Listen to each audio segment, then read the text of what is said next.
Testing, testing. Hello, hello. Hello, hello. How are we, everybody? I usually play this sort of like synthwave music, right? But this particular track right now makes me kind of want to conquer something. I feel like I'm gonna get some shit done, you know? Even though I'm very tired right now. It's giving me some motivation to do something. I don't know what. Maybe cast this game, right? That's what we want to do. Right, uno momento. How's this working? Alright, alright. Well, hello, hello. I hope everybody's having a great day or night, wherever you are. I am just some dude. But I'm a pretty cool dude, and I'm here to cast some Dota. So we're going to switch it over. We've got Team Earth versus Essence Rise. I casted for Team Earth recently. They played really well, and they, I think they 2-0'd, I can't remember exactly who they versed. I can't remember the name of them, but they had a 2-0 victory, which was really good. And there's a lot of stuff that you don't give these guys. However, now they're versing Essence Rise. Now, I recognize these names. I don't think I've casted these guys all together. Guys and gals, that is. But yeah, there's most of the names I recognize. Maybe not this Baku Storm person. I'm not sure, but let's turn this down a bit. Kidnap Van Masterclass mid, is that what we're here? Alright. Yeah, Sergeant Cats, thank you. Thank you for reminding me. My brain is foggy a little bit. I just really swiftly like cooked some dinner and stuff, and it was like curry, so I've just eaten like hot food and been sweating heaps, and now I'm like, oh, I need to cool down a little bit. I never get input from anybody about keeping this music going or not. It's not overwhelming the Dota, is it? 10 seconds to go. Just for the drafting stage, I guess. Speaking of drafting stage, Dragon Knight, very popular hero. First pick worthy, I guess. I mean, you've seen it in the tier 1 tournaments get banned out pretty quickly, so... It's time to play the game. Ah, dear. It is time to play the game. Time to play the game. I still need to... you know what? I'm doing it tomorrow. I'm gonna record me doing that. I keep fucking saying it, I don't do it. What's wrong with me? I forget about it. But I'm not, because I'm not working tomorrow, so I'm gonna be streaming tomorrow, and I will do that. Now... enough yip-yapping about other stuff. Dota. Dota's what we're here for. Oracle Pudge. Obviously, Team Earth. You know, Spaceman Sham often combos with Kizzy with the IO. Stupid fucking idiot. Yep. Stupid idiot. IO's been banned, however. But you still have that healing hero, that save hero, that, you know, kind of close quarters best friend to kind of help you out there, you know. We can't really have Kizzy and Spaceman not play together. However, Oracle... more likely going to be the 5 actually, so it could be Igor picking it up. Meanwhile, yes, like I said, DK very strong hero. Very strong hero. And now Shadow Demon as well for the save there against the Pudge and the resets, really nice. A lot of people have just been picking DK lately, but I mean they've left the Venomancer in, which is a common POS 4, or even, you know, we've seen it in the carry role actually as of Blast Slam, right? The newest tournament, that's the tier 1 tournament that's happening right now. We've seen some of the Chinese teams actually kind of play around with this position 1 Venomancer. So this Venomancer still being in the pool is a little bit scary here, especially against someone like a Dragon Knight, right? Any of these slows and poisons and whatnot. Viper as well, he's still a very popular hero that's been picked up. So to pick up Dragon Knight pretty early, understandable, but you know, there are some answers to this guy, right? He's not necessarily you know, there was a moment in Dota like a few months ago where he was completely overpowered, and I think he's kind of come back into popularity recently, but it's not as impactful, I think. I think there's a little bit, people kind of understand roughly how to play against this guy, right? Or at least what to pick against him. I have too many mugs here. I drink so much coffee and I forget to move things away. Okay, we're burning through a bit of reserve time here for Essence Rise. Shadow Demon, Dragon Knight. I mean, the Shadow Demon at least is that save there for the DK, which is really nice. You know, being able to use his Q and either, you know, put himself into that Shadow Realm or whatever you call it. Then we have a Hoodwinked as well. A pretty cool combo, actually. A niche combo that you don't really see Shadow Demon setting up for a Hoodwinked stun or a Hoodwinked, you know, the ulti from Hoodwinked as well, the break. Really, pretty strong little duo here. I don't necessarily see these heroes together, so I'm interested to see how it goes, right? 5 seconds. Do I know what MMR cap it is for this league? I do not. Unfortunately, Champions League. My assumption is, off the top of my head, I think it's like we're hitting like it's Divine 3 or something, right? I'm just throwing it out there. I don't think I've seen any Ancients. We'll find out in the game, right? We'll have a look at some rankings. I think high Ancient to Divine. Yeah. It should say on the Discord, right?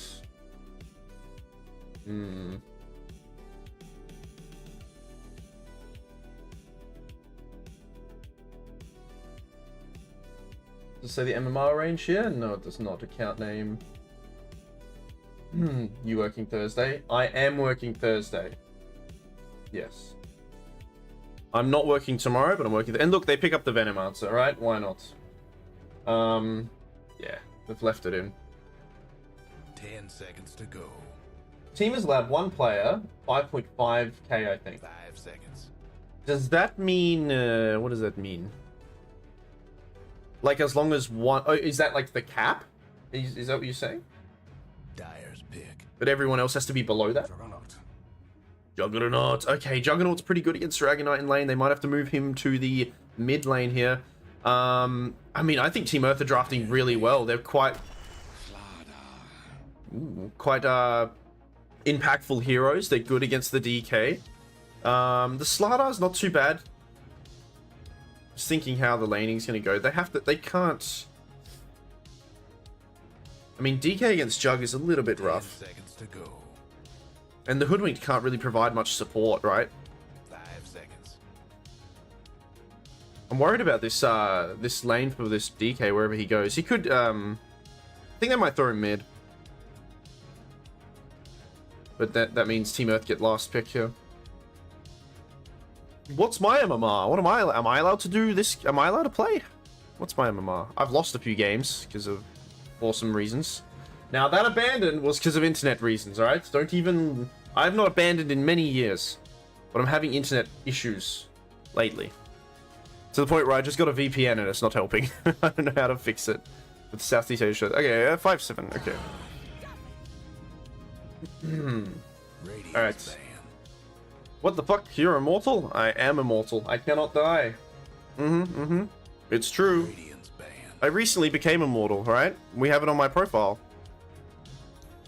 Where is it? Here we go. November 15th. Yeah, recent. So last month, I became immortal. And I got a Rampage as a gyrocopter? What the hell? That must have been a turbo game. I don't play carry.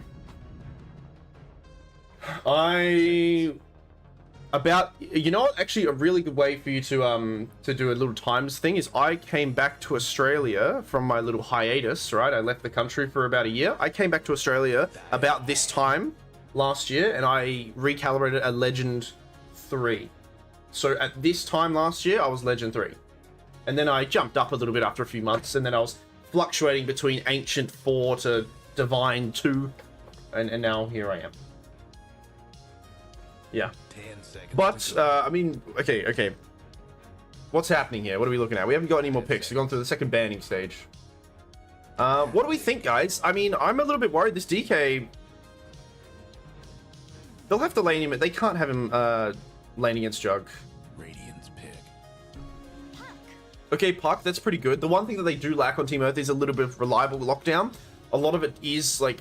on the Oracle, the Pudge to kind of like get things started, but they have the ability to kind of manipulate the fight a little bit. The Shadow Demon can like defensively kind of save a few people, and they can kind of reset things. Puck, pretty elusive hero as well. They'll have to commit like a Blink Dagger on the Pudge and ulti him, but that's awkward. You don't necessarily always want to do that, because if you don't have a BKB, well, even still, the Puck's probably getting saved by the SD, and Slardar with the BKB piercing stun.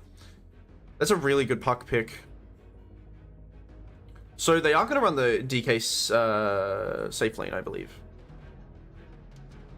Okay, that's fine.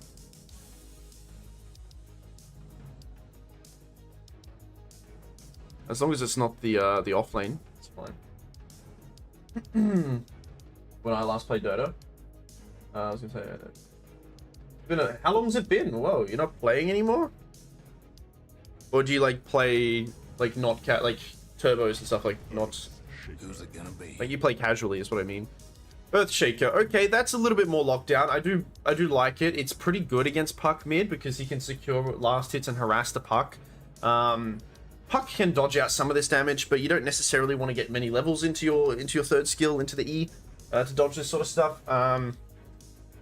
Yeah, I think Puck and ES kind of trade in the mid lane, but then the person who benefits more if they stack is Kidnap Van, right? He'll probably be able to stack a few more times and get a Blink Dagger pretty early. It's going to be the 5 on the Venomancer. Okay, cool. Alright, right. What do we think, guys? It's hard, man, because there's so many pieces of a draft that I like. You know, I really like the Shadow Demon save. It's really important, so they need to make sure they kill the Shadow Demon first. Equally so, I believe the, last pick Earthshaker is really nice too. I'd say that it scales better for Rise, only slightly. Yeah, it's a little bit more reliant on Spaceman to have a really good lane. If this lane doesn't go well for this Pudge, then he's gonna be just another meat. Meat shield that's just gonna get like easily killed, I think, with a minus armor. Alright, let me get my commands for you guys.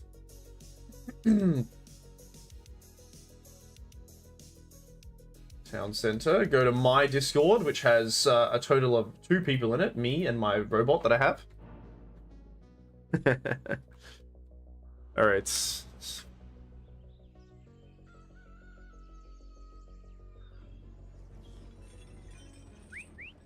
Better get ready. Oh, we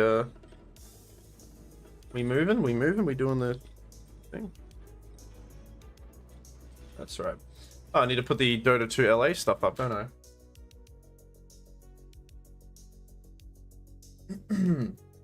Boom. Alright. I'll turn this other music off. Alright, cool. So, Essence Rise taking on Team Earth right now, and they've let the Pudge go through. They have banned out this IO. So we'll see if Kizzy can make it work with another hero that he's pretty well versed in. I think I've seen him play this hero a few times, so the Oracle there for that save be pretty good. Now, I mean, both teams getting real close to each other. Slane, he's actually going to break the smoke. Missy's going to run up forward, and the spin comes off a little bit too quick. So unfortunately, Missy will go down, and a nice hook here. Icy goes down as well. And that's 2 dead. Team Earth takes the winnings.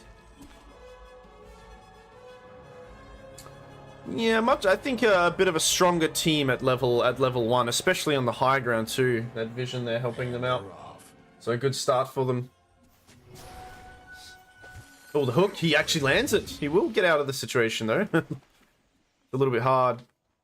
Elegy gonna be a little bit low going into this mid lane.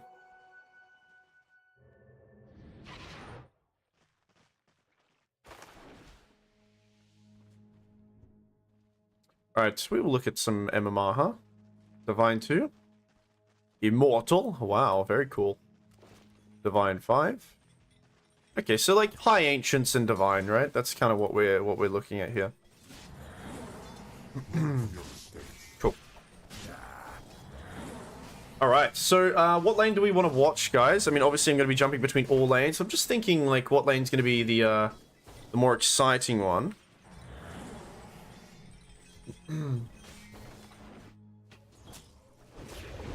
I believe I want to watch this bottom lane a little bit more, but I think the most important one is this top one. I mean, we all know that this is kind of how they play on Team Earth. They have a lot of respect for Spaceman's Pudge here. He's offlane Pudge, and having that hero that kind of runs around with him, ready to heal up. So we'll see how they go here. But Baku Storm with a lot of magical damage getting thrown into this lane here. And I didn't talk about it before, but there is that easy combo, right, with the Fortune's End and a hook, so almost you know, guaranteed hooks for this lane here, which against a Shadow Demon who is quite the squishy little fella. He can always kind of save himself though. He's quick enough with his fingers.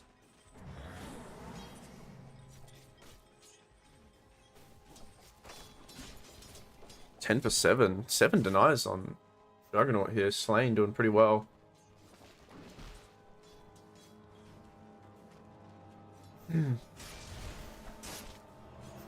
I think, oh, looks like they accidentally, I'm not too sure. Tried to stop a pull and just got jumped, I guess. Yeah, Dragon Tail. Easy going down there. I was just saying this lane here. Obviously, Igor, pretty well versed in the Venomancer, and I think he should be able to out-harass a little bit here. Now, Icy, I'm not sure exactly how much this person plays Hoodwink. He's pretty high level in it. But I find this lane very, yeah, a little bit awkward. I think the only person they can kill is Igor here. It's the person they have to go on. They have to kind of meet aggression with aggression and just trade kills. But there's so much damage over time, you know, the slow coming up from the Veno and you're getting a perfect spin-off on Jug. It's a little bit too hot to handle for now. I reckon there will be a power spike though. Once Bash of the Deep gets leveled up a few more times. Well. Yeah. Meanwhile, mid, Kidnap Vam, 11th for 3, Puck, 13 for 4, so they're doing pretty okay, both of them here. And this is kind of how I expected it to go. I don't think any mid laner necessarily comes out on top. It's more of a skill thing, right? And experience in the mid lane than heroes. Oh, Kizzy in a bit of trouble again. And a few Shadow Poison stacks on top of him. He has to use that Fairy Fire. He dispels himself. 17 HP, actually gets burnt down by Spring Roll, but Spaceman does take Shadow Demon out with him.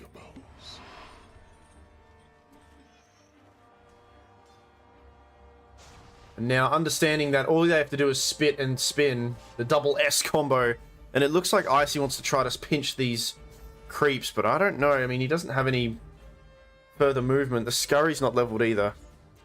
But he's going to try to pull this all the way towards this bottom tower, or between the two towers for Missy. Gotta be careful, Missy. They could actually still spin.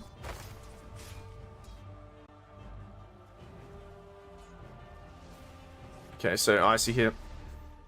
But, oh, intercepted by Igor. And just had a lot of damage to this Hoodwink. This is really rough. He actually might die because the creeps are there. He could have maybe gone. I mean, he's so low, he might still die. He's going to tick down. That is so awkward. And these creeps now... I mean, he's lost 2 of them to the tower now. Missy has to try to get something here. It's really hard. Sometimes it's best to go in between the towers. But didn't expect the Venomancer to be waiting on that high ground.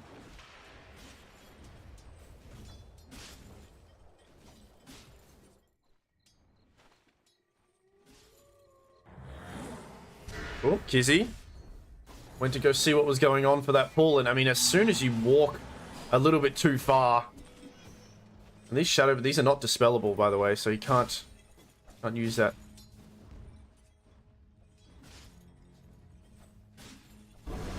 Have those 6-minute runes very soon. There's that combo there. DK though, used raindrops and a bracer should be okay. Got any stacks going on yet? Not quite.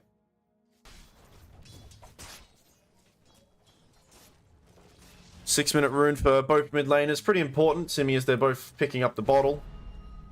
Doesn't seem to be any rotations from the supports. In fact, both teams are going to maybe fight for the Lotuses here. Which Dire should be actually getting both of them, it seems. Or at least this north one. They will get this top lane Lotus. Haste rune for Puck.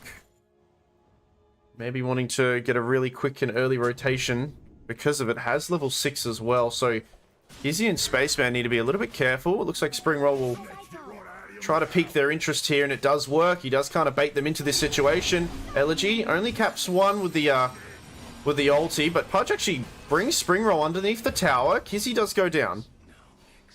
You took that jape too far. Not too bad, not too bad. Could have gone a lot worse, actually, for Team Earth, so pretty happy with just Kizzy getting taken. Meanwhile, I see got those 7-minute XP shrines coming up soon.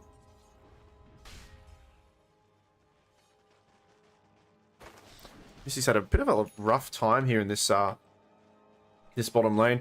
Usually against Slardar, Juggernaut kind of has a little bit of a rough time because of that bash to the deep, but I think with the fact that you've got the Venomancer slowing you down, I mean, she's had to level up Guardian Sprint because of it. Because that spin and the poison is just so much. It's such an obnoxious and gross combo to have. And, you know, Icy can't necessarily do anything to stop it, really. Nothing for your troubles. So Igor, 3 levels in the Plague Wards as well, so really aggressively shoving this bottom lane. They want to make short work of this tower pretty early.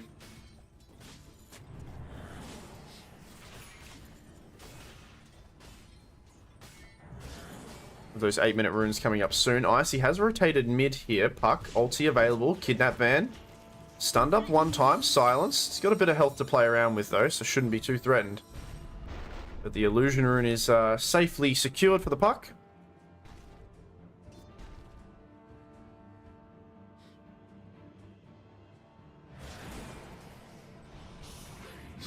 Oh, Pudge.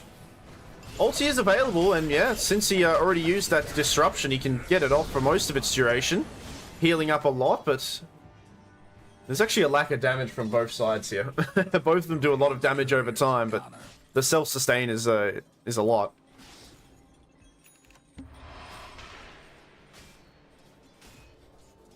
Illusion. 3k net worth for Team Earth, though. So we'll switch over the net worth a little bit. Hook lands. Spring Roll should be okay, though. Yeah, we'll switch over to net worth soon. Yeah, I mean, that's actually a good point there, Pretz. This Juggernaut has been last hitting for days. 28 denies. That's more denies than what Missy's actually hit on the creeps. That's a lot. So Jug gonna have a really good timing. One of the faster timings I've seen on this Battle Fury when he gets it. And I'm not sure what, I mean, what kind of damage control do you do here? If Puck wants to rotate, it has to be in this bottom lane, I think. And it's not to kill the Juggernaut. You can't kill Juggernaut yet, right? I think the best bet is to try to just get kills on the Venom and back out after. A little bit of, yeah, a little bit of pressure going on. Oh. There we go. I mean, the alternative as well is to make space and get some things done in the other lane. So Icy doing exactly that is going to actually rotate here. Does leave Missy alone and vulnerable though. But I mean, 2 braces, I think it's pretty easy to see, you know, if they're going to try to kill. The ultis are available for these 2 Radiant heroes, so she's got to be a little bit careful. Yeah, it is very hard. The cool thing about Slardar, though, when I think of it, okay, there's the ulti onto the Slardar. Can TP out if she wants to. We'll use the Guardian Sprint, though. And actually, I mean, Elegy comes in, and this is a really good, I mean, a really good situation for them. Unfortunately, missing the stun there, but it's not going to matter. One hit should bash Igor here. And a bit of a miscalculation here. Igor feeling himself a little bit too much there with that Veno, and that gives Missy a decent chunk of gold. Now, what I was trying to say before, actually, Kidnap Van rotating up north here. Hook, not quite hitting. So the cool thing about a Slardar is, I mean, a Slardar, it is kind of sucky when you lose your lane and you can't necessarily farm. He's not much of a farmer. The Corrosive Haze does help. However, the game is simple and Slardar isn't the win condition, right? So Slardar's job, I think, this game, very simple. It's just a blink BKB sort of style. There might be another item you can get between those two, but Missy understands her, you know, the assignment, right? And the goal is to just not die, get Blink at a decent time if she can, and then join for the rest of the team here, and have Spring Roll and Elegy dish out most of the actual damage. So, calm, collected head, she'll be okay, as long as she doesn't Yeah, sometimes you can lose a lane and then, you know, it gets in your head and you feel like you have to do stuff and you have to, yeah, you end up just kind of making more misplays. But conservative play is good. However, the tower being gone is a little bit rough, right? Gotta be careful.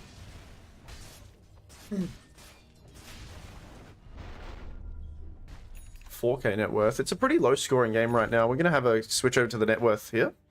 With Juggernaut very confidently and convincingly on top. With that Battle Fury very soon.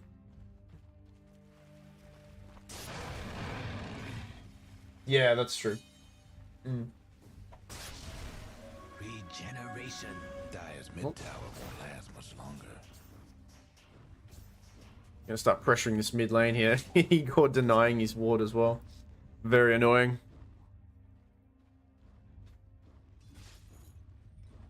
Dire's top tower. Top tower. Know the drill. Pressured a little bit. Spaceman and Kizzy. Got the Vanguard available. Okay, Hook gets thrown. He gets banished a little bit. Stunned. Ulti from Baku Storm. And then the ulti coming out from Spring Roll. Just as Pudge starts to ult himself. And I mean, that's a lot of damage coming out though. Here comes Igor. Ulti onto Icy. Icy. And that's a soul release on the urn. Actually doesn't kill the Hoodwinked. So they just lose the Pudge here. And most of these heroes surviving here on Dire. Quite low, but they come out favorable.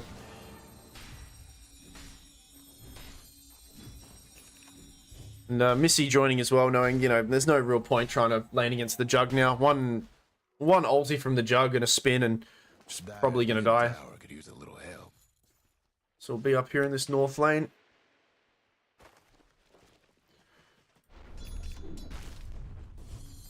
I don't think I've seen any... Okay, we've got some stacks here. Only one little set of stacks, but...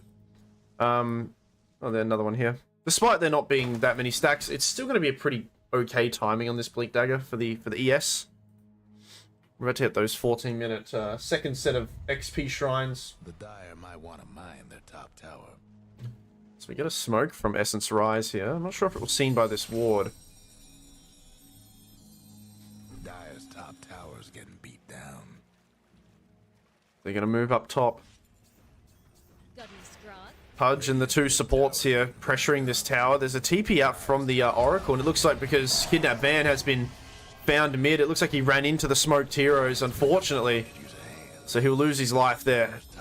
Double damage spawns bottom. They do take the top tower, though. Maybe they can set up on a hook with Fortune's End if they bring Spaceman. I mean, this Juggernaut, they gotta... their next smoke might have to be on him. They need either a blink on Slardar or... I mean, they can probably kill him. They have all these heroes, but... Slain is having a really good time. Unbothered, unpressured. Battle Fury at a very decent time as well. Manta style queued up.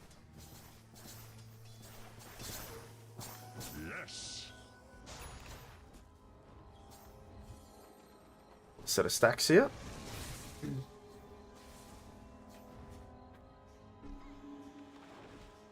think in the next 2 minutes we're going to have some pretty key timings. The Slardar, surprisingly, you know, she's done a really good job actually keeping up that net worth.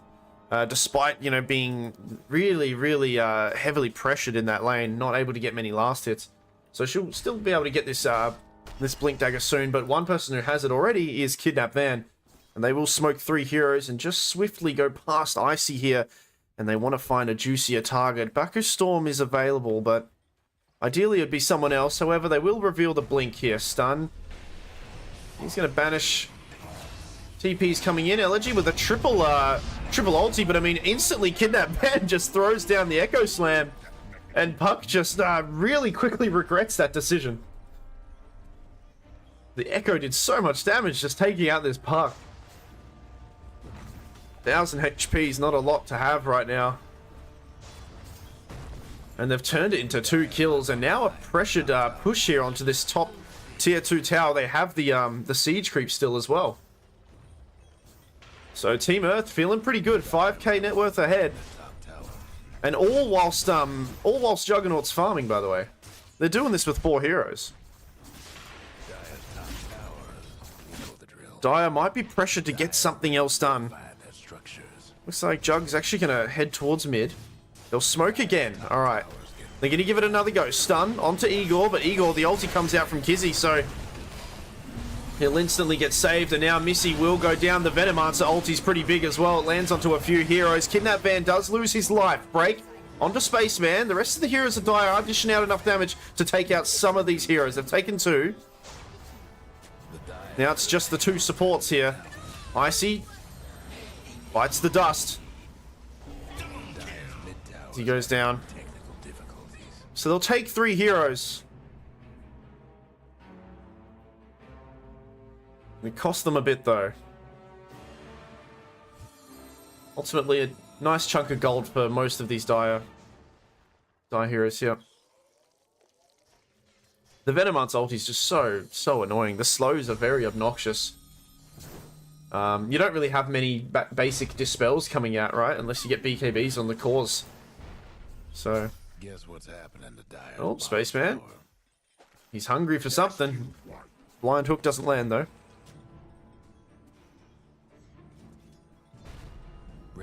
And this is to the point where, I mean, Juggernaut's got his first item post Battle Fury. He can actually kind of farm close to his teammates if he wants to now. I think hence why he actually TP'd mid before. I think they were looking to pressure this mid tower. So we'll see what Slane wants to do. Now, from my experience, Slane is a very conservative player. He doesn't join it unless he has to. Unless there's a definite moment where he can get something done. But, I mean, as I said it, he's going to channel the portal up top and head towards this engagement that's going on. And maybe assist in this final taking of the tier 2 here. So, I mean, Team Earth, they're communicating. They're doing really well. Seems to all be gelling well together. Now, I wouldn't be, you know, completely worried too much if you're, you know, Rise Essence, but they do need to get something done. Speaking of which, I mean, there's the ulti from Kizzy again at the last second. The Echo Slam coming out too. And here comes the Venomancer ulti. The Juggernaut comes in, gets a slash as well. And Kidnap Van lives through it. The healing ward's up as well. And now I think it's a little bit rough. Now I think things are getting a little bit, you know, you're holding onto your collar here. That's 2 engagements that have been, you know, not so successful. You gotta respect this Oracle, man. Kizzy's just gonna ulti whoever you go on. You gotta make sure they're 100% alone, or find the support. Oh no, the courier! Did he get his item at least? I think he did. But I think that's 2 times now that Kizzy has actually saved somebody from a bit of a spicy situation. So, I mean, this Oracle was the first pick. They can't just jump onto anyone they see. They need to be a little bit more tactical, especially now, since they're behind by 6k at 19.5 minutes. They got to be smarter with who they go on. They've used up a decent amount of their smokes, I believe, too. I think Team Earth is sticking around because the Tormentor will spawn very soon. Okay, another smoke here. They got to make sure that whoever they find is 100% alone and not with anyone else, or they find the Oracle first. And it looks like, I mean, they're going to smoke down bottom, but nobody shows because Team Earth, they're taking the Tormentor.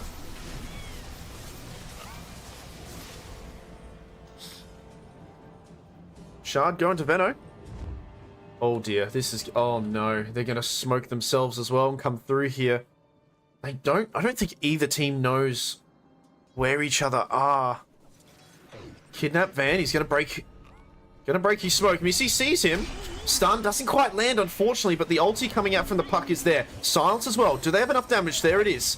They take out one who is alone, which is good, but here come the mass TPs coming out from the rest of the Radiant Squadron. Icy, slowed down by the Veno. He's going to be a dead squirrel very soon, and there we go.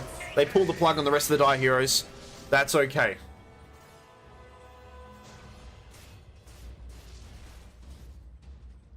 Quite a... I think a bit of a very fortunate situation for them, I think. And now, 21 minutes, that XP... Gonna go to the Radiant team, to Team Earth instead. Radiant's mid tower could use a hand. Dire's bottom tower's getting the business. Now this other tier 2 bottom with a siege creep, they're gonna pressure it. Pudge closing in on this Aghanims as well.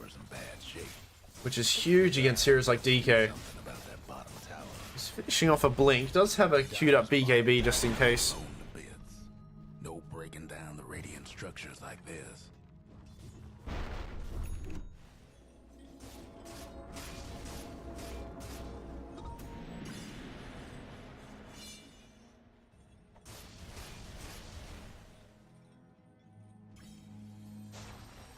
Now Radiant, they've only got one tier 2 to go. Oh, haste. Elegy. They don't quite combo the spells, but they might not need to because there's the root, the stuns. Echo Slam as well, but Elegy does go to the high ground and is tapping a lot of buttons right now. Manages to get out of Hutton's way. Very, very luckily there. Or skillfully, sorry, I'd say skillfully. Well played. Echo Slam committed. At least they don't have that, but a nice aggressive ward here from Igor. Seeing if Dire are going to be near this tower and if they want to defend it. I mean, Springroll is seen under this ward. Won't last much longer. So it looks like could possibly get a hook here. Radiant's bottom tower ain't a pretty sight. They've got really good aggressive vision. Towers having technical difficulties. This mid tower, it's healthy right now, but I mean, even if Dire are they're starting to linger around, but a Radiant, they know everything that's going on right now. They see everything. Regardless, they're going to go for the right target this time. Kizzy's dead. There's no save coming in. Meanwhile, Pudge holding on to the Slardar. Slardar will have to disengage. Meanwhile, Springroll, the ulti comes out onto Springroll from Slain, and that's a lot of damage coming out. The Venomancer ulti as well to top it off. It's a 2-for-2 trade-off. They lose the Juggernaut. Pudge now getting manipulated a little bit here. They're trying to dance around him right now. There's a buyback, it looks like, from Missy as well. And Pudge, or the Rot, almost taking some people with him. However, this is, I mean, even with the buyback here, this is looking pretty okay. Dire's mid- We'll have a look at this recap here. Gold-wise, they took out the Juggernaut, who was worth a lot.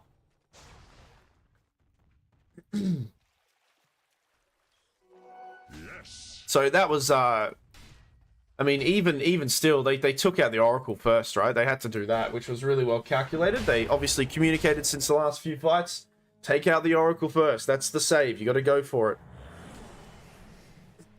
However, unfortunately, when you commit your bodies to that, you've got a Venomancer, you've got, the Earthshaker getting on top of you, and I think Juggernaut got a pretty good Omni Slash off as well. So unfortunately, Springroll took a decent chunk of damage from all of those sources. There is still 6k net worth ahead for Team Earth right now. 24 minutes in, a smoke coming out from Team Earth. I'll take that. As they'll give it a second attempt at this tower, at least this area here, as unfortunately Baku Storm is going to be the one that breaks the smoke. Probably the best situation for Dire. Oh no! Oh, the Echo though, he gets hooked away, so maybe saving Elegy here. Another Echo committed here for this Puck, and Puck manages to get away. Spaceman helping out a little bit as an imposter for the enemy team. However, they take the tier 2. Oh, Dragonite, Kizzy. I think, did Kizzy TP there? Yeah, that's a dead Oracle. Radiant's top Underestimating how much damage a DK does in Dragon Form level 2. having technical difficulties. Mjolnir as well, and yeah, they took him out. Oh, Juggernaut alone as well. What's going on here, Team Earth? They're not quite connected with each other. He almost gets the Omni Slash off, but goes down. And Slain has been slain. Slardar. A lot of gold for Missy here. And that was a few just back-to-back little errors here in regards to just positioning, and they still have to respect that they can kill you if you're separated from the rest of your team.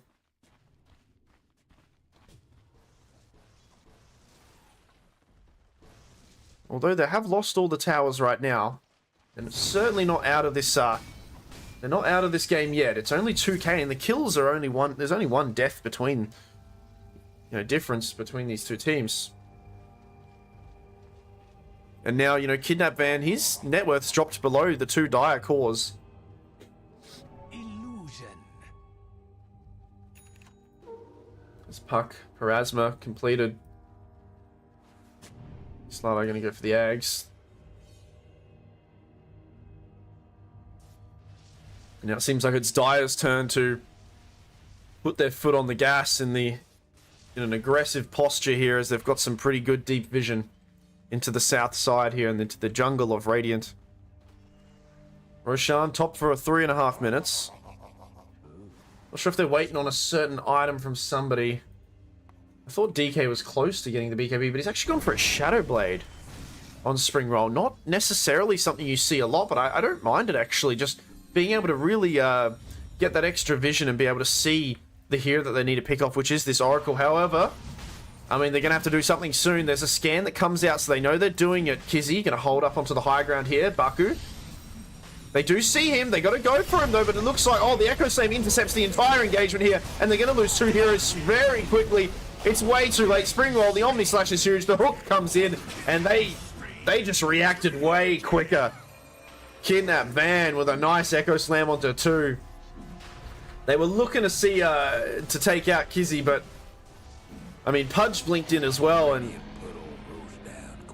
just quicker fingers in that situation. Simple as that. I think the smoke broke. They saw each other, but I think they were still inside the pit there, so they had the vision advantage slightly for Radiant, but that was huge.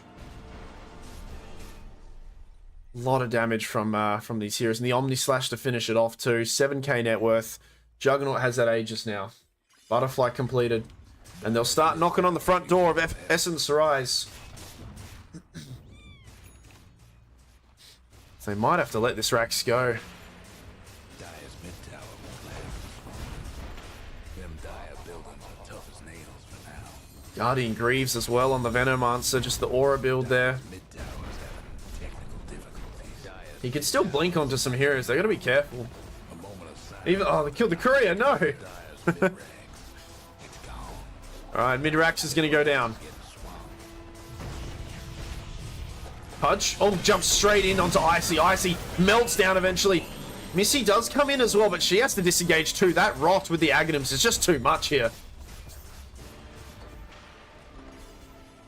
They've lost the hoodwinked.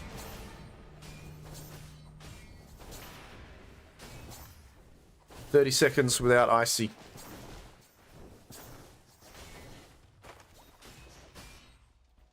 As they'll move up to the top tower. They don't quite have the creeps there, but the mid lane is still pretty shoved in. DD on Kidnap Van. Looks like they're gonna meet the creep wave and maybe do it the old school way.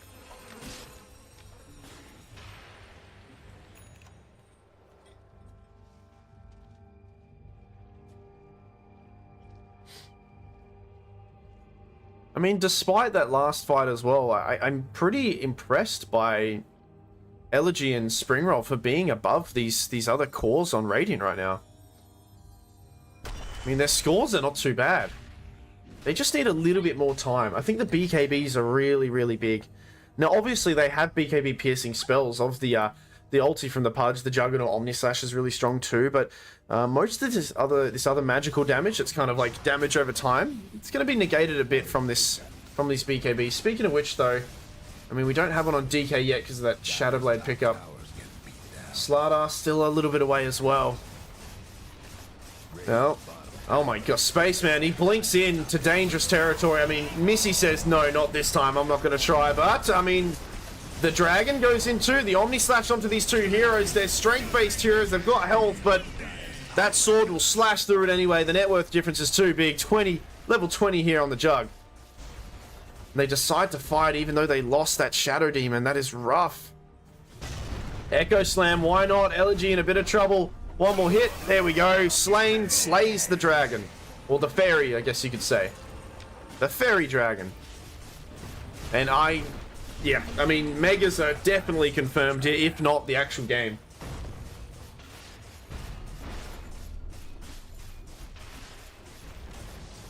The Dire gave up the bottom tower. The Dire's bottom Rax is done for. A fond farewell to the Dire's Mega Creeps confirmed. mid tower will last much longer. And now, I mean, now it's just playing with your food at this stage. Dire's mid tower can use a little help. Pudge. Trying to be funny about it. Hope the Dire weren't partial to that They're still holding on though. Tower won't last much longer. Essence Rise. Dire's mid tower is nothing now. Might be over for the Dire Legion. Yeah, they can't even get close. They're gonna go. They're gonna have to go now. BKB on Kidnap Van. The ulti coming out from the Puck, but instantly grabbed by Spaceman as Puck has to get back into the fountain instantly. Missy comes in, but the rod is too much, and one crit from Slain takes out the fish. The Dragon Knight goes down too, and at 31 minutes and 51 seconds, a very convincing win for Team Earth here on this first game. Ay caramba, hey? They gave... Oh, man. Yeah, we get it, Juggernaut. We get it. You're Juggernaut. 10, 2, and 5. I mean, all of their heroes, I think, went positive. Except for the Oracle, but pos 5 life, you know that. It happens, it happens. But hey, I think, have a look at the graph and when it happened. Yeah, I think it was just naturally, just winning it. I mean, most lanes just going favorable for Team Earth. There were some little glimpses of life here, but with all due respect to Rise, I think it was necessary. It was more Team Earth maybe feeling a little bit cocky and then just kind of leaving each other alone, and that's when they kind of jumped. There were those, you know, sometimes you can have the right solution to a problem, but unfortunately, if you've already in such a heavy ditch or such a, you know, a dark tunnel, it's very hard to get out of. And I think that was these two fights that they had, and Kizzy just saving whoever they jumped on, right? Kizzy was just nearby, ulti, dunk, see you later. And the entire fight was just negated, right? And then it got to the point where, well, most of the heroes they jump on, besides Kizzy, would kind of survive the engagement anyway, right? And yeah, there was a glimmer of hope there, and I think that was when they took out Kizzy in this mid lane. But unfortunately, it's, you know, they just kind of corrected themselves on Team Earth. They got the items they needed, and it was just really hard for them to come back. Still a lot of props to Springroll and Missy, and well, actually all of Rise, right? They actually kept up their net worth pretty well. There was a difference nearing the end, right? There was that kind of jumped up after the Roche kind of situation. I don't know. I don't think it was a real draft issue. I think it was just I think just one team played faster and more efficiently than the other, to be honest, right? They were taking Tormentor, they were, you know, smoking at good times. And I mean, Rise, they kind of got a bit desperate, and I think a lot of their smokes got used pretty quickly, unfortunately. That being said, I think they were on a bit of a, they were feeling the pressure, right? So they kind of had to. But yeah, that's only one game though, right? That's only one game. We'll have game 2 very soon.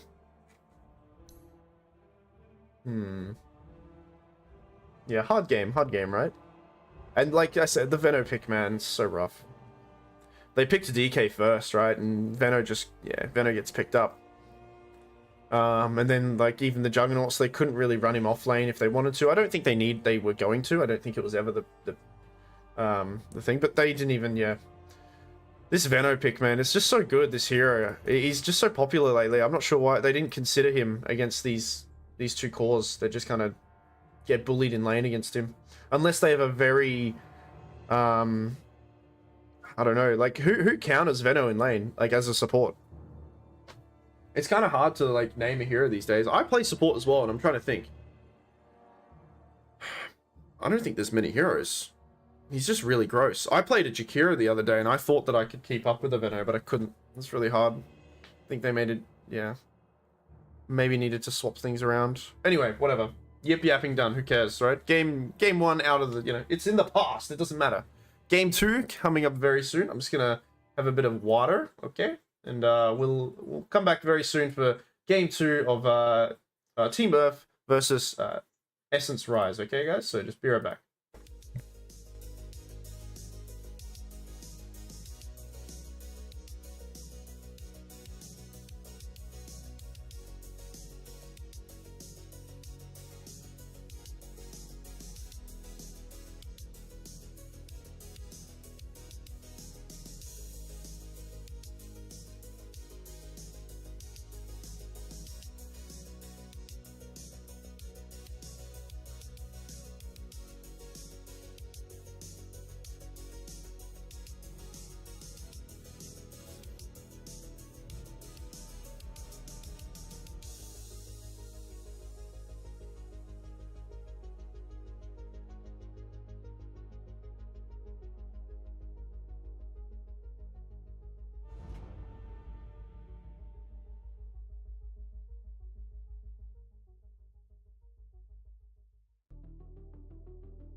10 seconds to go.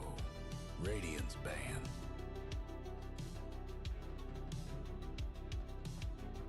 Dire's banned.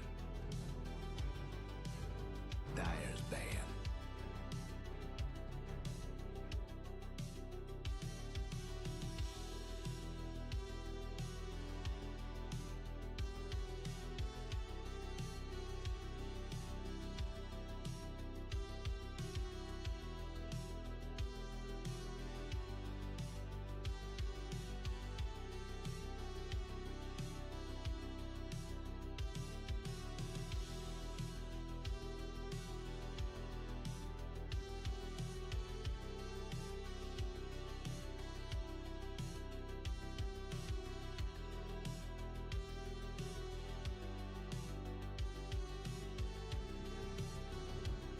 Radiant's pick. All right, like I said, the past is the past. Game 2. Dire's pick. Refresh, everybody. Refresh time. We'll just I'll keep this going a little bit. I like it. I like the vibes. But we don't like it in front of our faces, right? We don't want that. Radiant's Do you reckon they can give him the pudge? No, they ban out the pudge. Earth Spirit? Whoa! People play Earth Spirit? Radiant's banned. That's insane! This time Team Earth are gonna take the Hoodwinked. We have an Earth Spirit pick here for Rise, which traditionally is the POS 4, though we've seen it in, kind of flex around into other roles, more so just mid, To go. right? POS 4 or mid. I don't think I've seen it in the off lane 5 seconds. much, so it's most likely what we're going to get, maybe just the traditional POS 4 Earth Spirit. Interesting pick here. I wonder what they're going to try to combo it with. They've left the Venomancer in, though. Both teams. Dire's banned. This DK gets banned out as well.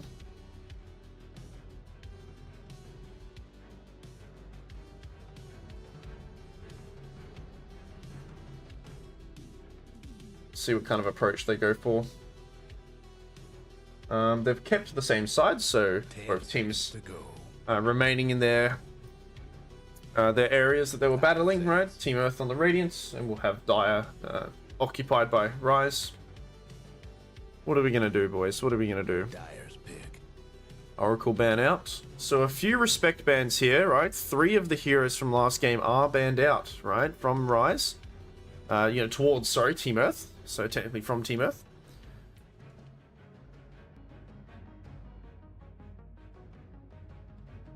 Ten seconds to go. Radiant's pick. Disruptor.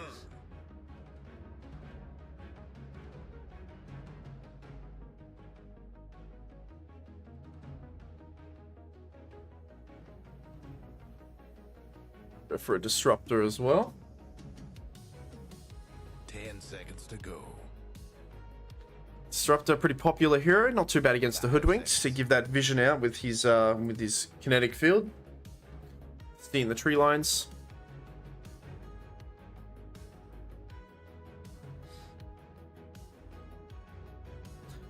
Pretty decent combo with Earth Spirit as well, who likes to roll around and provide a lot of vision for heroes. So the glimpses are a little bit easier to pull off as well. Radiant's pick.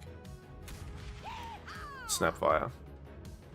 Okay, so I see a Hoodwinked, I see a Snapfire. If I'm Team Rise right now, I'm thinking, it's pretty obvious. I think you need to make sure they don't get the. Okay, I was gonna say make sure they don't get the Mars, but they grab a Tidehunter instead. How is Kidnap Van the best offlaner and mid player? I mean, he played really well in that mid lane before. We now have a Tidehunter. Go. So I call what we have from Team Earth a lot of damage enablers, but not necessarily. They don't have too much right click right now, right? They've got some burst, they've got some damage enablers, so they've got the the AoE here from the Tidehunter, the minus armor, as well as some magical damage kind of dished out between the two supports. I can see this kind of pairing up with maybe a ranged carry, like a Gyro. And one other hero that kind of gets up in the face of the enemy. Mid lane wise, I'm thinking maybe like a Pangolier is pretty good. It's a really decent Pango game against Ryze. If they want to get it on Team Earth, if anyone plays it, I'm not sure. I think Van does play Pango, right? As an offlaner, you'd probably play a Pango here and there. I'm not sure if it's on his mind though. But we're thinking of Ryze right now, which, I mean, ultimately, like, they've got a lot of damage from afar that they don't have to commit to. So I hope that they can pick somebody who can join in with the ES.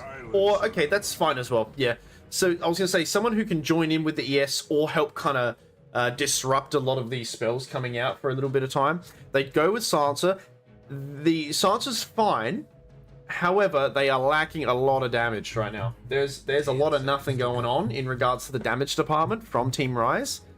Now I'm assuming this is like an Earth Spirit maybe mid, so that, you know, he could go for the damage build there. I'm not too sure how Earth Spirit mid goes. I believe there is some damage potential there actually, so I might hold my tongue on it. But we shall see. Just right click wise, it's a lot of damage over time, which is fine, but Snapfire, Hoodwinked, these are pretty elusive heroes, right? These are heroes who can get out of a bit of a sticky situation. They'll get glimmers, they'll get 4-stars. They might not even need to, actually. You'll see that they'll be able to kind of run away from most of this. So they need some sort of, like, you know, like a Sven or something, or an Ursa. I mean, Ursa's still in the pool, God forbid. It's not too bad against Titan Lane. It's very good against Titan Lane, what am I kidding? They need somebody who dishes out some right-click damage pretty swiftly. I was going to suggest the Night Stalker, but the Night Stalker is taken out. Right, the ban is there. 23 seconds left on this reserve time, so they're scratching their heads a little bit, thinking what could they add to this arsenal here. Radiant's pick. Okay, Centaur. They've got a lot of they've got a lot of good spells. I just don't see anybody capitalizing off them. I don't know how they're killing people in a big fight. Time to play the game. Time to play the game. Alright, and they'll just grab the Ursa themselves on Team Earth. That's absolutely fine. The silences are a little bit annoying, so it is definitely a BKB game for the Ursa. But he's still having a pretty good field day. I mean, you got a Disruptor or a Silencer who are very squishy heroes, and then you're up against the melee cores of, you know, Earth Spirit and Centaur, who, you know, can get beefy, but they certainly can't go toe-to-toe with a Ursa. More Centaur could probably get away. The ulti can help out, but, I mean, they need some damage on Ryze. It's a lot of damage over time. They need a little bit of burst. They need somebody who can... 10 seconds to go. And I don't know what the answer is. Because now you can't really go Gyrocopter.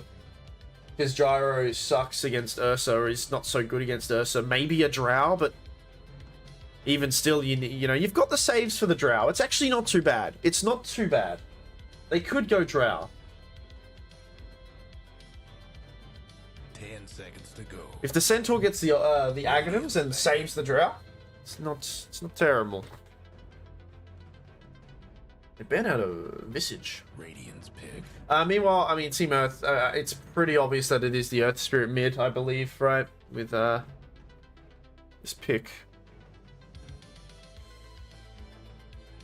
So they can kind of pick into it.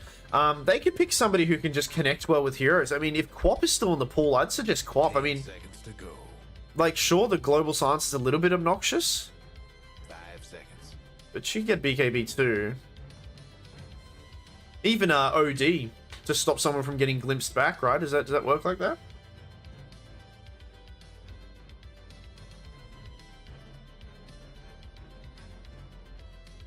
Yeah, OD Quap. It's just a BKB game, 100% on Team Earth. You get early BKBs, you absolutely stomp most of this lineup here on Ryze. I'm really worried for this dire team. What do you guys think? Am I making sense here? I mean, I'm just yapping. You guys could be thinking I'm an idiot, which is commonly what happens, I think, behind the scenes. Don't tell me that though; it'll hurt my feelings. But that's just, yeah, it's just what I'm thinking.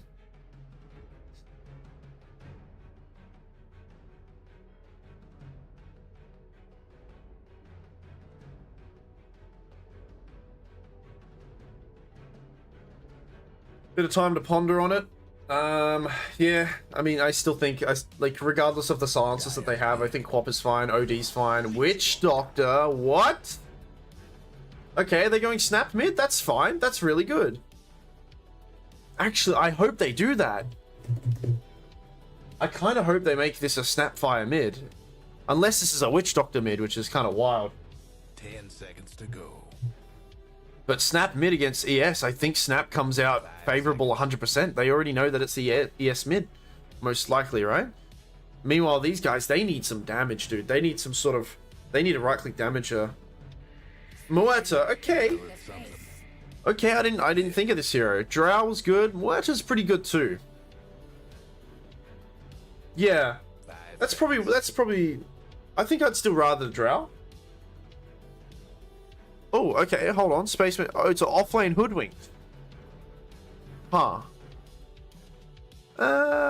It's a mid-tide hunter. Mid-tide hunter. Who's mid for, Yeah, it's gonna be... Yeah, okay. Oh, man, I really don't want to be that guy, but I think this is a pretty... In multiple ways, I think they kind of outdrafted Team, Rise a little bit. I just don't know if Springroll's going to have enough space to farm up and get that later on in the game to like have that much damage. Again, I think it's one of the better picks, right? I was thinking Drow. I think Muerta's really good as well. They need the game to go later though. That's where their spells become a little bit more useful. The Global Silence is fine. You know, Icy is eventually maybe getting an Ags on the Disruptor. But they need to, I think they need to wait the game out a little bit longer.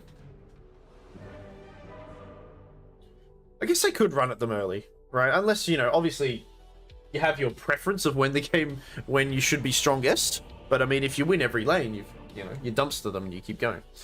All right. Be quiet, music. And we shall see how we go here, guys. Places, everyone. What do you think, though? I think this Radiant draft is really nice.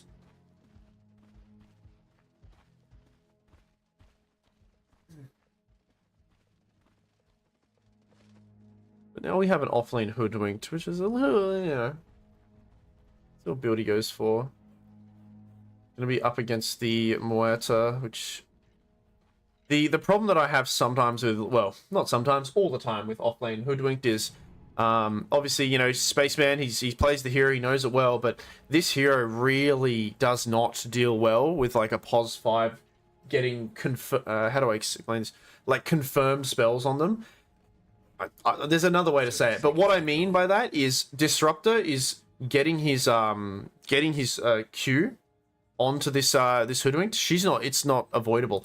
The Silencer equally so. Arcane Curse, once you cast it, you don't have to keep doing much else. That damage is hitting this hoodwinked, and hoodwinked is at level 1 one of the lowest, you know, statted heroes. Look, 516 HP.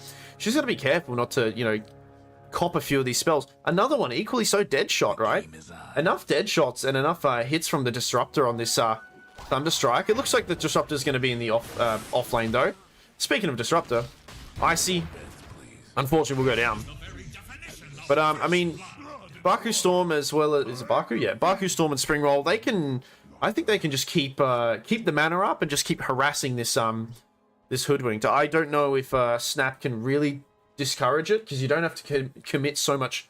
You don't have to get too close to do this, right? These are very long range spells, right? Especially the dead shot. So if you can land it properly, it's pretty good. So a bit of work for Kizzy here. I think Kizzy's job is to kind of like throw his body into the fray a little bit. See how it goes. Meanwhile, bottom. This is certainly a better lane for Radiant. I mean, you know, you've got a Maledict up against a Centaur who's up against an Ursa already, and speaking of which, has a few charges on him. Missy, one more hit's gonna kill you. You gotta be careful there. I mean, but now they'll turn towards Icy. Maledict onto Icy. However, Icy's actually thrown a spell onto the Ursa, and Ursa's gonna get low himself. Both teams, well, both sets of heroes trading blows. Being quite low.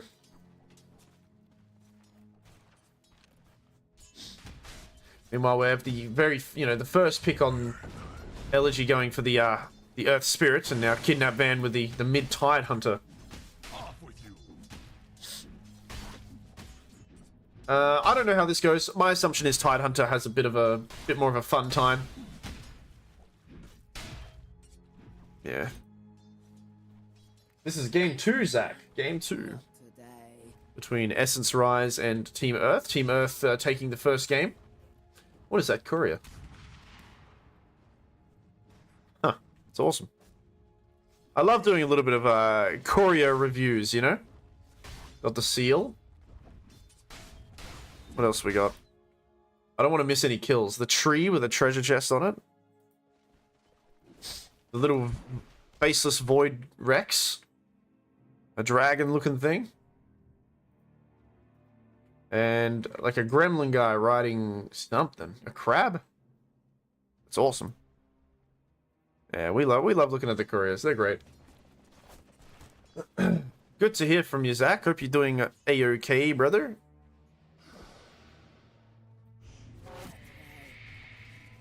Alright. See how much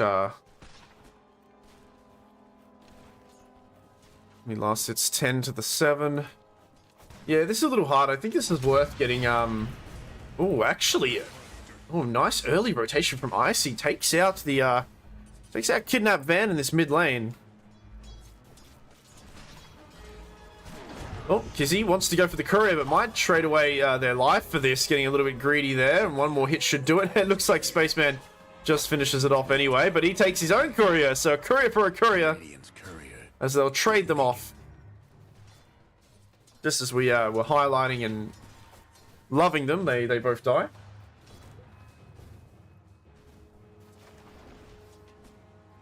I'd like to see Baku Storm maybe rush the Ring of Basilisk. Is it Ring of Basilisk? What is it? It's not Ring of Basilisk. The mana ring, right? To help out with Spring Roll's mana usage. I'm trying to look for it, but I'm not going to find it now. Yeah, it is the Ring of Basilisk. Yeah, 1 mana regen for your carrying lane can be pretty good, especially when you're wanting to use these dead shots and stuff to last hit secure. 4 minutes. Very even mid lane here, despite the death on Kidnap Van. Now, Kizzy. This is what I mean, like, they can dish out so much damage without committing. They don't have to commit too much, right? This is a pretty cool lane. I'm really impressed by this last pick on the Muerta. I wasn't thinking about it at all. However, I'm still very worried. I'm still very worried about the lack of damage until the late game, until Muerta, can really come online. Right? They've got a lot of good spells. Not so. Oh, I see. Not enough mana to glimpse back. He actually does have enough now. We'll use the glimpse onto Kidnap Van. Kidnap Van, nice kick there from Elegy. And this is going to be another death for this mid lane on the Tide Hunter. Against the first pick ES mid.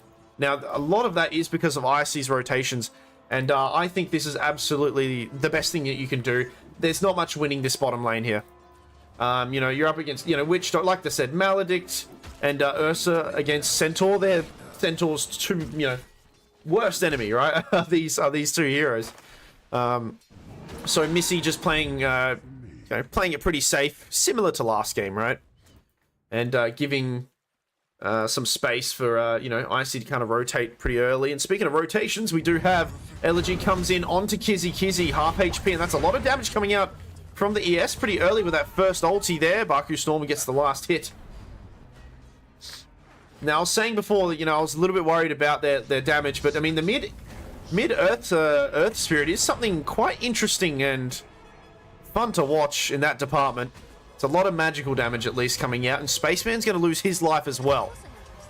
So a much more aggressive and better start here from these Dire heroes. Now, he's actually going to keep going on Elegy. Be careful now. All right, despite my my hesitation for the picks, and they're making it work with this early aggression though. This is gonna be pretty good. Regen, Icy will pick that up, But are we going to see a very similar situation to the last game, right? Where Slain was left alone for a little bit of time and managed to just, yeah, farm away and get a very early Battle Fury.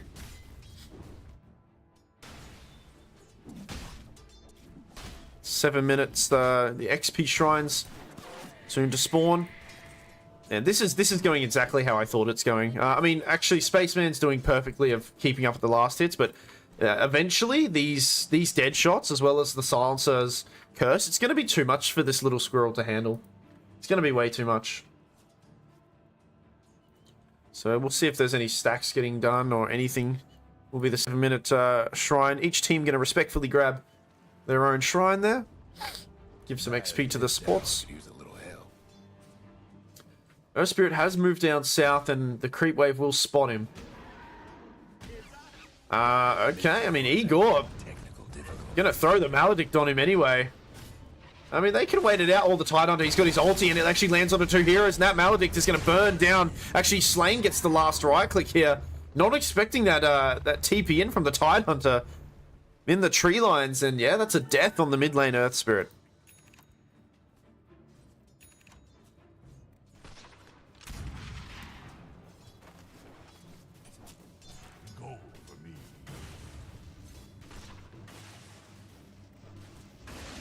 Glimpse back. Cookie to try to disrupt this, but look at the fear, the damage. It's a lot, already under half HP. They will turn their attention towards Kizzy instead, as Elegy joins in as well. That's the ulti from the Muerto getting used. Double damage spawns mid in the north section. Kidnap Van will grab it. Unfortunately, oh, they dive bottom. A little bit too late for Icy there. Ulti committed from the Ursa. Meanwhile, mid, Kidnap Van. The DD, but Elegy slowly chipping away. TP's coming in from the rest of the squad. They might turn it around. Kidnap Van, gotta be careful though, gotta respect it. I mean, the heal coming out from that last bottle charge keeps him alive, just out of harm's way from Elegy. As they've thrown the two supports mid to be a little bit of a barrier here, and he'll just go to the creep wave, or sorry, the jungle.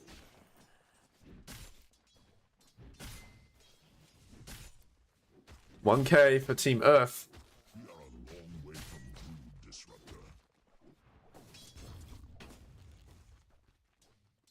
That's hoodwinked. Yeah, quite underleveled. Can you go for the first item? Dragon Lance. Oh. Did he have ulti? No, he was still on cooldown actually. So a stomp and a few other spells. I mean, the static storm, he must have been on only 30% HP too from that last engagement. But Spaceman again ticking down. He's going to tick down to this. It's not going to be enough heals. And there we go. He's going to go down. Killing spree for Baku Storm. Though Baku Storm needs to kind of get out of harm's way. The fear coming out from Springwell will assist. And they've brought the Tidehunter here. Ulti available in 15 seconds. Dire's mid towers having technical difficulties.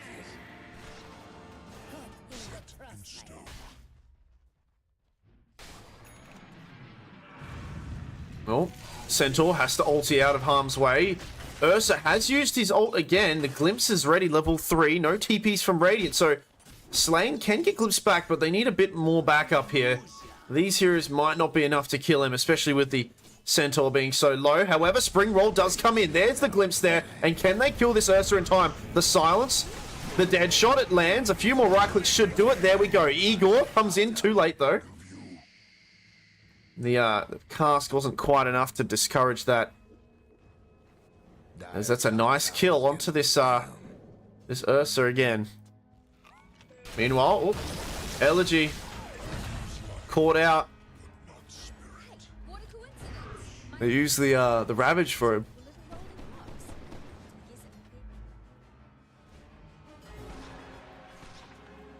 Game 1 was taken by Team Earth pretty convincingly too, and now I think I mean, they've got a pretty good draft on Team Earth. I think it's a little bit experimental. I didn't mind it, but just upon kind of reflecting here, Dire's heroes, I still am.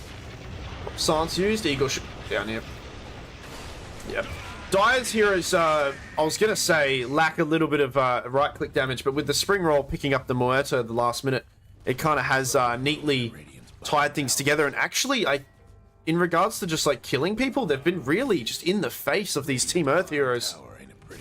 And yeah, their playstyle switched up. They've had a chat about something. It's really good.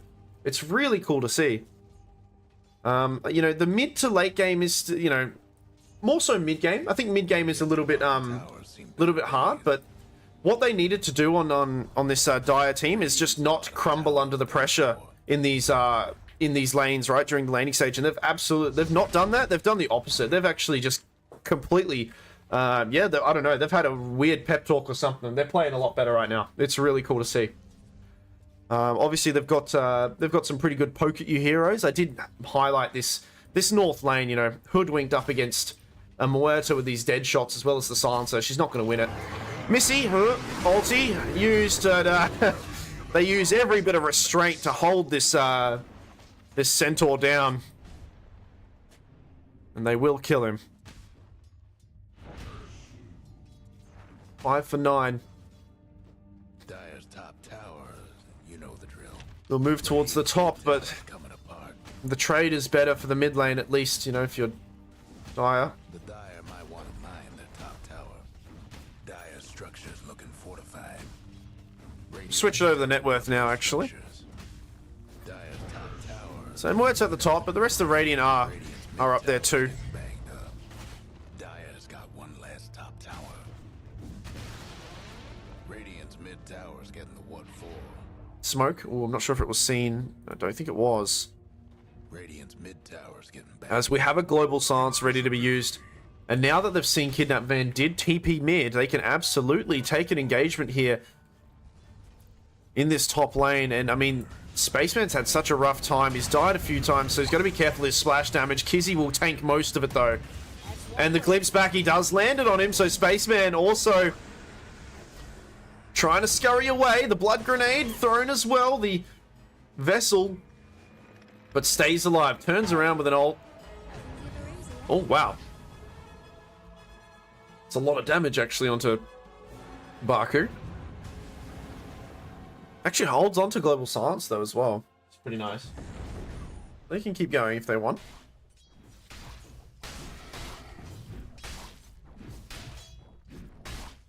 Second set of XP shrines will spawn in about 5 seconds. And, you know, a bit of a... still at the top of the net worth, but a bit of a slower game for this Battle Fury on the Ursa. It's compared to the Juggernaut that he played previously.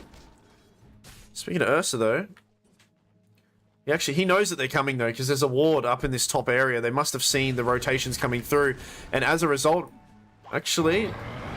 Well, Kizzy joins...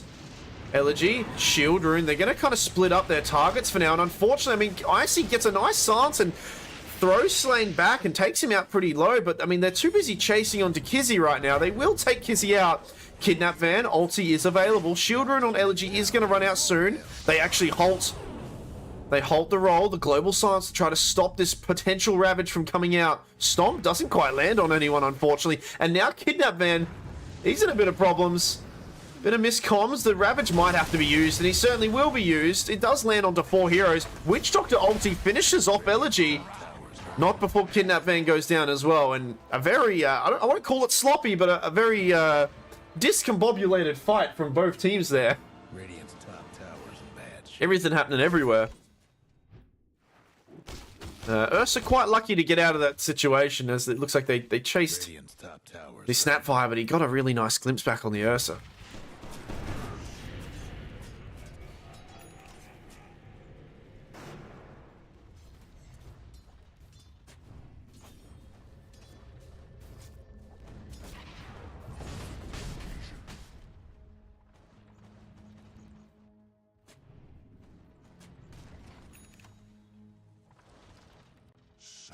Now both teams just go back to farming a little bit.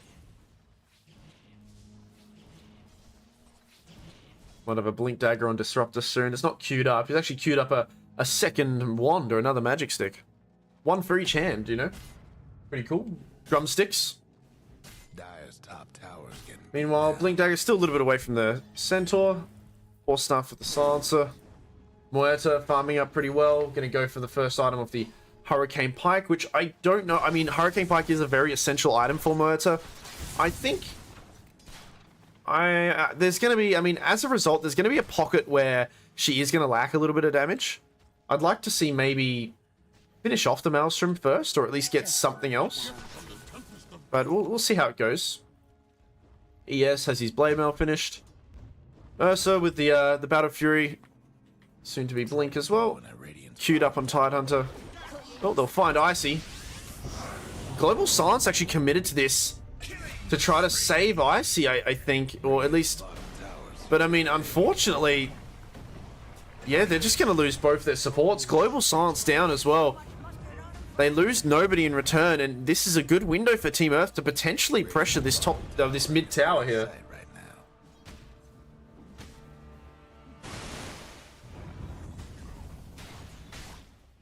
Hope Tide gets the dead in the water, right? Stop Elegy from rolling around. But yeah, they know no global. Ravage is off cooldown now. So they'll have 3 heroes pressure mid at least, with Elegy trying to hold herself there. Or themselves there, sorry. Clears out the creep wave. Glimmer on the Witch Doctor. Snapfire gonna go for a Lotus, which is really good against the Global Silence there. And use it on an ally or themselves if they want to get some Mortimer Kisses off. Meanwhile, Hoodwinked gonna finish off their Maelstrom.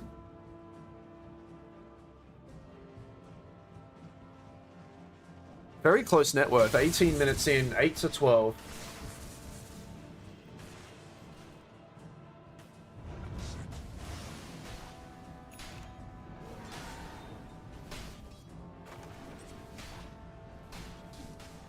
We closing in on anything?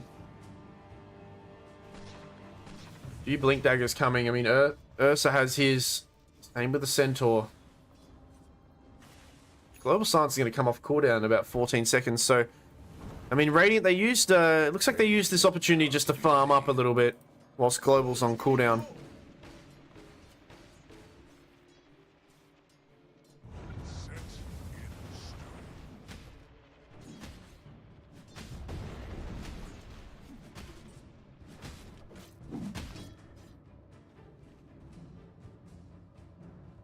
What did he buy on Disruptor? Haste. He just got a new item, right? Is that a blink? Another blink. Yeah, we're gonna have a few blinks here. 1, 2. Then Radiant. They're gonna... Actually, Tidehunter not finishing it off. He bought something else, it looks like. Maybe finished off a Mage Slayer or something. Well, they will smoke up. There's a blink on the Ursa, and it looks like Elegy...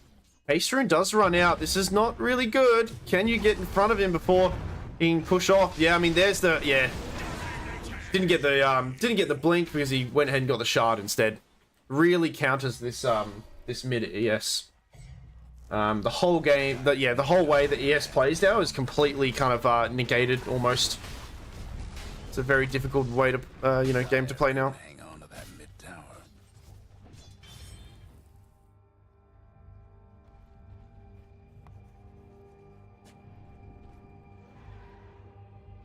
20 minutes. Mid-tower. Tormentor will spawn. Trouble brewing at Radiant's bottom tower. Meanwhile, Missy.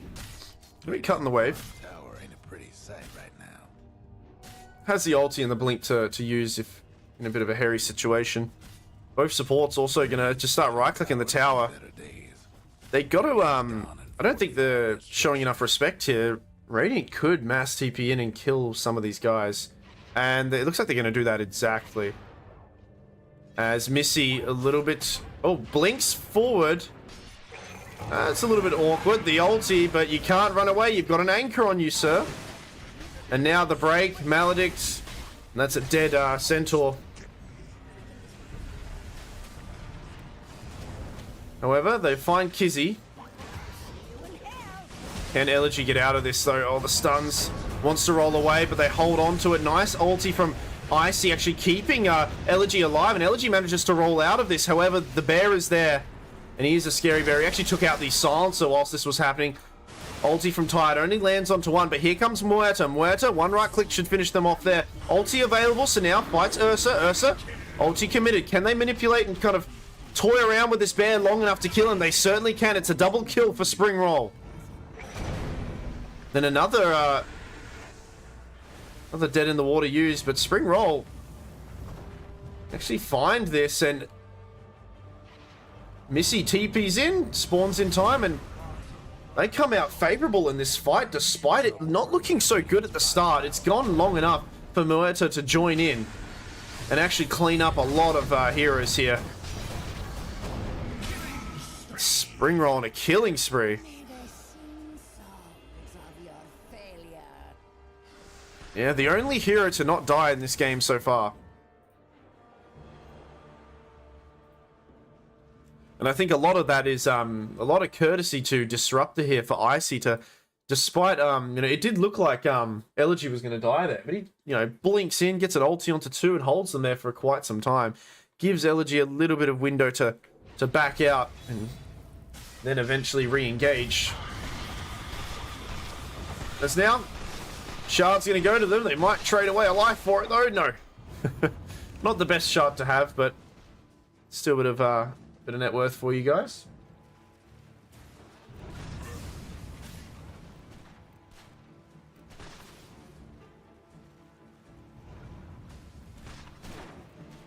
Now, how are we going on BKBs? Because once these BKBs come through, it's a much harder game for Dire. It's like Ursa, I think Ursa and maybe Tide should get one. I don't think the other heroes need to get one.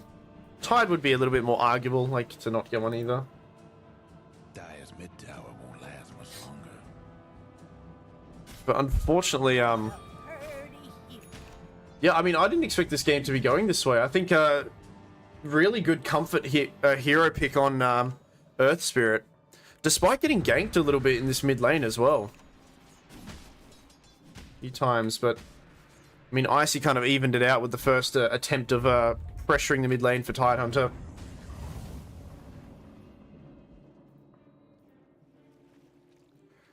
I really like this. They've switched up their game style, and they've gone a draft that can go later, but they've really emphasized when they're strong and what they need to do in this game.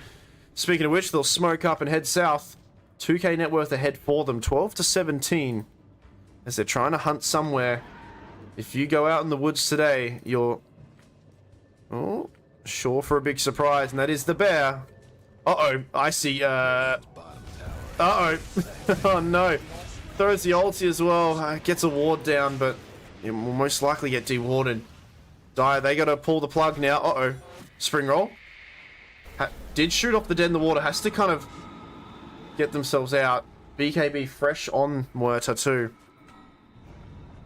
The ulti used on Disruptor, they need to kind of just dodge a fight for a little bit and just shove these side lanes, which bottom tower's getting pressured, so that's good.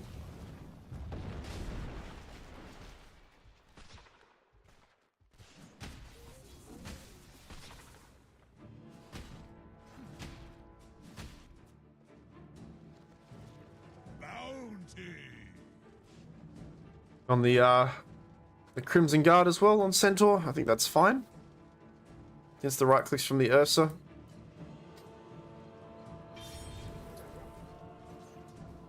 Wonder if it's worth getting the pipe too.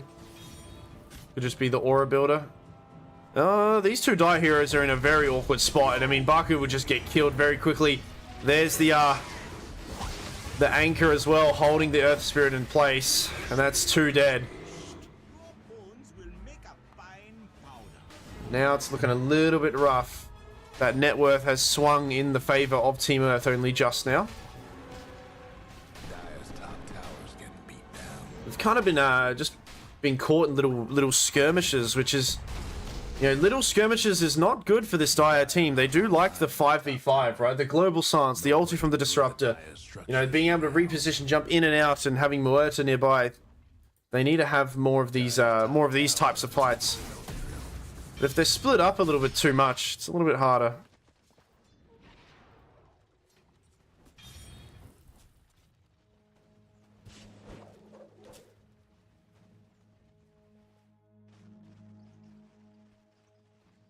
Roshan top for a while. What are we getting? Okay, so I like that she will eventually finish off the Hurricane Pike, but to have a BKB is pretty decent too. It kind of matches the BKB timing of the Ursa. Understanding that that's what he was probably going to get, and again, I see these supports have been kind of caught out of position again a little bit too aggressively. They don't have any defensive items yet either. They've obviously gone for the aggression here on the Blink Dagger. You've got one now, you got the Force Staff and the Glimmer soon on the Silencer, but you got to be behind your team. Radiant's top tower is taking hits.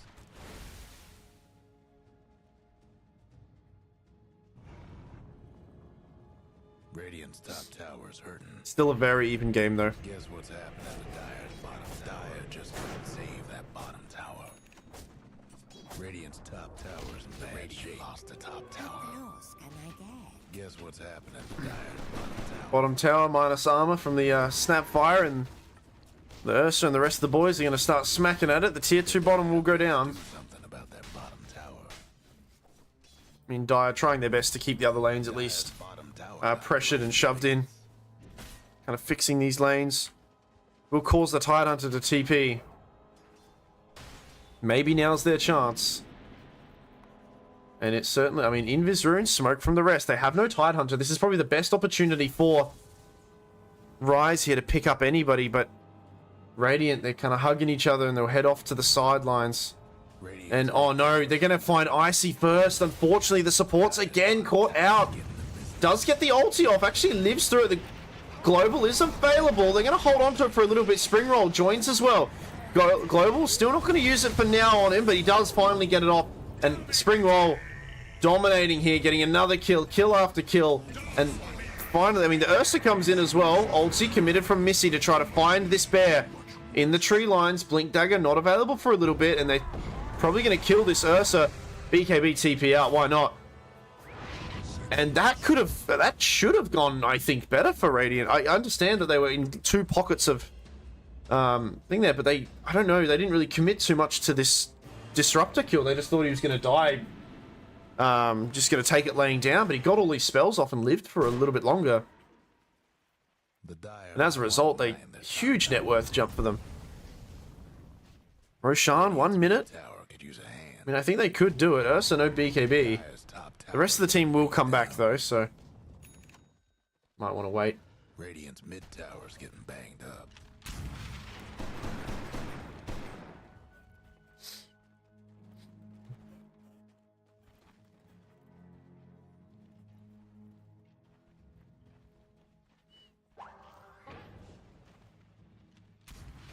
This is a much closer game than the first one. 29 minutes. Net worth swinging between each team. Now, I was saying that you know, the later the game goes, I think there was a window here for Dire to, you know, have a little bit more value with their spells. But a lot of it is, I mean, this Ursa is getting some really good kills. I mean, not just the Ursa, they're getting some pretty cheap and I think avoidable kills on some of their supports. Global, I mean, not Global, sorry, Ravage, used. Spring Roll lives through it though, turns around, starts right-clicking away. Got to be careful though of anyone jumping on top of them. Speaking of which, Baku just gets melted away by the bear. Maledict onto Elegy too. Double kill for Slain.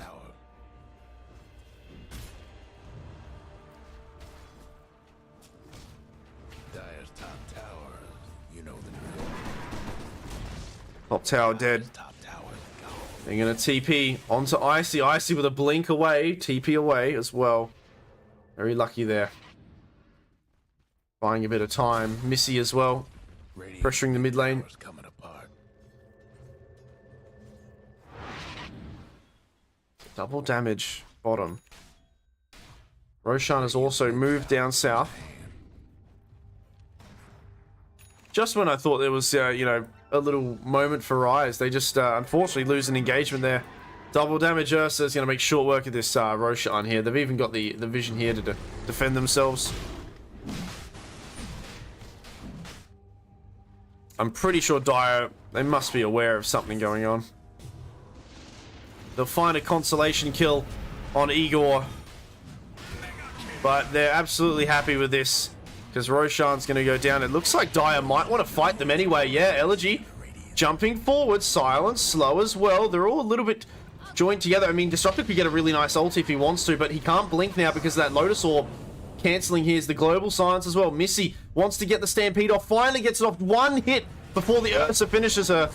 And now they're actually losing a few heroes now and there. Slain, kind of isolated from the rest of the team. Does have Aegis to work with. Meanwhile, more south of the fight. They'll start to connect with each other. They notice that Slane's in a little bit of trouble. Kidnap Van. BKB used. The ulti coming out from Icy as well, wanting to stop a potential Ravage, but it is still on cooldown. Spring Roll. BKB available. Ulti available as well on the Pierce the Veil. Brings it out at a nice timing as Slane comes in. Can't hit her. He's going to go down as well. Spring Roll's unstoppable. Glimpse back. They're winning this fight. Rise, they're taking a lot. The Witch Doctor damage, though, it's a lot. Bouncing between them all. However, it's not enough to save the battle here as Igor will go down too, and that is a victory here for Rise, only losing one hero, despite having Aegis on this bear. What happened? Structures must have been fortified. It was just really well, I mean, they still went for this, which was really brave, but then I think Team Earth were a little bit hesitant. They ran up here, and as a result, I think they got separated. Some of them went away from the Ursa. The Ursa just ended up getting kited. And the last second, Missy pressing that Stampede at just one hit away as well. Keeping her alive and just kiting this Ursa around. And then again, Spring Roll with the last moment, holding on to this Pierce the Veil. So well done. As soon as Ursa jumps in, nope, can't hit me. So, this last pick, Muerta, is a little bit scary. And now it's 5k net worth ahead for Rise. This is a very, very good game right now, game 2. Oh, Ravage actually catches Elegy as he tries to help out. And again, the last second Spring Roll, they just can't kill this Muerta. She's 7-0. Can they finally kill this chick? She's right-clicking away. Global Silence as well. Ursa nearby. Muerta has to be careful. The ulti's going to run out. She has to try to disengage. There's the 4-star. The ulti as well from the Centaur. Missy doing a really good job of saving her carry with that. Good communication from them. Are they going to win this fight? They're going to turn back around. Here she comes again. Got to be careful though. Slane wants to go back in. Does go back in and finally takes out the Muerta. She will die. Triple kill for Slane. And I think with Spring Roll gone, this fight is pretty much over here. As Elegy can't get out of the bear's grasp. Ultra kill for Slane. Again, back, forth, showing that it's not over yet. What a game 2. It's all about if they can kill this Muerta or not. Muerta dies, then the, I guess the whole structure of the Dire team is kind of crumbles down. And that's what I said, it's the main damage, right? A lot of the damage that they had is this AoE ticking damage, which can be a lot, right? The Disruptor, especially once he gets the Ags, as well as, I mean, ES too. But ultimately, I think, you know, majority of the damage is coming out from the right clicks of this Muerta. If they kill her, they can win the fight and they can win the game. It's the one win condition that Dire have. Dire's mid tower. 24 to 28, net worth still slightly in Rise's favor, but it's anyone's game right now. Ursa at the top of the net worth. As Muerta finally has one death. They're thinking about it.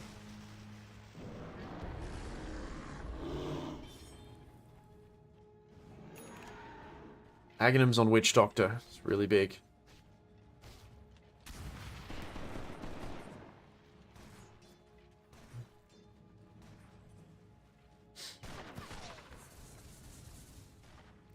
Gonna get a Aeon disc onto the Silencer. I don't mind that. I think he could still just go for a I mean, he might not even be able to get it off in time. I was gonna say Ghost Scepter, but I mean, I think the Ursa is just, yeah, Abyssal Blading and killing him anyway.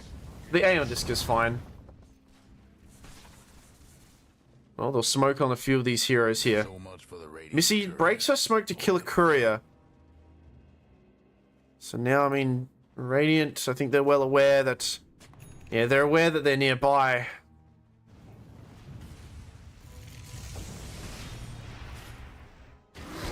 And Ursa gonna go for the Tormentor here. Tormentor going to Kizzy. Icy. Careful. Playing with fire all the time. Gotta be careful. I mean, Icy. Oh no, he was looking at the other side of the map. Throws the ulti down. Uh-oh. Oh, now, Springroll shows herself. This is really bad. They gotta get out. There's only 2 of them as well. They need to get the heck out of there. Oh, the TP out. Yes, good job. Can you say the same about, yeah, throw the ulti out. Need to get Springroll out. But 60 seconds, no Disruptor ulti here. They've even, yeah, committing the Stampede too.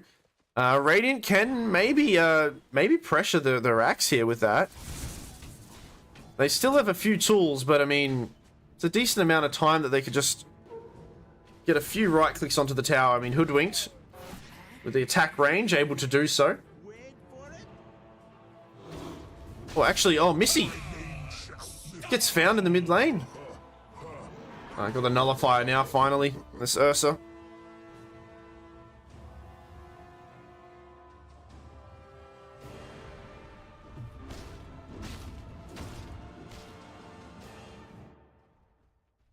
They know that Ursa's not there.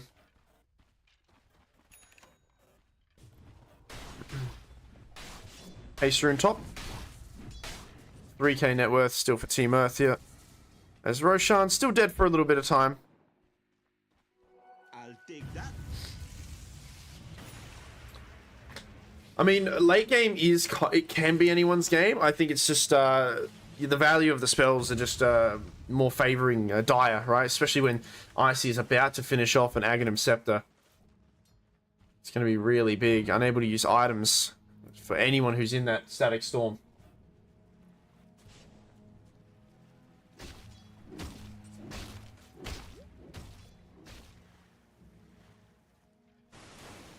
"38 minutes. Is there any other big items coming out? We actually have an AC on Centaur. Wow. And a Reaver maybe going to get a heart next. Meanwhile, we actually have a late game Radiance here from Earth Spirit. I think that's absolutely fine. Yeah, Earth Spirit. I don't know if he must have just purchased it, but that mischance on the Ursa is going to be quite obnoxious too.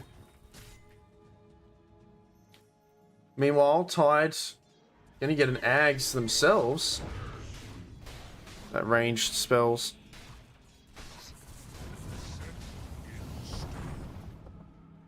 I mean, the ward here sees them. Slain. He sees that the enemy are nearby, blinks away. Can they get a glimpse in time? Can they see him? They wants to provide a bit of vision here from Elegy, but not enough. Don't quite see him in time.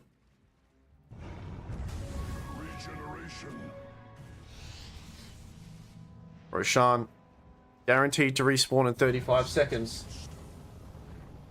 Things are getting pretty tense here as we hit up that 40-minute mark. That net worth, although very small, you know, it doesn't, well, you could highlight that it doesn't quite matter right now as we're getting into this later stage of the game.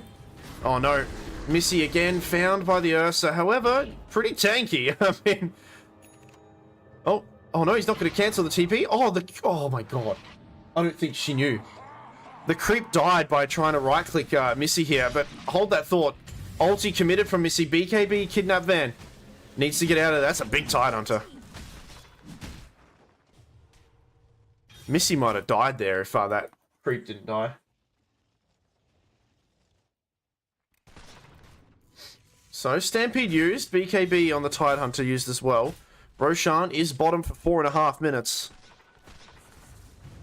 Radiant with a nice aggressive ward here so they can see the Dire Triangle, or little glimpses of it at least.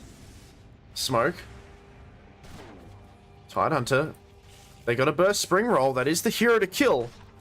The main damage dealer on this squad. And I mean, yeah, she's alone, so they're gonna find her. There's the stun. Follow up again. Here comes Icy to try to help. She gets the ulti off of the BKB. They couldn't kill her in time. The global silence as well. However, here comes Slain. Takes out the +5. It's 1-for-1 trade-off. They gotta get Springwall away from this bear. If they can't get her away, she tries to force stuff, but it's not enough. She's gonna go down. That's 2 dead. Elegy trying his best with the BKB. Blade Mail as well, dishing out a lot of damage to these heroes, but none of them are going down. The Maledict, the bear, right-clicking, swiping through, slays the Rockman.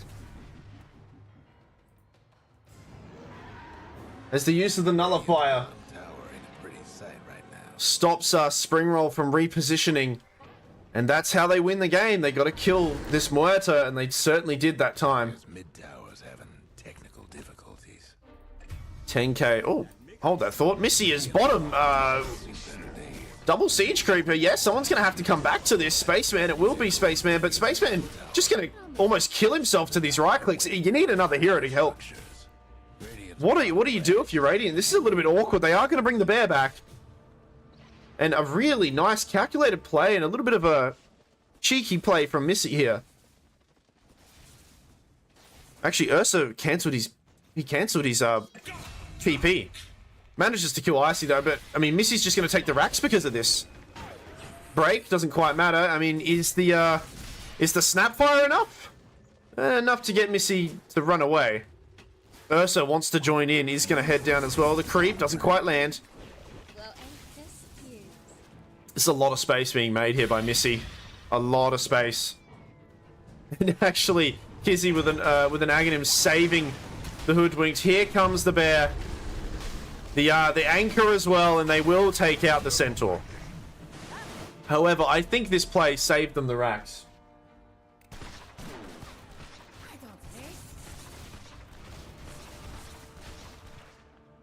Refresher on Muerta queued up. They need to protect this Muerta at all costs.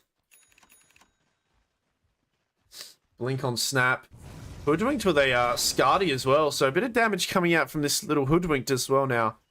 Haven't really talked about it this game, because it's been a bit of a rough laning stage for Spaceman, but Hoodwinked usually thrives in the later stage of the game where you kind of underestimate the obnoxious damage that she can provide. And there was, I think, who else had a Blink Dagger? Yeah, it's a Blink Dagger on the Snapfire, so being able to gobble up anybody and save them as well is really big too. Roshan, number 2. Looks like Radiant will take this one as well. Aegis goes to Slain.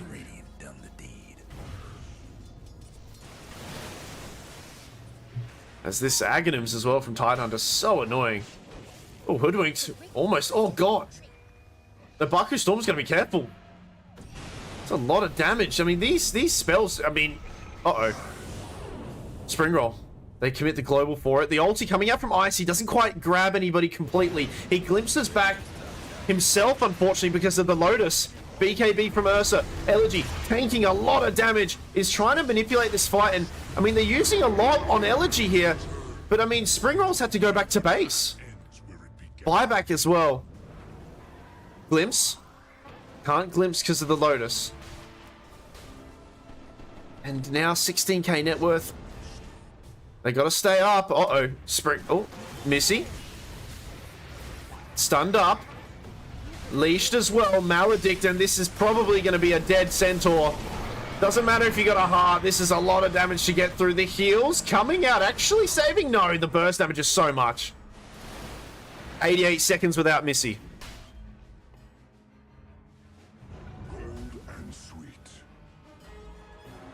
It's looking a little bit tricky now for this Dire Squadron for Rise. They've had such a great game too here.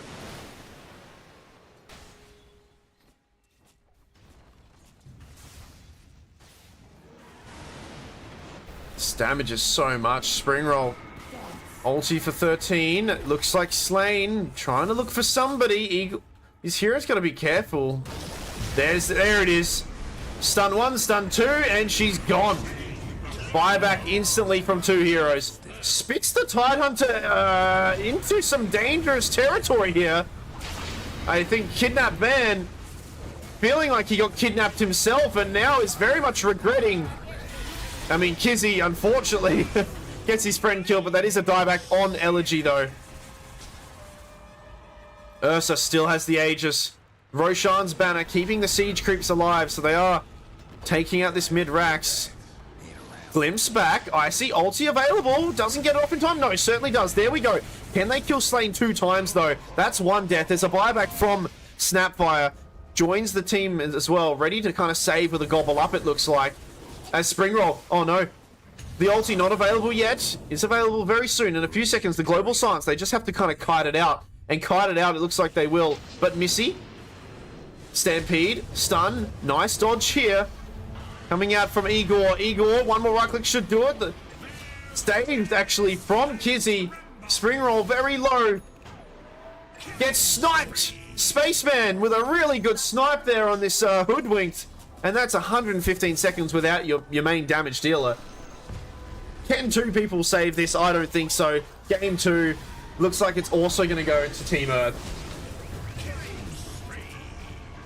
But man, that was a good game. Holy crap.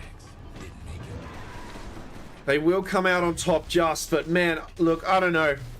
I mean, really good, you know, good way to kind of finish off the series. And like, you know, they kind of adapted and started killing Spring Roll a bit more, but man, Team Essence did so well. That was really good. This Dire team, I don't know, man. I think they played really good Dota. I mean, it is a shame they do, you know, they're going to lose this game. So it's a 2-0 victory for Team Earth, who are a very good, competitor here. But I mean, I think they should be proud of how they played the second game. Holy shit.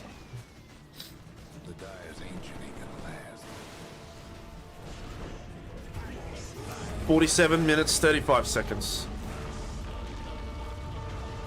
Team Earth take game 2 as well. There's another series. Player draft if you can cast. Starting shortly. When's this starting? Let me look. Let me make a look here. Yeah, I could probably cast it, right? If no one else is.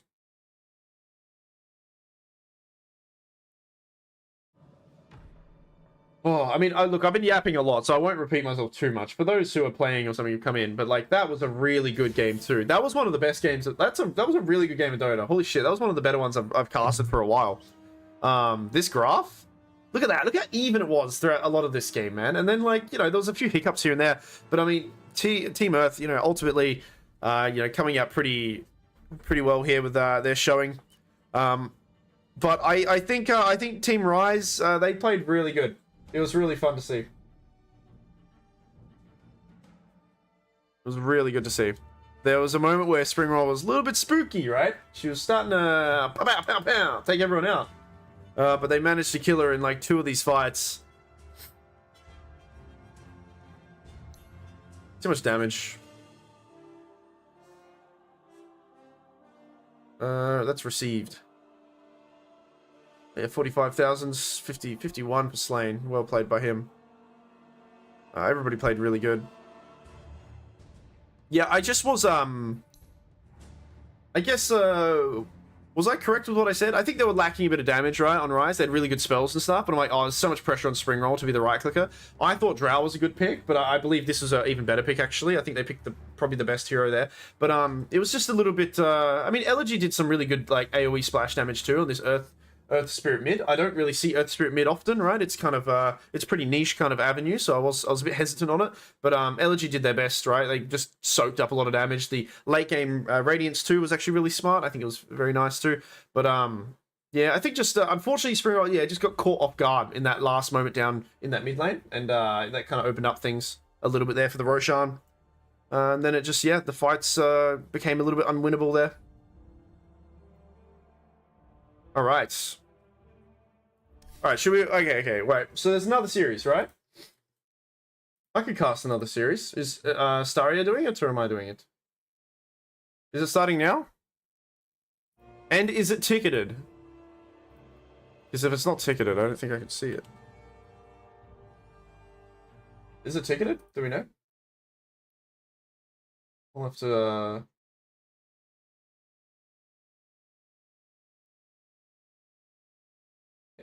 Let's see, like, who's playing in that? Do I have anyone that are playing in a tournament? Scheduled to start now. Okay. Is it ticketed though? Okay. Yeah, I could cast it, sure. Hell yeah. Yeah, I don't think I'm friends with anybody that's in it. Oh, what a game though. What a series. Damn, that was really good. That was really fun to watch. Well, yeah. Let's see. If this thing pisses me off every damn time, right? I type it in, Now, also, I'm a bit of an idiot. Now, you know, LA Oz, you know me. I look and I can't find things, right? I don't know. All the other casters can find stuff. That's alright, we can both cast. That's okay. Yeah, he's hanging out too. But, yeah, I can't, if I can't see it, I can't see it. You know what, we'll look for a custom lobby, right? That's usually where we can see if something's happening. What server do we use? Do we use Australia? Yeah, I think we do. How late are the people?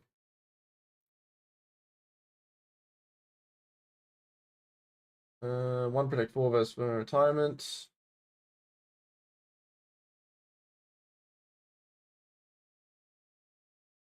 Is anybody...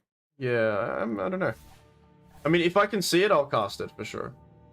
But it looks like it's maybe not happening yet.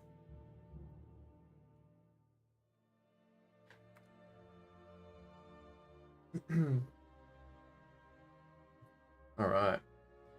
What do we do while we wait then? What's the thing we do? Should we check out what's on Liquidpedia? What's happening in the Dota world right now? You guys been watching Blast Slam? It's kind of cool. There's this like amateur series that I want to cast, but it's like Russian, so like the time frame is a little bit rough for me. But there's like a new Na'Vi junior squad as well, actually, like a second set of Na'Vi people. Let's have a look. Let's go to tier 1. 2 days time. All right, so we got a bit of time between these tier 1 tournaments. We got show matches. What are these show matches? What's this about? What are the show matches for? I didn't know this. What? Oh, this is cool. We haven't had something like this in so long. That's awesome. It's crazy. What's the score for the Rise series? Team Earth 2-0. They took them out. But man, that game 2 was really good. You pinged, please use ticket so you can see. Yeah, thank you. 2-0 to Team Earth. Yeah, Team Earth did really well. This is cool. They're gonna have like a little custom thingy-mabob going on here. And there's 2 sets of show matches too, with one of them being Quinn and Somnus. That's awesome. When is this happening? December 7th. Best of 1, December 7th. That's gonna be really cool to watch, guys. Like, I don't think I've seen something like this before. Like, or I have, but like not in a while, right? Where like tournaments do this. It's really cool. Okay, sorry. I asked you the thing. Yes, I saw that in Discord. I appreciate that. You ping when the lobby is up. Is it due to start right now? I guess so. Yeah, it says it's due to start right now. Huh.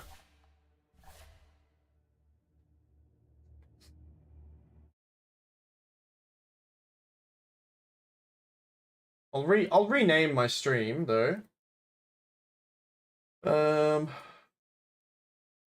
This is a different league, isn't it? Yeah, well, isn't this a different league? This one's not Champions anyone.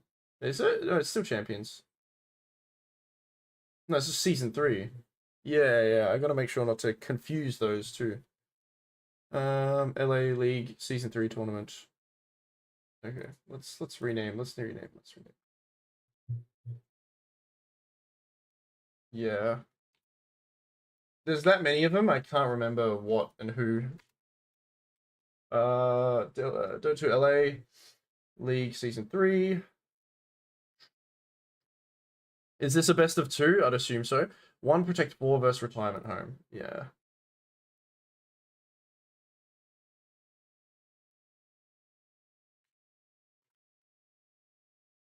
Retirement Home. I don't know that team. I know 1 Protect 4.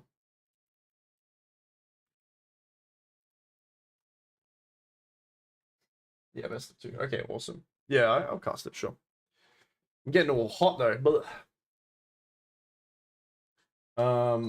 all right, we gotta, you know, kill some dead air, right? What can we do to kill dead air? You know what? I saw Gork play. No, That would do what Gork does. What's that Scrandle game? Is it Scrandle? What's that game where you vote on food and what people like? Scrandle food game? Am I saying it right? Scrandle? Potentially risky site. I'm gonna go anyway. Advance. I want to go. Accept the risk. I'm accepting the risk, guys. What the fuck is this? I don't think this is the right site.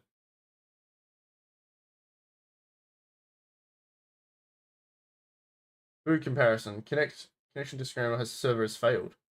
Okay, I guess we can't Scrandle. Why can't we Scrandle? Scrandle? Scrandle. Okay, this one seems better. Is this it? What the fuck is this? Play daily. Aha! Yeah, let's go. So yeah, yeah, sure. What the fuck? They said lobby is up now.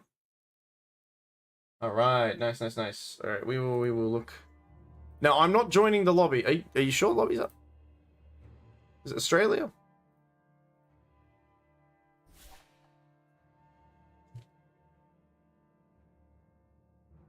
Man, this thing keeps deleting.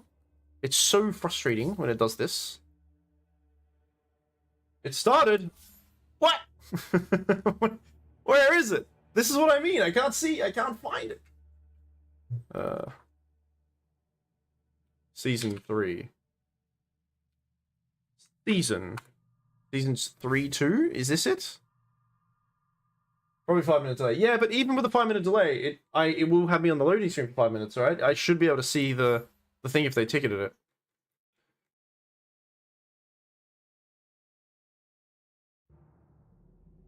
I don't know why I can't. Yeah, Southeast Asia. Season 3. Is it this one? October 1st was the last game.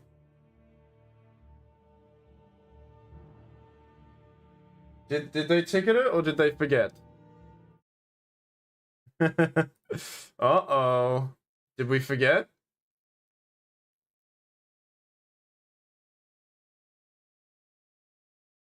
Let me see if there's any Discord messages. It's up and ticketed. Okay, Helix says it's up and ticketed. Which I believe him. Helix is a smart man. This is just like... This is obviously just like a me problem. Every time, I just can't find it. Like, why? What am I doing wrong? I type in D2LA, right? D2LA, and then like all of this, it should have live game written up.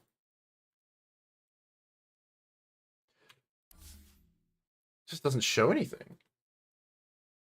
That's so strange.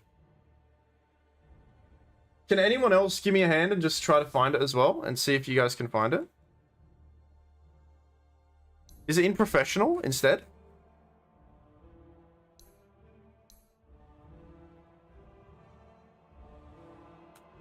No, we're not professionals here, apparently. Add the players? I think it's too late for that, right? I mean, are they going to respond to me? It should be season 3 to 1, not to 2. Even if I just type in season, it should come up.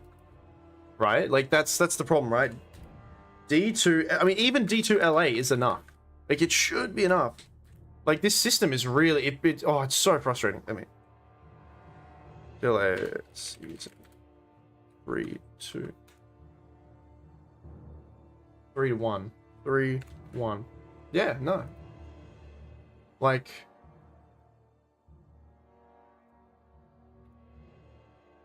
What's the point of paying? Like, you pay for this, though. Like, what's the point of paying for it to... I don't know if you paid to ticket it. I'm an idiot. But what's the point of going to Earth? Like, Earth. To that effort if, like, someone can't find it. Right? LA, player draft. Player draft.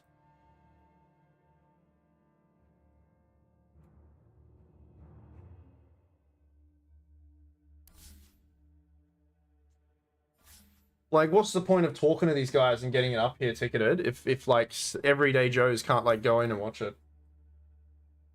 Okay, it's bugs. All right.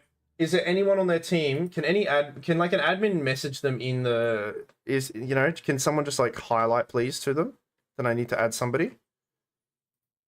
Where's this game's I'm looking at Discord right now. I'm not doing nothing. Season 3 chat?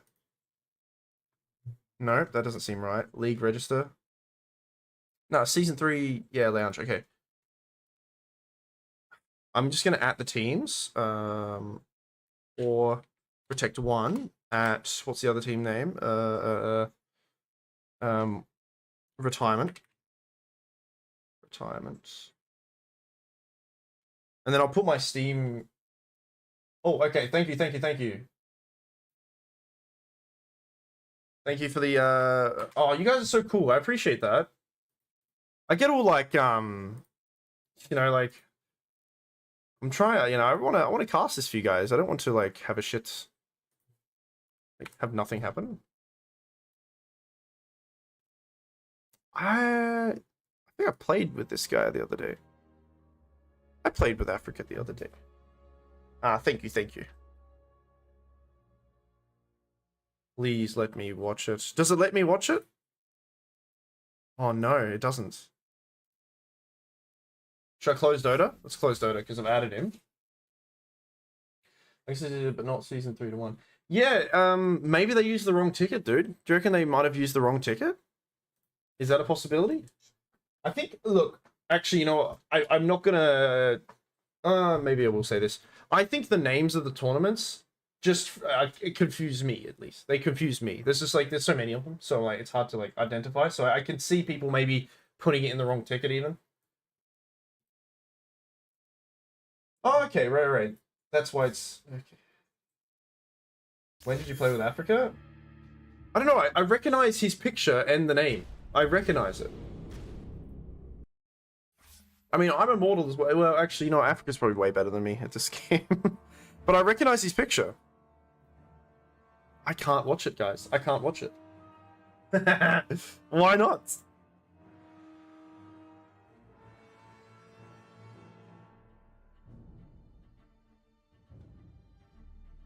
It's because I've added him after the game started.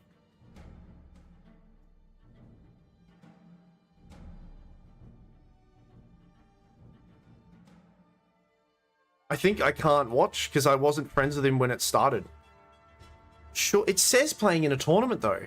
Like, it's gotta be somewhere. It's gotta be somewhere. Come on, man. We can find this shit. We can find it. North America, we don't want that shit.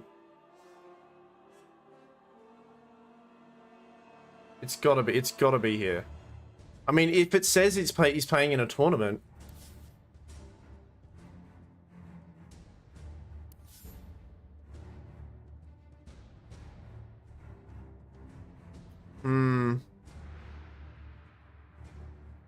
Yeah, I don't know. We might not be able to, huh?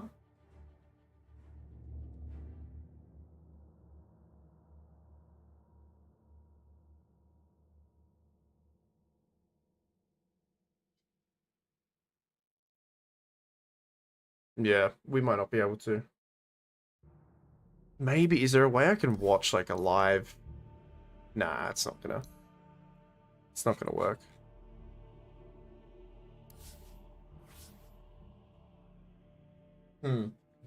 What do you think, LAOs? What's the solution here, man? I don't know if we can find it. I mean, even after I've added somebody, it's not going to... Oh, hold on. No, I just invited him to a party. Oh, shit.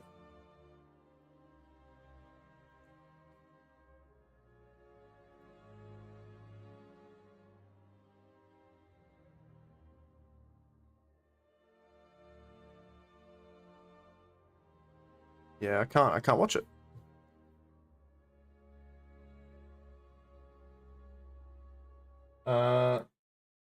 Maybe it started. I think it has. It started, yeah. It's just I can't watch it because I can't Like, I've added someone after the lobby's gone live, so I can't watch. Do you know what I mean? That's probably why I can't watch.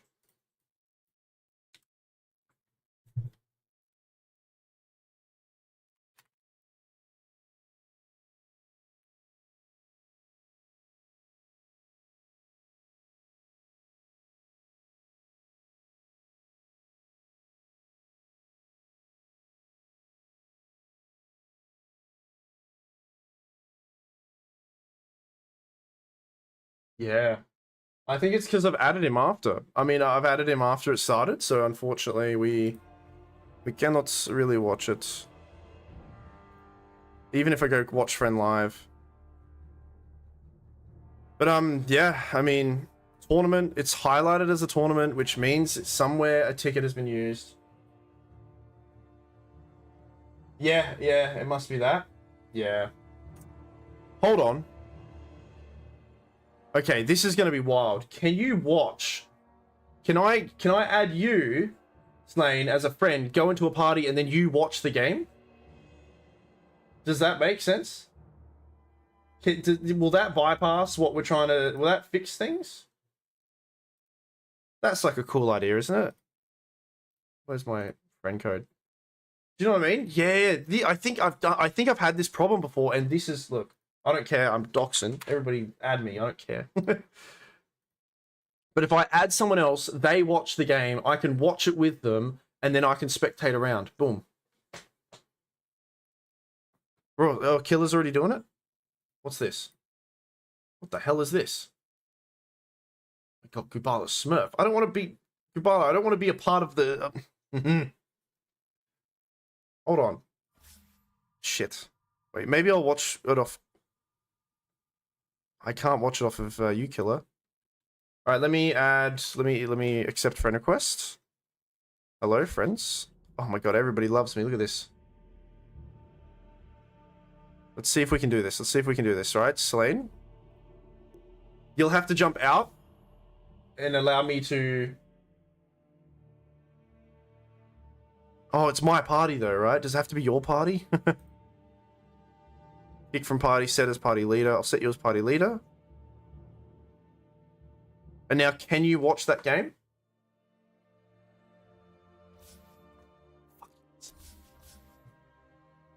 Yes! Let's go! Hold on. Cross our fingers. Cross our fingers. This is what a workaround. There we go. Thanks, man. That's fucking sick. Just as the draft is finished as well. Alright? Aha! Hell yeah. We're back, baby! Thank you for that, Slane. That's so cool, man. Alright. Woo! Hype. Yeah, hype. We made it. We did it. That's good shit. Really good shit. And it's going to be some really good Dota, because these guys are pretty good players, right? I've played... I think I've played with some of these people before. Maybe back when they were not as... when they were terrible, and now that they're over... You know, they're much higher MMI. Nah, hold on, no. That series was a good series. Don't give me this. Don't make it like that. But this is gonna be some cool Dota as well. Right? Equally so. Oh, hurry up! Well, who are we waiting on? Am I right? let's go. Let's get some Dota. Oh, 2 minutes. Fucking damn it! I'm on thin ice. Shit. All right. Do I have the right? Nope. That's my friend code. All right, let's go to my Discord with my robot in it with the command that I want. All right, okay, thoughts, feelings, opinions, guys. What have we got here draft-wise, and what are we thinking? We're on free camera. We're gonna go to last hits denies. Now I don't know the picking order. However, I see a gyrocopter game, and I see not many heroes that get up in his face. I guess the Huskar. The cheese of the Huskar is the goal here, as well as Chilled Cow joining in, and then they can burst with the Quav. It's not too bad. Obviously, Dire on a bit of a timer, like a much quicker timer than Radiant, right? Team intro. I mean, this is a bunch of dudes, right? Bunch of dudes doing dude stuff.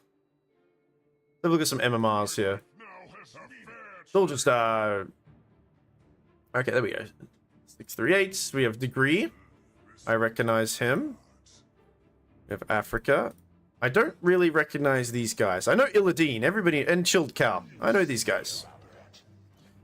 These guys are cool. Illadine's a very friendly fella. Actually, he doesn't remember talking to me, but I remember talking to him. That's all that matters. It was one time. 920. Whoops. Alright, okay, exciting, cool. That's the intro. Just a bunch of dudes. Okay, so, I mean, what do we think here, right? I instantly think, I see Radiant's draft and I like it a little bit better. Again, I don't know the picking order. However, when it comes to a gyrocopter game, you usually want someone who gets up in his face. They have the capacity to do this with a Huskar and the backing up of the Dawn, as well as, you know, a bit of burst from Quap as well. They've got a few things that they can do here. However, I mean, Timbersaw, he's having a pretty fun game as well. This is a very good Timbersaw game against all of these heroes, especially like, you know, I see the Pugner in there, and Pugner's a very niche hero too. But Pugner's having a rough time against Timber, right?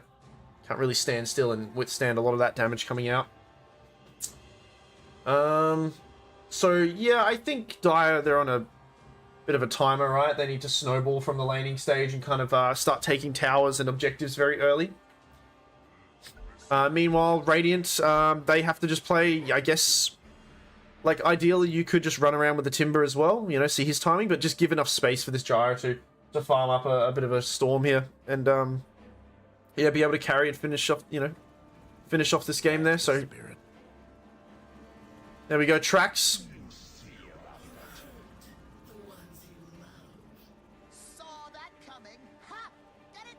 So, is anybody getting a Vessel this game? On both teams, maybe not. I see a team on Radiant getting it, obviously against the Huskar, and the Dawn is really nice. Ideally, it's pretty good against Timber as well. You often see that, you know, the Vessel get picked up, but I don't really see any heroes getting it, unless you want to go a very early kind of weird aggressive build on like Huskar or Quap. Speaking of which, I mean, that's a lot of aggression there. I mean, a lot of these slows, and poor Africa wanted to get a level into Cookie, but did hold off, and X-Knight will take that last hit there. The first blood going to Dire. Okay, now which team is which? Sorry. Which one is 4 Protect 1? I cannot remember. Somebody enlighten me here. Maybe I guess. I think this is 4 Protect 1. Because I recognize this face. But I might be wrong. And away we go. My life now has a fair trade.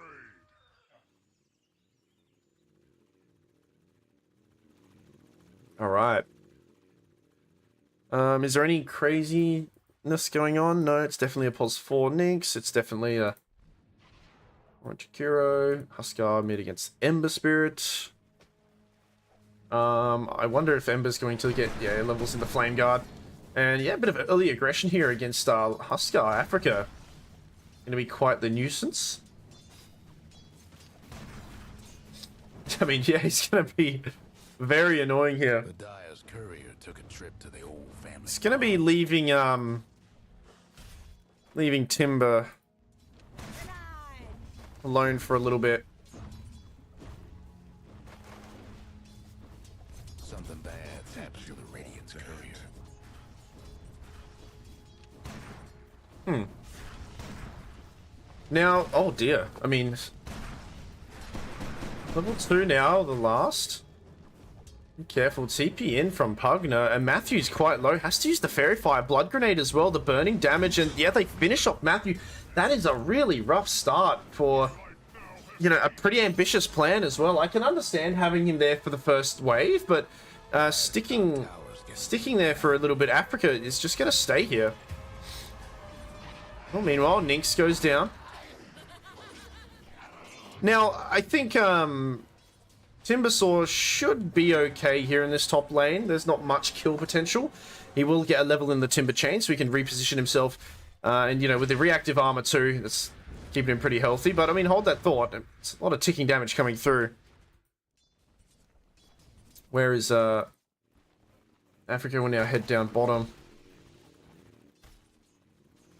Gonna go for an early kill here. And the minus armor, the blood grenade too. Trax gets stunned up by Chilled Cow. Well, they lose degree. Does go down before he hits level 3.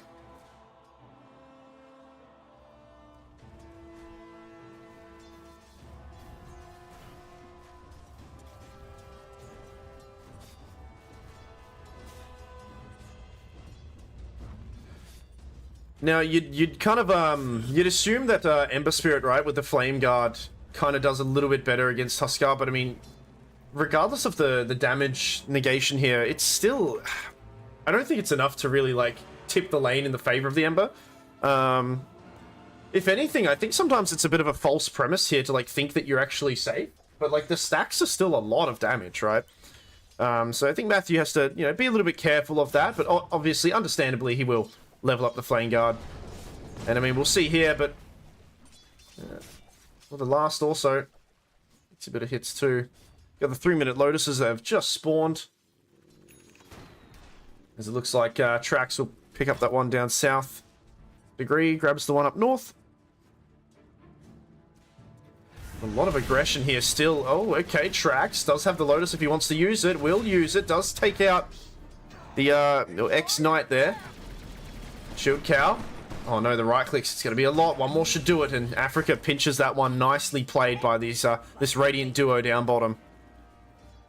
Leaving them... quite bloodied and bruised, but they take out these two heroes. I think we're going to see a lot of rotations at most of these runes, right? For these two heroes here.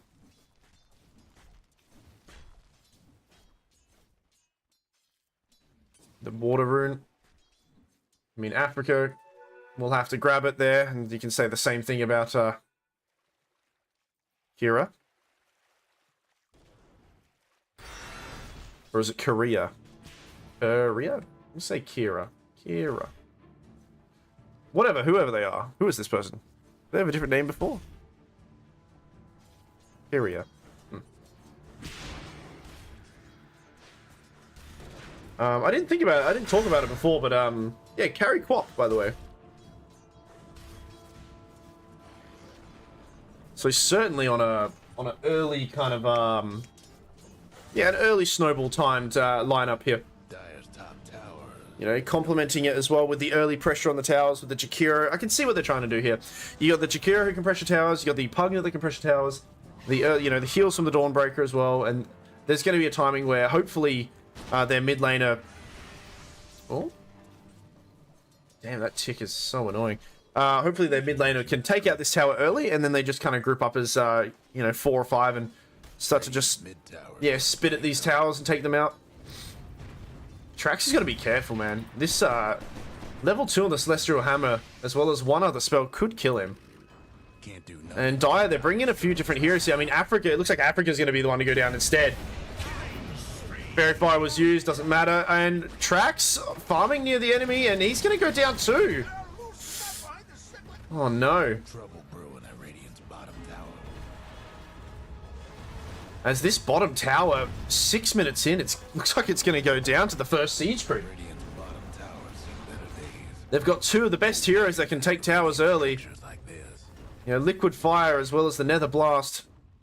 Radiant's They'll use the fortification to keep it alive for a little bit longer. 6-minute runes, Helix.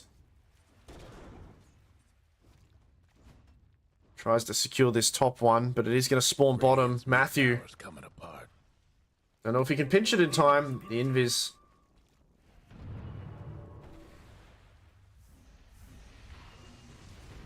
As Kyria will take it.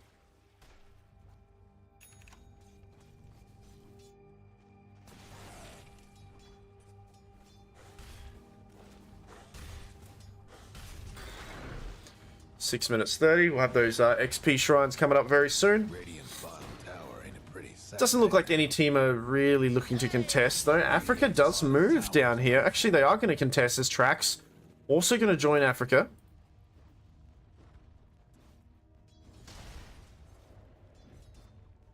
And yeah, they're going to pinch it. The scan is there. They're going to bring Helix as well. So 3 against 3 here. As they're going to run right into almost a triple stun. It is a triple stun. And then follow-up stun as well. Trax dishing out a lot of damage onto these heroes. Africa, though, will lose their life. And they actually take out all of these Radiant supports at least. Not before Trax can finalize a kill onto Kiera there.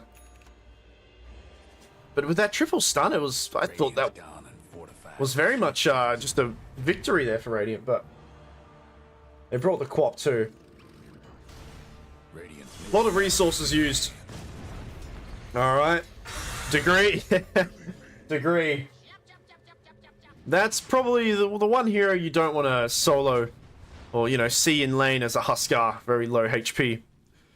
Is this pure damage here from the Timbersaw. Oh, Gyro. It's taken out by a Chilled Cow. As well as it looks like Jakira helped out with that fight, or that kill. 8 minutes. The regen. Helix should probably pick it up. Gonna hold on to it for Matthew.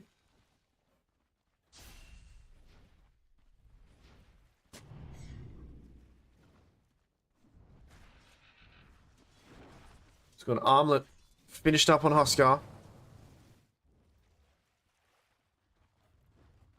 Now these supports on Radiant, they are quite low in XP, I think, in compared to the dire ones. But bit of lockdown here. Yeah, there's the mana burn, and that's a kill there, getting them both to, or at least one of them to level 5. So once these heroes get their ultis, it's going to be really big, especially for this Nyx Assassin. Unfortunately, the lowest XP hero in the game, I believe, right now. But probably the one that needs their level 6 the most, right? So we'll see if Nyx Assassin can join a few more engagements, or possibly maybe get some solo XP somewhere into a dead lane. Bringing a few heroes here. Trax also coming, and he gets pinged out. And I mean, Illidan, yeah, he sees and goes, yo, Trax is here, guys. And Degree very low, gets screamed at. The Quap does go down, however. They've lost the Quap for the Timber. And I'm not sure. I mean, Trax, unfortunately, a little bit of wasted time here. Would like to have gotten something else out of this, but as a result, he'll have to head back down. And now with him gone, Helix slowed. And there's a hammer to finish off the bug. Squishes the bug. Who needs more teen if you've got a giant hammer to throw? There's still this Nyx level 4, just at 10 minutes, unfortunately. Huskar TPing in onto Matthew. Oh, brings him with him, and he pings it out to his friends, but there is no tower for him to have his buddies come to. Matthew in a bit of trouble. No more remnant for a few more seconds. I don't even think he couldn't even dodge that damage. That ticking was so much, and a little bit of a panic there from Matthew, unfortunately costing his life. Ulti, Snapfire, Chilled Cow. It is land. I mean, all of these Mortimer Kisses are landing. Degree, can he finish off Chilled Cow here? Nice Chakram. Doesn't quite hit, though, unfortunately. The second one does, but he's only on 100 HP. Chilled Cow manages to live to see another day. And we'll port out, ready to ulti in if need be, because here comes the rest of the cavalry. Illidan, as well as the Pugna, and that's a lot of magical damage coming out onto these heroes. The heals come out. Helix, the bug, hiding into the trees, but unfortunately goes down. That's 2 dead. Meanwhile, Huskar joins as well. Finds Matthew again. Matthew will get out of harm's way, though.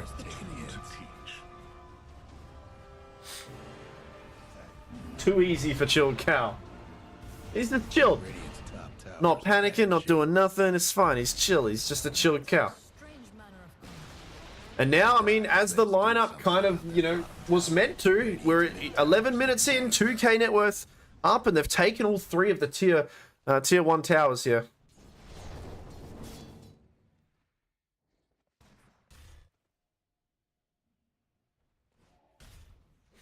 As this snowball, we'll have a look at this net worth now that we're at about, almost 12 minutes in. We do have Trax at the top, but Chilled Cow and the last are only a little bit behind them. With the Huskar eventually going to get this Sange soon.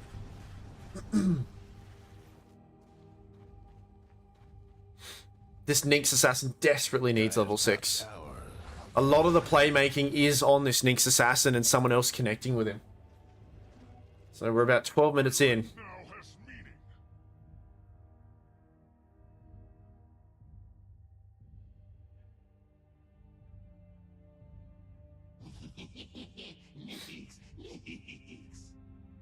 Let's have a little bit of a pause here. FPS issues, he says.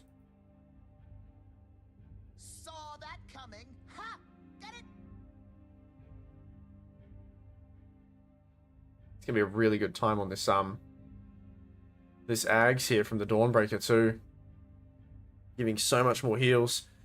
Wonder if they are queuing up a vessel. I don't think they are. So there won't be a vessel here, meaning Huskar and the Dawnbreaker are going to get some really good amounts of regen off, right? The heals are going to be really big.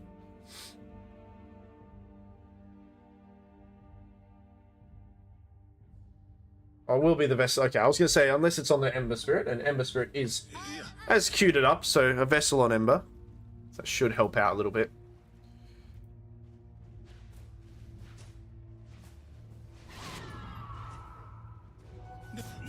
I see Matthew.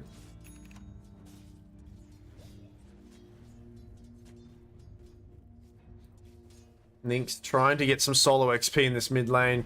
Most of these lanes are a little bit dangerous for him to venture out into. And I mean, speaking of which, X-Knight can just kind of bully him out if he wants to. He's so close.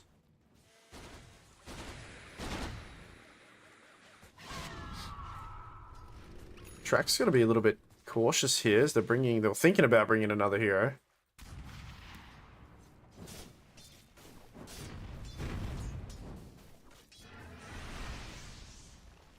Although the XP is getting split up amongst these three heroes, oh, double stun onto these guys. I think they're just trying to protect this Nynx and get him his level 6. There will be the 14-minute runes. They can go to that if they want to. And now, yeah. Oh no, the stun is going to finish it. Going to stop the TP out, and that's the Aghanims, I think. Or not quite, actually. No, not the Aghanims. I was wondering why he didn't end it early, but he couldn't. No Aghanims is there, so the timing was just really good from Chilled Cow. He was kind of close to that TP out. There's a death to the gyro. 3-3. And Nynx, just as he gets level 6, unfortunately, well, he lives through it. He's gonna head down south maybe with this ult. Well, unless he wants Ember Spirit to try to kill this Huskar. This is a pretty brave play. They're gonna go for it, and yeah, he does. Manages to do it, actually. And really not respecting the fact that they saw him go invis there. And, you know, if there's any hero that is a little bit of a counter to the Huskar being low all the time, it is this Nynx Assassin. And now Ember Spirit. There we go, the Searing Chains, as well as some damage coming in from Africa. Though, Illidan, Scream does come out, dodges a little bit of the damage, and now trying to drink the bottle, does have this polywalk. But no, he will go down anyway. Helix as well will shortly follow. Meanwhile, Africa turns around with an ulti, tries to land it on top of himself. No. But Illidan walks into the fire. Oh my god. No, he dies anyway. Yeah, tips galore. He just walked into it. He wanted a reset. Give it a bit more gold back towards the enemy there. It's a shame.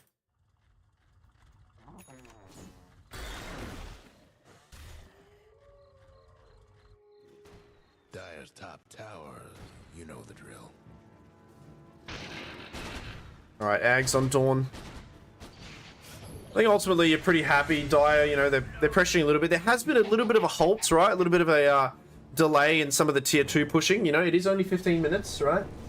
To push a tier 2 this early is a little bit of a tricky thing unless you got a zoo lineup or you do have the supports that you have here. However, they need to get maybe a pick off or at least connect with each other first before they try to think about doing something like that. Uh-oh. Chilled Cow. He's alright, he's chilling. He's a chilled cow. He knows when to TP out. Bada boom, bada bing. 6-1 on this guy. He's just chilling.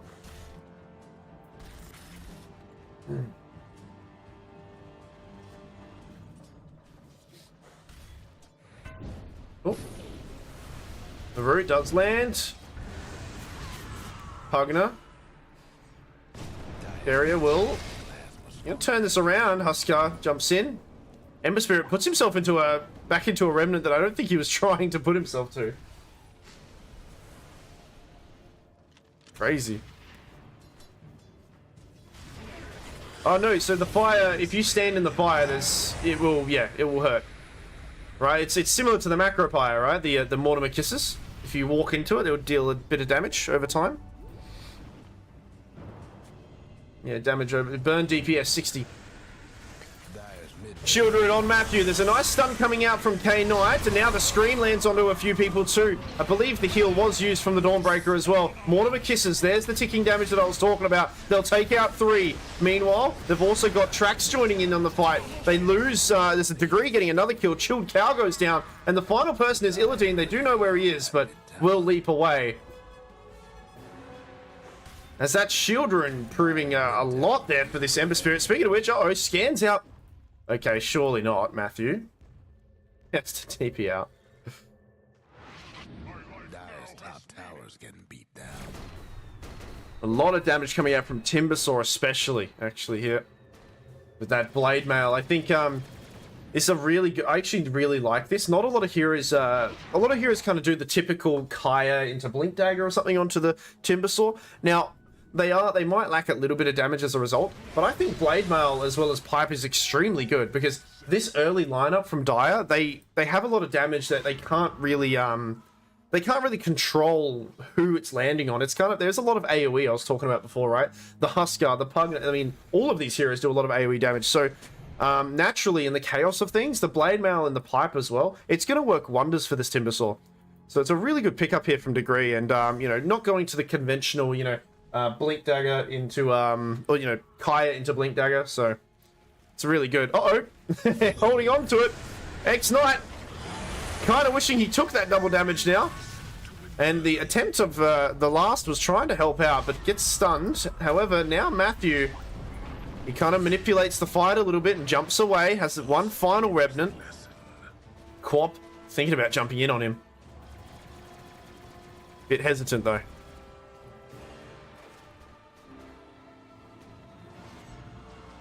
Matthew is angry? Maybe. Maybe he is. No, he's fine. He's calm and collected. Just like Chilled Cal over here. What a guy.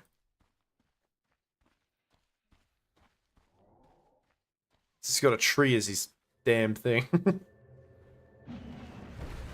A tree killed you.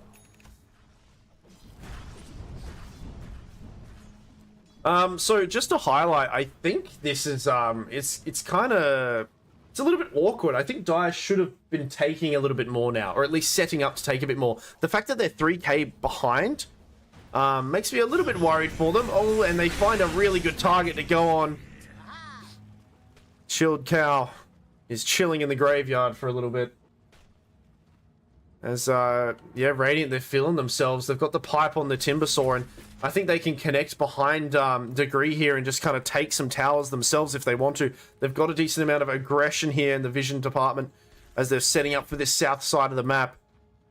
And, since Helix as well, had a rough start, but eventually got that level 6. The scouting has been really good from this Nyx Assassin. See what they want to try to do. It looks like the XP or the Wisdom Shrine is on the menu, potentially for grabs. Though there is a tower, a pretty healthy one that stands between them. But they'll actually head towards the Tormentor instead. Guess what's happening to Dire's bottom tower? And, Illidan, if they could find this Quap here. The other two heroes are mid right now, so it's a little bit hard to read what's going on. I think Illidan has some pretty good intuition and knows that they might be nearby. But still goes to farm anyway, stunned. The rest of the team aren't quite with him, though. And, manages to jump up into the high ground. They do guess correctly, though, from Degree. Really well played. Knowing that he blinked up to that high ground there. And they kill the Quap anyway. And now with this siege creep, they will pressure this tier 2 top. It is going to force out a fortification from Dire. 5k net worth lead for this team here on Radiant.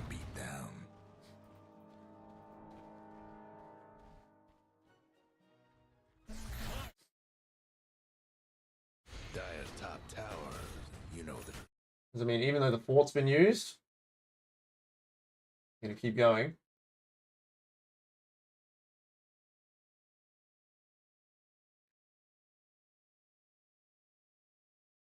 Bottom tower. Radiant I was right about the teams before, right? The Radiant team is 4 protect. Yeah, 1 protect 4 or whatever. Yeah, I thought so. I was not sure. I was unsure. Uh-oh, Shield Cow again. Oh, and actually uses the ult as well. So that's no ulti coming out from this Dawnbreaker too. They're going to try to move forward. The root doesn't quite land on the Huskar, but I mean, Degree just turns around and turns up the Degree there. The heat coming in from him, taking out the Huskar. The Scream defensively to try to disengage and salvage this fight. The roots are huge and they're just comboing everything together. It's a triple kill for Degree. And here comes the Nynx. Uh-oh. They want more. Illidan, careful, root. Stun. And that's another death there. As Trax is up north, by the way, pushing the tier 3 tower. 22 minutes, 10k, and we've just blown this. This game has just been blown out of proportion now. And I think, you know, I think a lot of this is, I mean, Degree played really well, but this item build is so good by him, right? It's so good, just understanding how powerful these 2 items are to start off with. And then he'll still go back to the Kaya and Sanj too. Killing spree for Africa. They will lose the Ember Spirit, but, I mean, Huskar, is he going to stay alive? Kira, keeping him up, healing. Trax needs to kind of reposition himself, but here comes Degree. Watch out for the big boy. Pipe available. He's waving at him. Now, this is where you need to show a bit of discipline here. I'm not sure if sticking around is the wisest choice. Pipe. I mean, the right click is enough, though, actually. The last can't even get too close. They are going to have the Dawnbreaker back soon. Nynx Assassin. Oh, no. They have a ward there. And now, oh, they jump into the Ice Path as well. Followed up by the dual breath, but I mean, this X-Knight just goes down anyway. Scream onto a few heroes as one goes down, and that is the Nynx Assassin. Heals, coming out, keeping Illidan alive, actually. And now, Shield Cow, maybe turning the tide of the battle. However, you do have Trax and you do have Degree still here. Shield Cow will say, hell no, I'm going to get the hell out. The Rax is still alive, though. So who's the real victor here? They're throwing a lot of resources at this push. And, okay, ulti used. Silence as well. The ticking damage, it's a lot. Trax will go down. The Chilled Cow will finish him off as they've been ignoring Degree a little bit and killed his friends here. But they can't ignore Matthew because here comes Matthew, rooting a few heroes. I think he's got a haster, and he certainly does. He's going to be playing around with his food a little bit. Degree, nobody saw that. We're going to pretend we didn't see it, Degree. That's okay. He's going to keep playing. Root onto Illidan again. Running out of mana, the damage coming out so much. X-Knight, he's only just respawned. Leave the guy alone. As rooted yet again, taken down. Double stun coming in from Chilled Cow. And surely they pull the plug now. Nope, they're sticking around. I mean, 3 are dead. I get it. Can they take this Rax out? They got to make it worth it. They have to take a Rax. And I think, I mean, even if he gets this ranged Rax, a lot of heroes are respawning now. He denied it too. Did he deny it?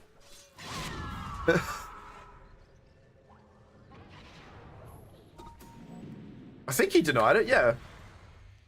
But it doesn't say denied. Can you not deny Rax anymore? Am I old? Do I not remember? Can you not deny? 90 gold each still? Maybe I'm reading that wrong. Yeah, Quap killed it, but I thought it says deny. I mean, it still has gold going to people, which is weird. Maybe it's a bug. Speaking of bugs, Nynx Assassin gets jumped on, but I mean, Huskar very quickly regrets his decision. Chilled Cow is saying, please, man, don't make me use my ulti like this. And now, unfortunately, he was out of position. Pugner trying to draw some attention to himself. Guys, you need the tier 2. Come on.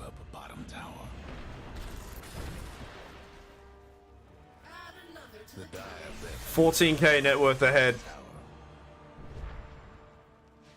Illidan, courier hunting. Didn't make it. as they'll turn their attention towards the tier 2 mid. Won't last much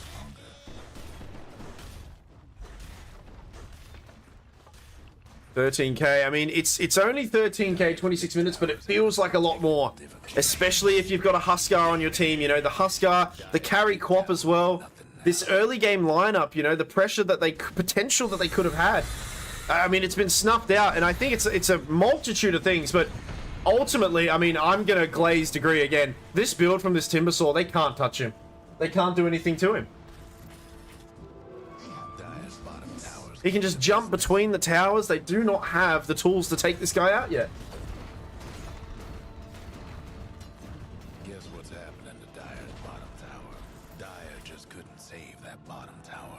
Look, I don't know. See, the thing is, I don't know the picking order because I joined in later, so I don't know if they picked it after. Okay, Helix.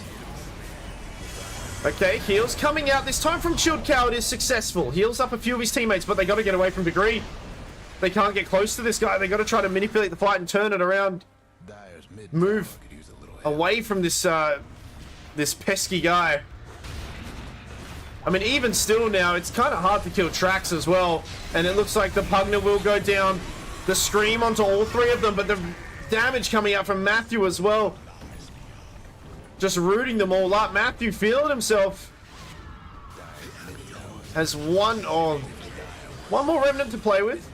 He should be okay to get out of this, but, I mean, that's a lot of ticking damage on him. He'll dodge a little bit of it, go for a TP out. Nothing to stop it. Meanwhile, the rest of the boys taking out this mid-Rax. As all they got to do is tag in, tag out. It's either Degree or Matthew going in and causing havoc while the rest of them take what they need. Bottom Rax, the only thing standing between them and Megas now. Oh, Nink's Assassin with a nice use of the Carapace holding Chilled Cow there. Defensive Ice Path from the Jakiro doesn't quite save things though as Chilled Cow goes down. And now it looks like, I mean, Trax, he finds Illadine running away. Dire's top rags is Oh yeah, the top melee's still alive. Oh no, Huskar, he just takes collateral damage there. GG gets called, why not? Reset, boys, come on. As, I mean, I didn't mind Dire's draft, but, you know, there was a certain way they had to play, and I think, you know, Rating did a really good job of just kind of understanding that, and they connected, but yeah, they connected a little bit earlier, actually. Oi, oi, oi. Run, protect 4, victory. Okay, that's only game 1, though, so there'll be a second game soon. I don't know if these guys are going to have a little bit of a snack break or water or something, but we'll have game 2 momentarily. I'll have to wait a little bit and see if they start up again. I'm gonna get some water because I've been yapping a lot. So give me 2 seconds. This intermission is gonna be incorrect, by the way, guys. Incorrect because I was not planning to cast this series. So give me a few seconds. We'll be back very soon for game 2 between 4 Protect 1, who just took game 1, up against what is it? Retirement home, I think. Yeah, retirement home. Sorry. All right, I'll be right back.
More Dota. I want more Dota. Damn, I just ate something chili and I didn't bring water. I'm an idiot. Alright, how are we going? Are we...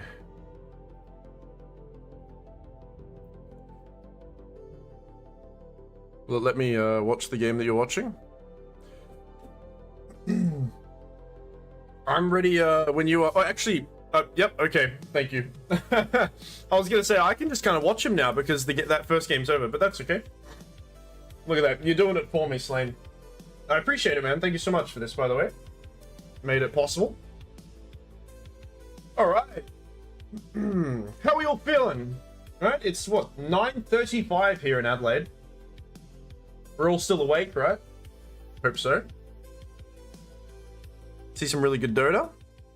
We've had a really good night of Dota tonight. I'll keep the music up for the drafting stage.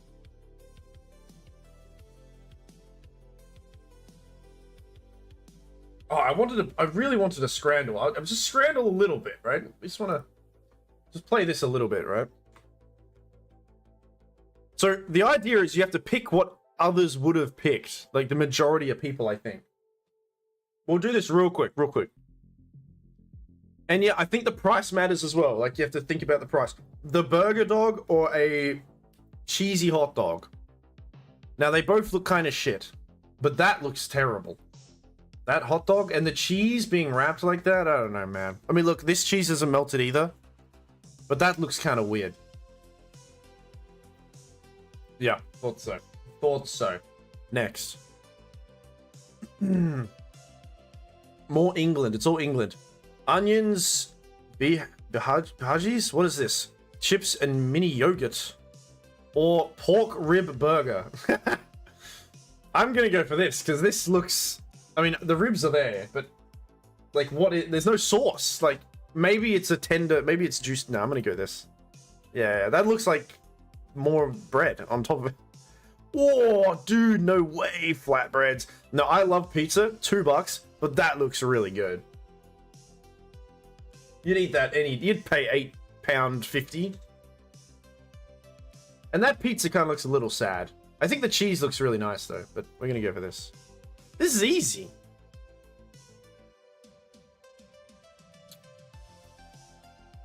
Chorpen?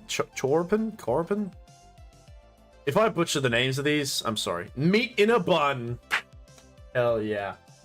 I'm gonna go for meat in a bun. Nice. Looks good. What the hell is that? Now, I actually don't really like... Hold on, let's see. Nah, we're fine. I actually don't really enjoy... Churros are fine. I just think they're overrated. I think churros are a little bit overrated. But I've got a feeling people are going to pick this here. Yeah. I actually don't know what that is. Oh, it's a mushroom pizza bread thing. Cheeseburger with a very sad piece of cheese. Or a Sonoran hot dog. That kind of looks weird. It's green. I mean, this looks too boring. You got to pick this. Yeah. Oh, salt pepper chicken. Buck me green. Oh, me green is so good. Dudes, stir fried noodles, fried egg. Can't go wrong. It's only $1.90 as well. But this looks nice too, and there's chips. I'm gonna go for the white man thing. Yeah, that was a close one. Ice cream, cashew, coconut, pineapple, or buffalo chicken wings. Oh my god, they look good. Ay. I like ice cream, but I'm sure people are picking this right now. Look at that. That looks so good. What the fuck? Yikes! What is that? Who took a shit in my hot dog? In my buns? Who took a shit in my buns? That looks terrible. That looks terrible. That's like a giant turd. Okay, last one. And it's a pretty tricky one. Chicken parmo. That's not how you say it. Chicken palmy with loaded chips. Pulled pork sandwich. That looks too messy. I think I'd get upset eating this. I'd get angry eating this. Yeah. Got them all, baby. Let's go. 10 out of 10. Perfect scran. And a perfect segue into the drafting stage. That's awesome. They do daily scrandle. Very good, very good. Alright. There we go. Killed a bit of time. Alrighty, so game 2, retirement home, and 1 protect 4. I think I keep saying 4 protect 1. I might have even named my stream that. I'm not gonna lie. No, yeah. I think I've said 4 protect 1 every time, even like prior to me casting it tonight. Like I've called these guys the wrong name. We get a DK. But they've banned out the Veno, so that's good, right? Often you see people pick the Veno. Now I said this in the previous series that I casted in the other tournament. They picked the Veno. The Veno was really rough against him.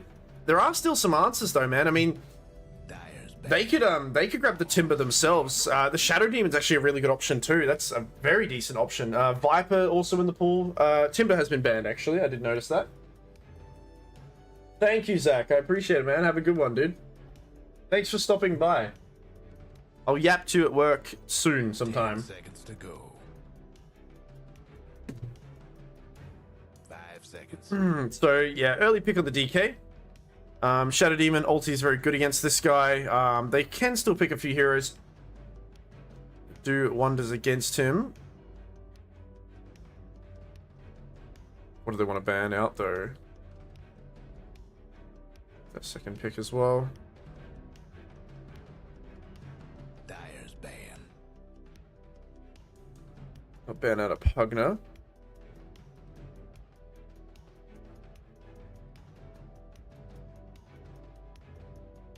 It's not so reliable now that you've got a Shadow Demon on your team, but like AA is always still an option too. You can set up with the Q into the ulti. Obviously, like these two heroes like to play very far back, so you have to kind of compensate for that with like other hero picks. And they don't really have any like reliable stuns per se. They've got the catch a little bit, but you know, yeah, AA is an option. One that people kind of miss. What's the word? Radiant's ban. Oh, they just kind of underestimate, I guess. And Shadow Demon can't really protect you from the AA ulti that much. He can negate some of the damage, but it's only a fraction anyway. And yeah, by the time you've done it, like most of the damage is done, or the prevention of like the healing is what you really want. 10 seconds to go. I've been out a Slaughter as well. 5 seconds. So I have the next picking stage here. Retirement home.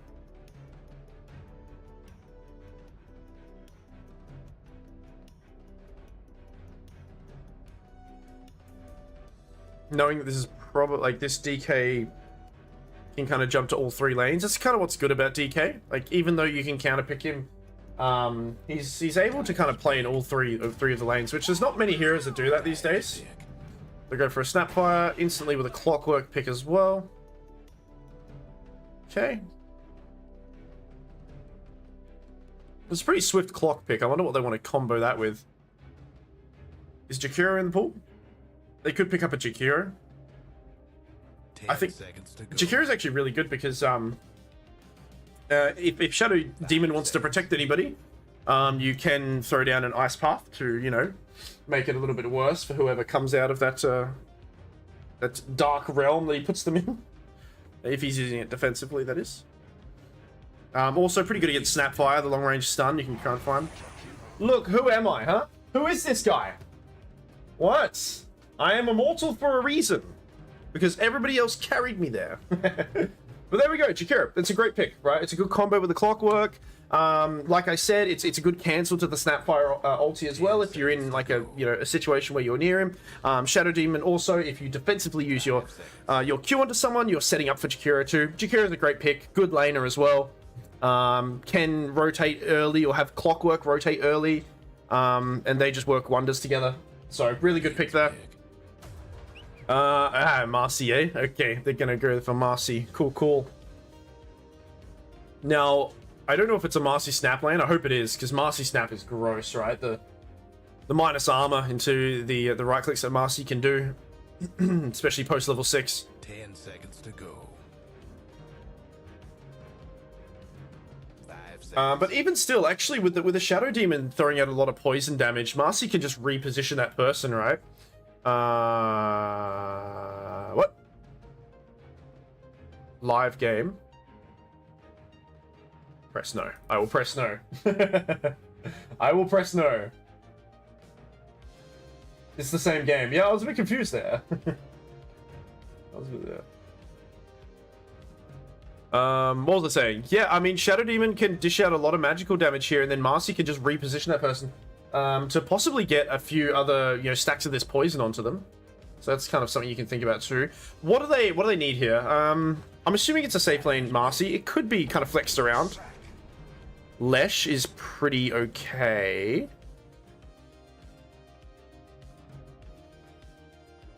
Yeah, they don't really... Lesh is pretty okay. Yeah, I don't mind it. 10 seconds to go. Kind of makes, you know, you can dish out a bit of damage to this Clockwork before he even, like, you know, when Clockwork commits to, like, jumping in, often, you know, he's got a little window of, you know, either being able to decide if he wants to, like, commit to the fight, or he can get out and have his team finish off whoever's in the cogs or setup. Leshrac makes that a little bit harder, right? Because he can, you know, pretty swiftly turn on a lot of damage. A different story if you are the Leshrac getting trapped. You can still deal out damage, sure. It's a little bit different. I hope Clockwork gets a Blade Mail this game. I think this is a Blade Mail 4-star kind of game. 100%. Co-op, that's the connection. That's another connection with the Clockwork too. Bit of burst damage here. It's not too bad.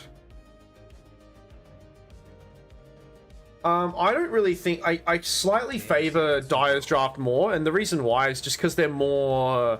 I think they're just easier heroes to play in collaboration with one another. I think Retirement Home, I can kind of see what they're trying to do. I think it's just a little bit harder to execute. I'm strictly talking about like rotations and team fights and stuff. 10 seconds to go. But we still have the safe lane pick for Dire, as well as the offlaner, I believe, for Radiant, unless they want to flex this Marcy into a different position. It looks like... Yeah, I'm glad they got rid of the Abaddon. That would have been a nice pick. I mean, is Ursa still in the pool? No, he's not. Ursa's gone. Gyro still untouched as well. Radiant's but Gyro's not very good for Dire. I think this is a safe lane DK. We might be seeing two offlaners here get picked. Mars is still available for Retirement Home. I'm actually really... I think it's a really good way to save the draft. 10 seconds to go. It can trap people in with Leshrac. It can stop... well, I mean, most of them can still get out of it, but yeah, it's mainly just helping out with Snapfire. The combo's really good there. Yeah, I mean... Yeah, they think it's an offlane DK. What are they... Whoa, what are we thinking, guys? Do we think that they both need carries? Do they think that it's an offlane DK and offlane Marcy? I guess so. They should pinch the Mars, man. They should pinch Mars here. It's really good. It's good for both teams. 10 seconds to go. Nyx is strong. Radiant Marcy +3. Radiant if Marcy's +3. Yeah. That's a good point too, Slade. That's a good point.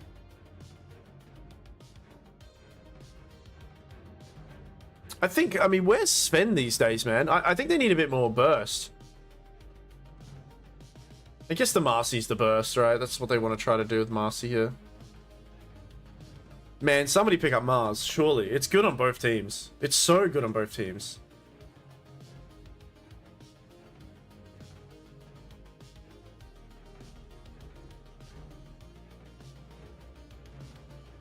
I'm just like, I'm tunnel visioned into a Mars pick. I don't know what else. I still think that it is too... I still think that it is like the offlaners getting picked up here.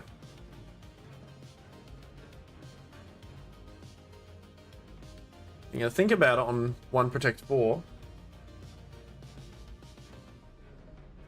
burn down that reserve time. I mean, so far, there's just... You're going to hope that Clockwork and Dragonite can kind of hold the Leshrac down long enough.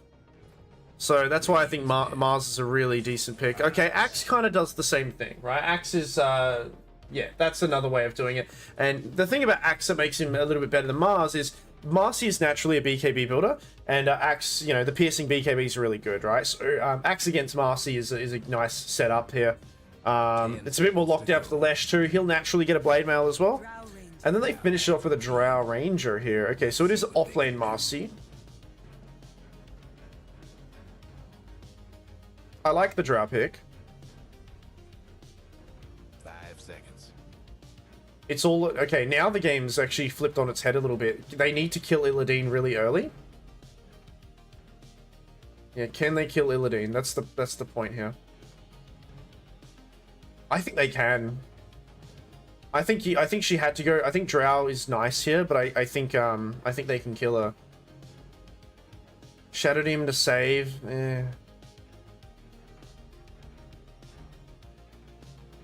Okay. Yeah. I don't know.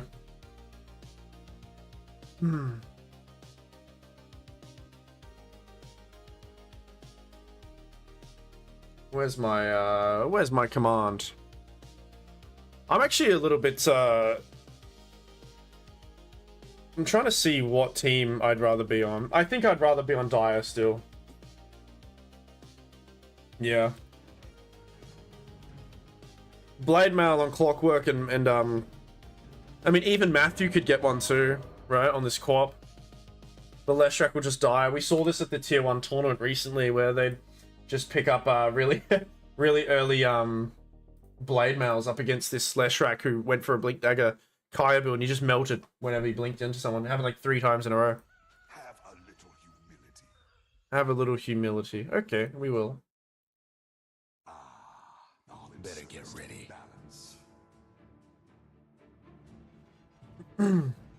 Yeah, I think I like Dire's draft slightly more. I am a very big Drow enjoyer. I think Drow's a very underrated hero, and I think a hero that can be like, you know, if you don't have a Gyrocopter, and if you have a good Gyrocopter game, but Gyrocopter's banned, I usually think about Drow next, right? Smoke instantly breaking. Africa. Ping each other out here. That's a bit awkward. They didn't expect to run into each other so early, I think. That's funny. I think Dire are stronger right now. 100%. Maybe... Oh, Leshrac, though. No, I still think Dire are stronger. Just the Jakiro and the Clockwork supports are a little bit better. Looks like Radiant think that too. Let's still back up. This is a decent amount that you're committing for this kill here, and they mess it up, unfortunately. Bit of gold going towards X-Knight, and a blood grenade committed. And you make them level up Ice Path too, which is not necessarily what you level up first. So a few resources unfortunately wasted here. And even still, are they going to not get the rune? No, they do get it on degree. Illidan might have made it you know, actually worth it. It looks like Illidan. Okay, never mind.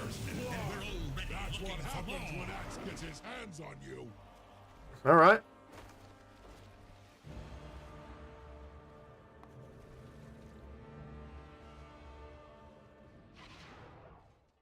Last hits and denies. All right, clock pos 5. We will have the Jakiro down in this bottom lane. Why are they having Jakiro bottom? I guess they want to mix up the ranged and the... Yeah. No.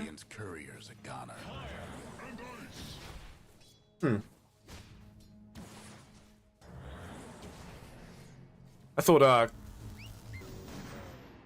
Jakiro would have been better. Yeah, Clockwork's in trouble. Rough. Yeah, I think Snapfire and Marcy don't care about a Clockwork. They're just going to minus armor and right-click him. Like, through it all. I don't know about this, the supports being on these lanes here. Now, granted, Clockwork probably can't get as close to these two heroes. I get it. But I think this is one of those just boots. Just get boots and just keep running at them and annoying them. putting him into awkward positions, and then Axe can maybe capitalize off that and get some last hits. But hey, look, this is what they're trying to do. We'll see how it goes. I understand why they'd put him top. He can play Dota a little bit easier. Effectively, maybe not so much. I don't know, he might feed a few kills.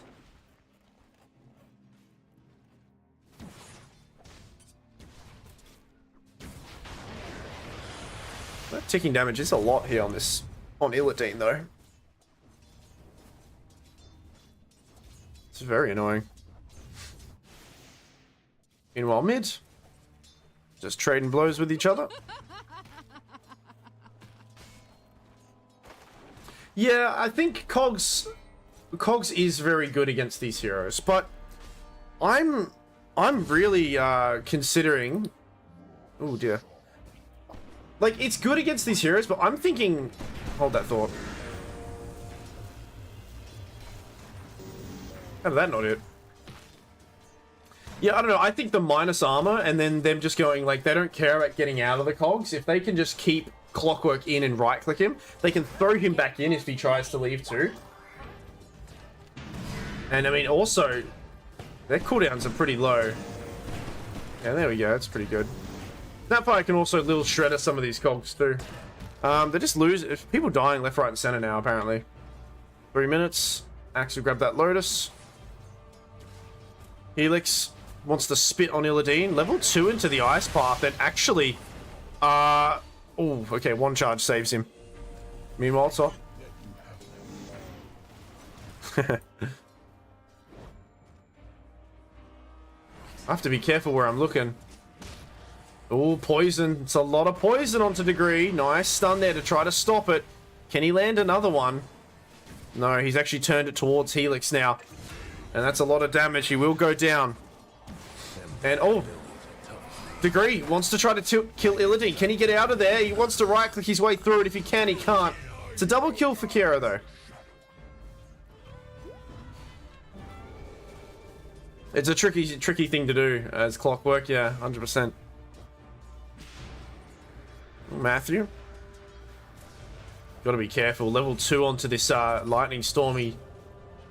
Playing with fire there. Speaking of fire, Helix comes in, but it's a little bit too late as the bottle's already been used. He's going to make him drink it all, though, it seems.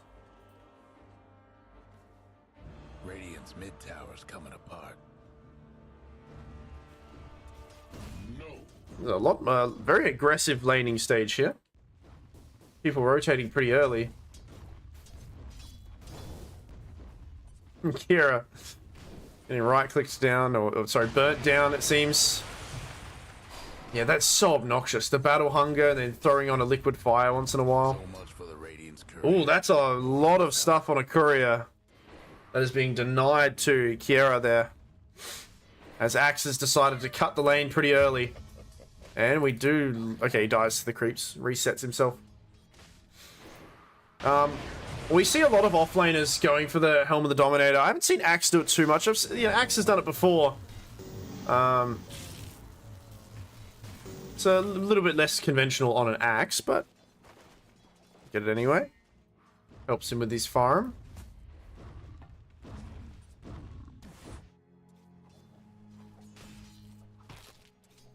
Africa. Level 2 on the cogs now. Okay. However, they don't care about it. They just right-click him down.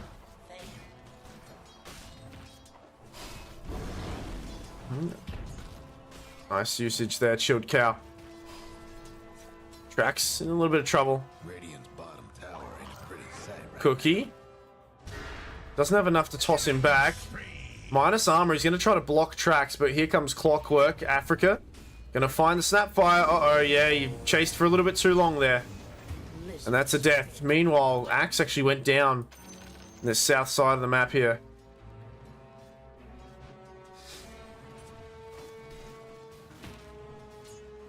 Of the first 6-minute rune.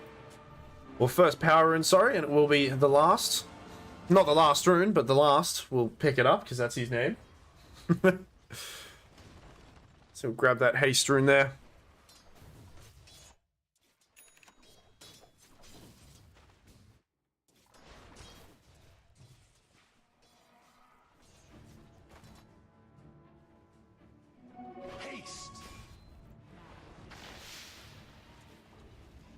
7-minute XP shrines will spawn in about 20 seconds.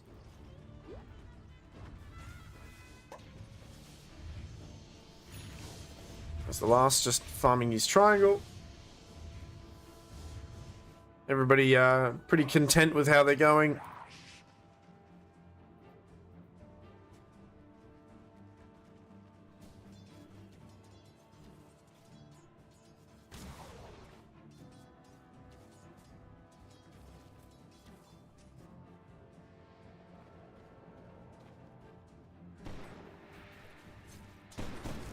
Looks like this mid tower, they're setting up something here with a nice aggressive ward. Not sure if it got spotted out, but there's some pings coming out. They know that the Dire heroes are nearby. But as a result, though, they're actually going to move towards Degree instead, and Degree in a lot of problems. Magical damage, manipulated, thrown down, and that axe is going to die. It gives the green light for the rest of the Dire heroes, though, to pressure this tower mid. But as that happens, Track's getting pressured a bit. Africa will have to join him. Hands him a delicious vegetable. But Kira, also nearby. And they might still want to go on Tracks because he's very low. But Africa does manage to discombobulate this a little bit and jumps in. Was a bit of a problem, but there we go. They take him out anyway. The ulti from Chilled Cow. TP in from Helix.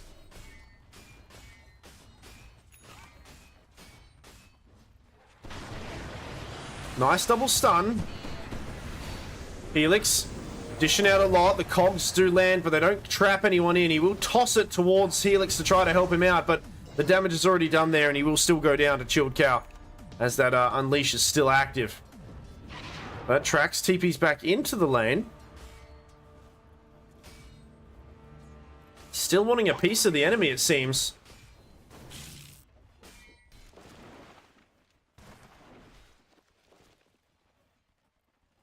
Oh, but looks like Matthew trying to hunt for the last, knowing that he's farming around this area. He's not showing anywhere else, so now that ward will see him run back mid. He actually jumps aggressively here, and actually Kiara is nearby, so an easy setup here onto Matthew, knowing that she can't jump away for another 2 seconds. And there we go. Nice little bait there. And saving some of that damage dishing out on him here from Kiara.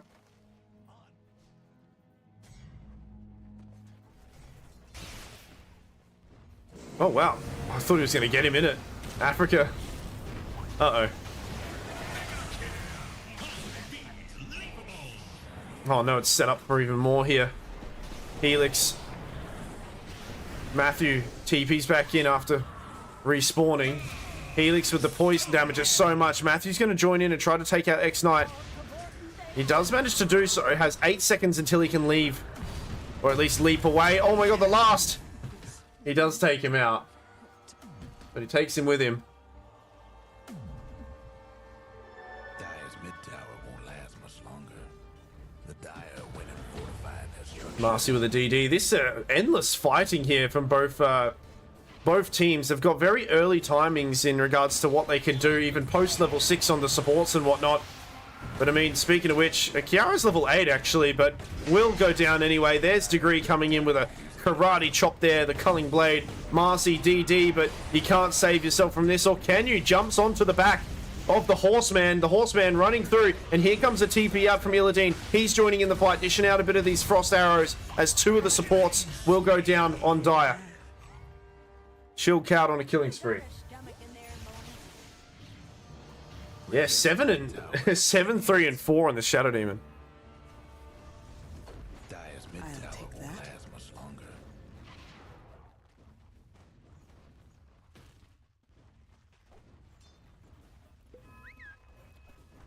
Both offlaners with a Helm of the Dominator.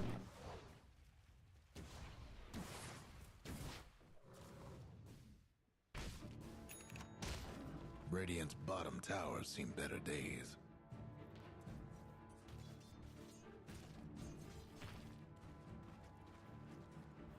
A Glimmer on one support, or stuff on the other.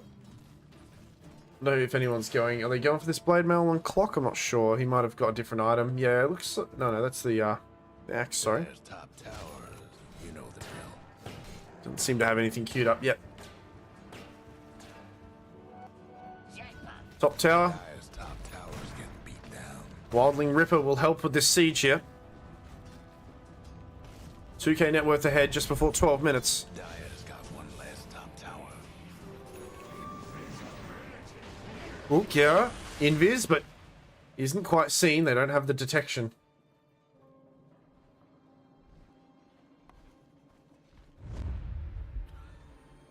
They'll smoke 3 of their heroes and head down south, or at least for a wrap around here, onto X-Knight. X-Knight using most of his spells as well. But Dyer a little bit hesitant, not sure where the rest of Radiant are. Not sure if they're going to commit to this yet. Africa does have the hook shot if he wants to.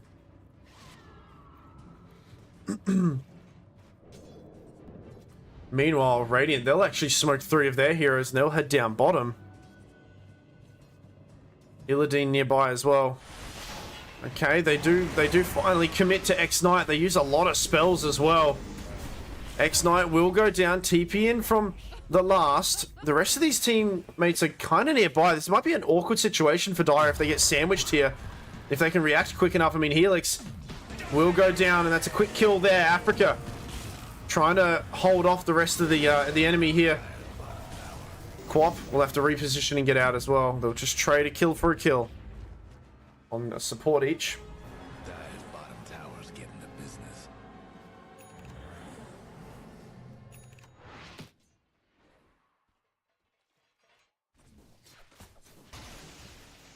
Yep, Quap gonna get a blade mail too. Oh, did that hurt? So this Leshrac needs to be careful, right? He's gonna go for this, I won't say it's greedy, but like it's a pretty much like, oh, I'm just gonna deal as much damage as I can build. But if you're blinking forward and you've got a Kaya and you're, you know, ulting or whatever, and there's sets of blade, like multiple sets of blade mails going off, you're gonna die in 3 seconds.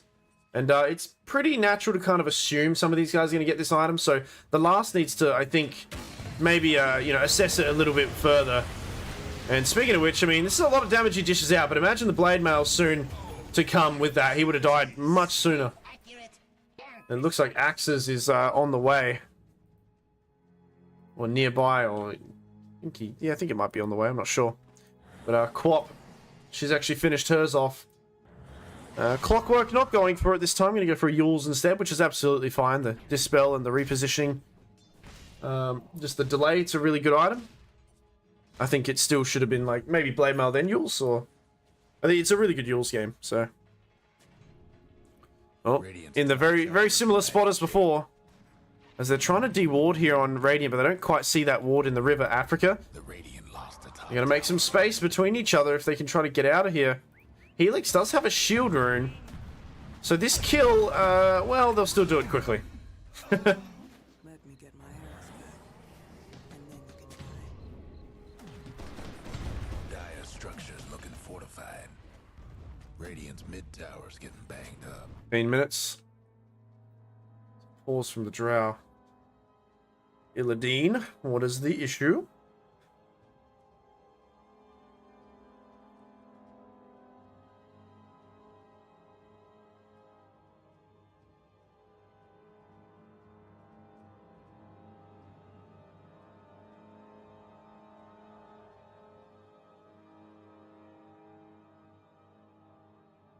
Not sure if he said anything. No, he's just chilling.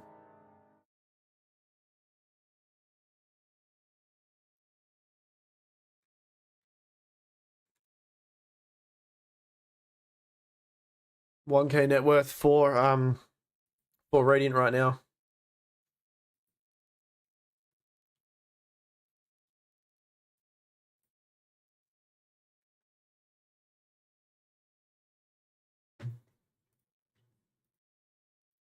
I'm just seeing what well, we actually haven't switched over to the net worth in so long. There's been so much happening, right? Haven't been able to really analyze the net worth here. Degree at the top of the net worth. Got the Helm of the Dom, Blade Mail. Illidan, despite having a bit of a rough start with some of these ganks here, Has accumulated a good amount of gold as well. Chilled Cow. And then slowly followed by Matthew and then Trax as well there. Which Trax? Let's see what build he's going for. Okay, the armlet build. I think this is really good, especially against heroes that slow you down and deal damage over time a lot, right? This hero, it's one of the issues that DK can like run into is if you've got these BKB piercing spells or previously, you know, before you get this the BKB in general, like the amount of slows and stuff and repositioning spells can be really really obnoxious, right? So sometimes there's moments where obviously the armor gives you damage and stuff and it can help you you know actually kill a target. Equally so, it can kind of help delay a fight and then enable your team to come in and help out. Now you've got heroes like Quap, you've got heroes like Queen of Pain. They can connect pretty early, especially, and same with an axe. So I think the armlet's a really good choice here because Trax can probably survive or withstand some of the damage, maybe, right? And then hopefully they can turn a fight around as a result of this. It's better than if he was going like Maelstrom Blink into, you know, BKB or something instead. He'd kind of die like a lot earlier. So he should have that getting delivered to him very soon. There is a smoke from Radiant, and they've kind of wrapped around, and I mean, Dire, they've ran into them here. Africa, unfortunately, he gets caught out first, and now this is a bit of a messy fight. Africa's going to go down very quickly. The Mortimer Kisses also coming in to dish out a bit to the Dire team, as they only lose the Clockwork. Could have been a little bit worse, actually. It's not too bad. Leshrak with that Blink Dagger. Ready to play. They want this mid tower. I don't think Dire are prepared to give it up. I mean, it's going to go down regardless. Maybe they can get a return kill with a Clockwork coming in.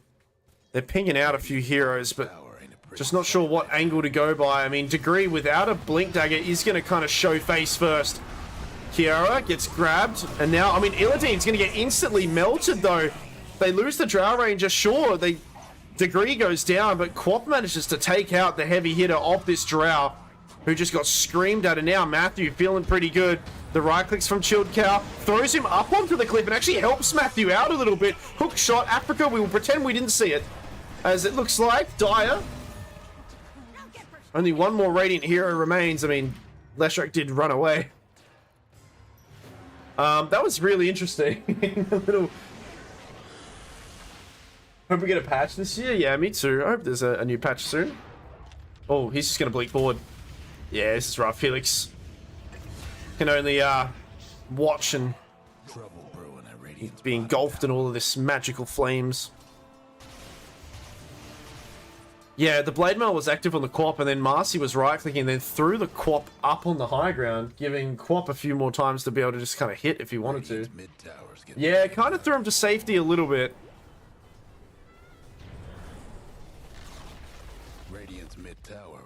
So good. I mean, ultimately, that was a really good fight for Dire because they lose the Drow on Radiant, and you know this is all whilst DK is still farming, right? So they lost the Drow very early in that fight too. She was I think she was kind of half HP. Oh, the last gets cookied out a little bit. Matthew, 3 seconds before he can get out, and now the hook shot will actually save Matthew and allow him to jump out if he needs to. Doesn't need to though. Chilled Cow just melting away into the Macropie. He'll go down. It's a 2-0 so far as they find X-Knight up on the high ground spinning away. Huck tore your way out of this one as he goes down too. Had the last thought about it. Thought about getting a kill or trying to here. And another victory here. Without committing all the heroes as well. Axe has a Blink Dagger. He does, and he lands onto the last, and Karate chops him down.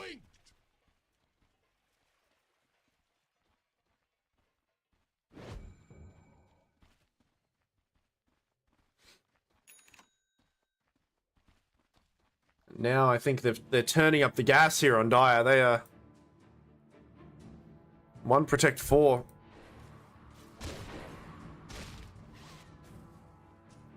Oh no, Illidan.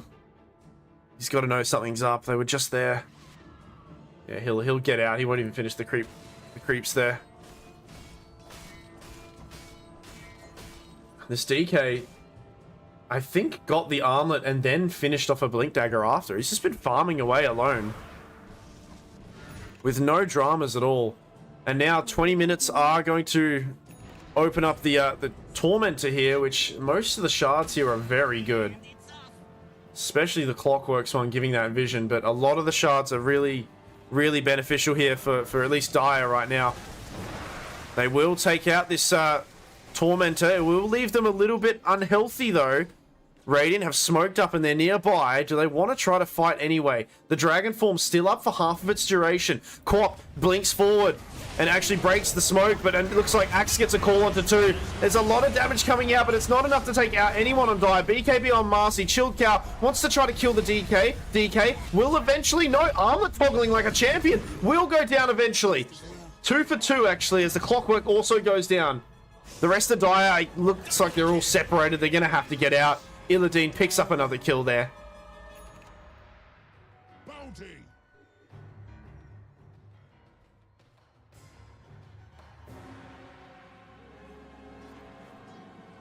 A good win for Radiant here.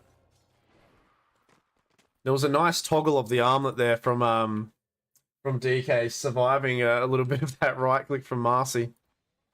That's another thing about armlet that's pretty good. You can kind of predict when to toggle if you need to in a you know, bit of a hairy situation like that. That was really well played. Unfortunately, didn't quite save him.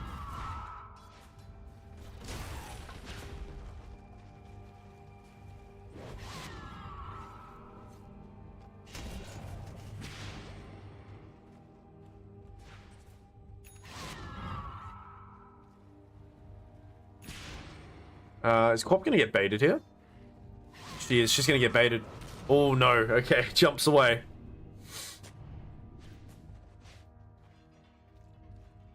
"21 minutes. The shrines get taken? I'm not sure. They must have a while ago. Rock it on. Shadow Demon might need Blink. Looks like he has queued up the Blink Dagger to help get that save. Was Clockwork hook shotting? Not sure what happened there. Yeah, he will queue up the Blink after getting this, looks like the Aether Lens is queued up. To be able to save whoever gets called on, you know? The big responsibility for Shadow Demon to get these disruptions here onto those call targets.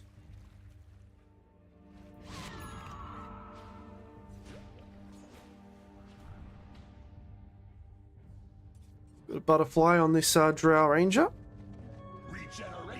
Oh no, they wanted to go for this Marcy, but they find a better target. That is the Drow Ranger. Though, Jakiro, can they stop this TP out? No, the silence was long enough. Unable to stop that. The rest of Radiant are nearby. Oh, Africa, he might have to hookshot his way out of it, though. He will actually aggressively move towards the last, and that's a lot of cogs getting hit there. Defensive spells used onto this Leshrac, and he will blink forward a bit further. Axe, I think Axe blinked into his own death, unfortunately. They've lost 2 for 1. Very low on Chilled Cow. Helix. It's gonna be double kill for Matthew. I'm not sure how Axe died. He just kind of blinked into a lot of damage. Oh no, Helix. Oh.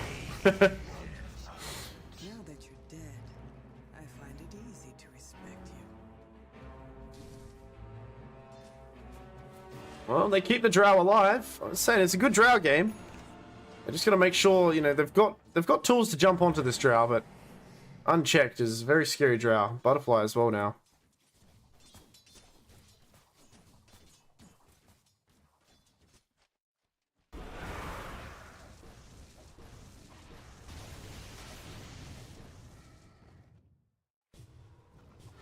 Oops, stun onto the last. Oh, these right clicks are huge here. The Essence Ring, not enough. I think he used the Lotus as well, even. And yeah, this is a really good call here from DK. Take a kill onto the Leshrac. It's a short timer, but it's enough for them to go towards Roshan and pressure. And they've only got 30 seconds to do it, but with the use of the Macro Applier level 2 and all of these other spells, they should melt down this Roshan soon. He will eventually, yeah, go down.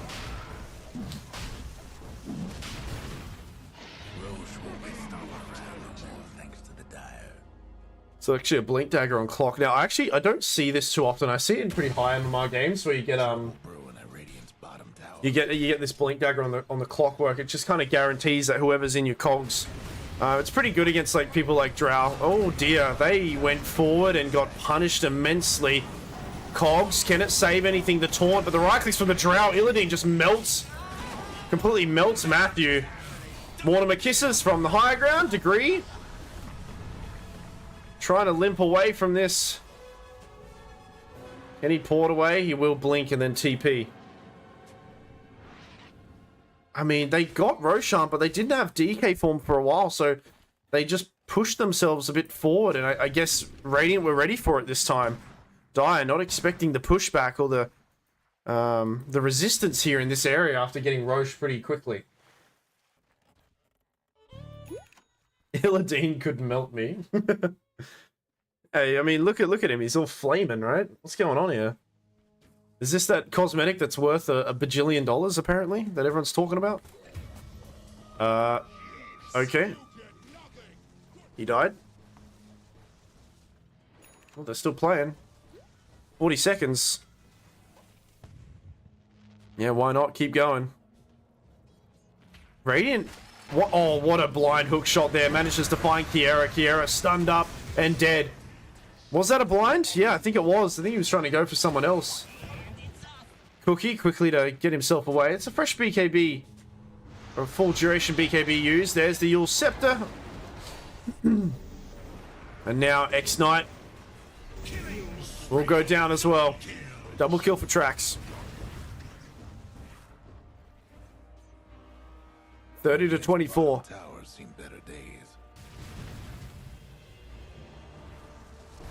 3k net worth lead for Dire right now for 1 Protect 4. Trouble brewing at Radiant's bottom tower. The DK form runs out. Radiant. I don't know if they want to give up this tower yet. It looks like they don't. There's a TP in, but Axe Degree sees it. He's just going to instantly take on the Shadow Demon. The Shadow Demon, he'll live through a lot of it, but the Scream dishes out a lot of damage. Clockwork also. Fresh BKB on 2 of the heroes, though, I believe, from Radiant. However, they're taking so much damage. And it looks like, yeah, the macro and everything, it's a team wipe almost. The only person alive is the Snapfire, who did not want to join in that fight. I mean, TPing in front of the Axe. We all know, yeah. A little bit of a misjudgment there. I mean, he survived pretty long enough, actually, for surprisingly, but yeah, it was a lot of damage coming out. And the co-op with the stream onto all of them, it was huge. And now at 28 minutes, still have ages. Dragon form is available too. And I've no doubt they will probably start to pressure some more of this land here. It looks like they're going to go for the tier 2 mid instead. Understanding that it's probably best to get all of the towers first.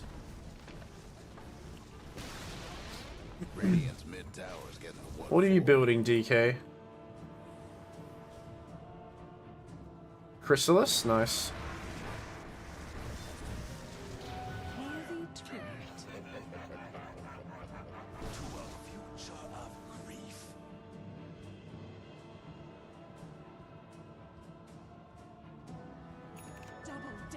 Dax got his own BKB.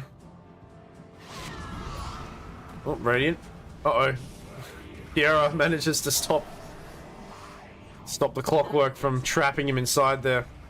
Oh, okay, they'll throw a few spells here and they will make short work of Africa. However, they're going to get punished severely, as for now, 50 seconds, the last is gone. The double damage of the Scream, the Dragonite, and the others just dished out so much to him.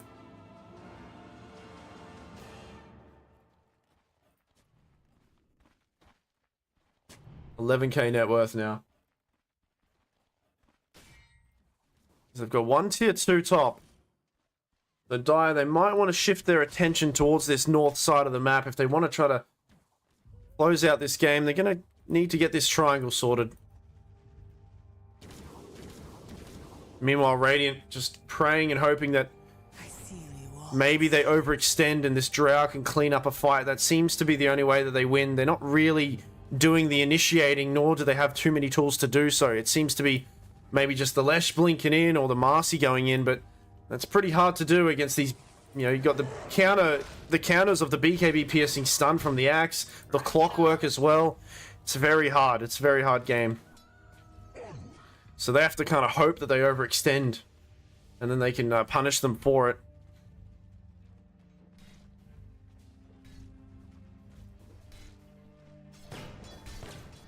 Now Dire.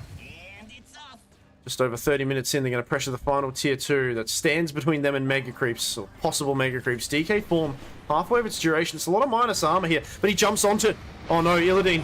There's the save though. There's no follow-up. He's just going to have to try to TP out. I think he got it cancelled though. And now Illidan's going to turn the fight around. And Trax is dead. This is a good fight for Radiant. Africa also goes down. It was the right play, but you had no friends with you. However, look down bottom. These guys aren't really sieging much. Oh, dodges intentionally, I think.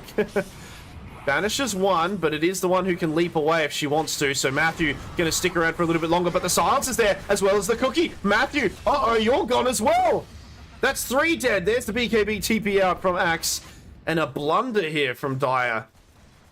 Mistake after mistake there, and that is a huge. Yeah, they pencil in top tower, guys. We should be 5 heroes, not split. And that is, although the net worth is still in their favor, that is a very brutal blow. And a nice little opportunity for Radiant. As we're still drawing. What appears to be... What is that? The Tormentor? I thought they drew an eggplant. It looks like an eggplant. Alright, scribbles galore. Everybody's scribbling. Maybe they can hear me. I'm not sure. Tormentor. As the last will get it. Pretty good one for the defensive capabilities here, Leshrac.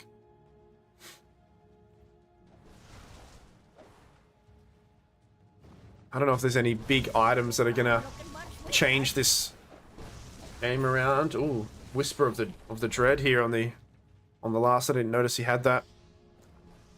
Sanj Kaya, maybe. We do have a Satanic on Illidan. Hold that thought. Illidan finds the Dragonite. He has to BKB and kind of run it off.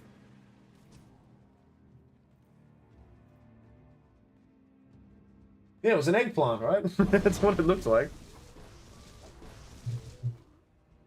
And now, knowing that this DK form is going to run out soon, this is a really smart play. They're going to smoke their heroes up together. And either catch him on the end of it, or find him. The illusion here will show, and it will cause him to blink away. Dire. Meanwhile, they're shoving these 2 lanes. I mean, Radiant, they got to get something done, and they got to do it quickly. It will be the tier 2 top, but they're going to have to address and fix these lanes, both mid and bottom. Okay, they take the tower. The last comes to cut the wave. The rest of the team, though, are going to TP towards Co-op. There's the Banish. Can they follow up with anything? There is a silence. There it is. BKB not available. He doesn't have one yet. And there we go. That's the second time Matthews died to that silence. And he's going to be spewing now. Helix also going to go down soon. Axe, he looks like he tried to get a call off, but it didn't quite land. He's dead as well. And they're kind of crumbling here under the pressure. 1 protect 4. That's the second time that they've kind of tried some weird kind of siege without everybody being there. And I mean, Co-op just getting caught out again. The silence, man. She's not respecting it at all.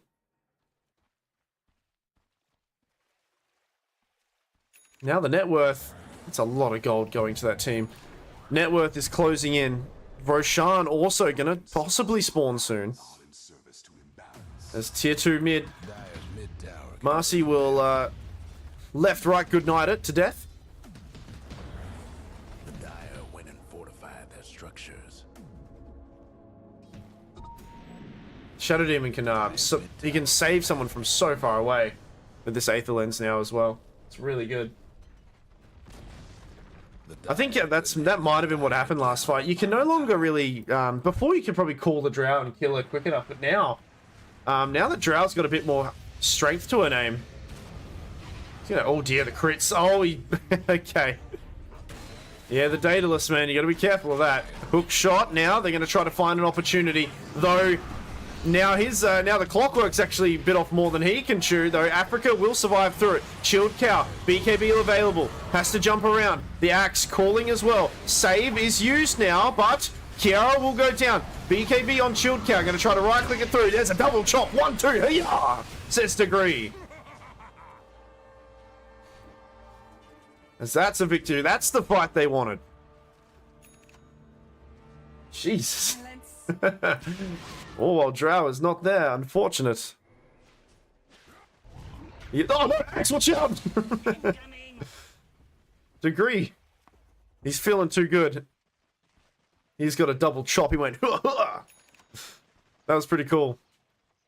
No, well, we got some buybacks available. I'm not sure. Fresh DK form, 2 sets of Siege Creep, but we'll get a buyback from the Snapfire just to use these Mortimer Kisses to try to push off this fight here. Meanwhile, oh, they find Illidan. The supports, they find this Drow. BKB TP out, doesn't want to. Might do it a little bit too late. No, we'll get out in time. But it means it's halted the push here. However, a nice jump around. Oh no, the Glimmer manages to save, and now X-Knight says, get down, Mr. President, jumps out, and they're manipulating this Dragonite. The Dragonite now well alone. Can Africa come in and help? Wants to try to get these backlines, but does manage to find the Leshrac. Leshrac, BKB. He's going to go invis again. He stays alive. Drow Ranger, meanwhile, takes out the Dragon Knight. As now Axe, Degree's in a lot of trouble too. They used too much onto Lesh, and he didn't even die. Back and forth, these fights.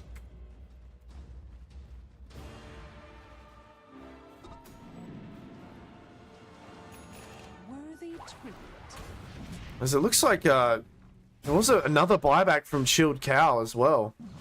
Well, that might have even been the last fight. I can't keep up with this anymore. But you know, I can keep up with Roshan numbers, which is number 2, because we have the Aegis as well as the Roshan banner. Haste. Oh, the Gust movement speed talent. Very interesting here for Drow. I don't see many people pick that. She drops the banner on the floor. That's a support person's job, but Chilled Cow will understand and be like, I'll put it down anyway, brother. I got you. Now Drow making short work of this set of racks here in the midsection. Ranged are gone. Can they take out this last set here? I mean, Dire. It looks like it might go down. It's one right click away. Drow will take it. Now the DK spawning up soon.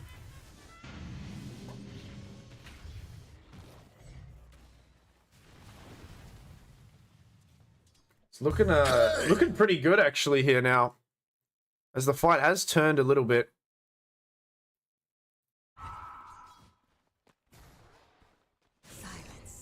Oh, okay, she's moving. It's okay.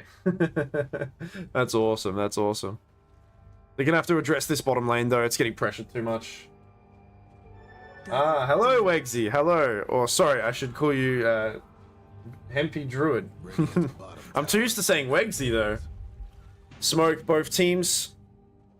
This is a really important fight right now. I mean, there's only 1k difference net worth, and now they do find one of the supports. The save is there, however, to keep X-Knight alive a little bit longer.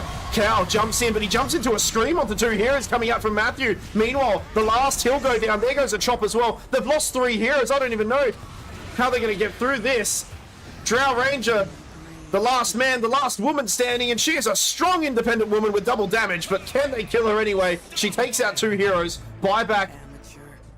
Shadow Demon, he wants to protect the Drow. She has a second life. Illidan, call from Axe. Matthew, also nearby. Can they kill Kiara again?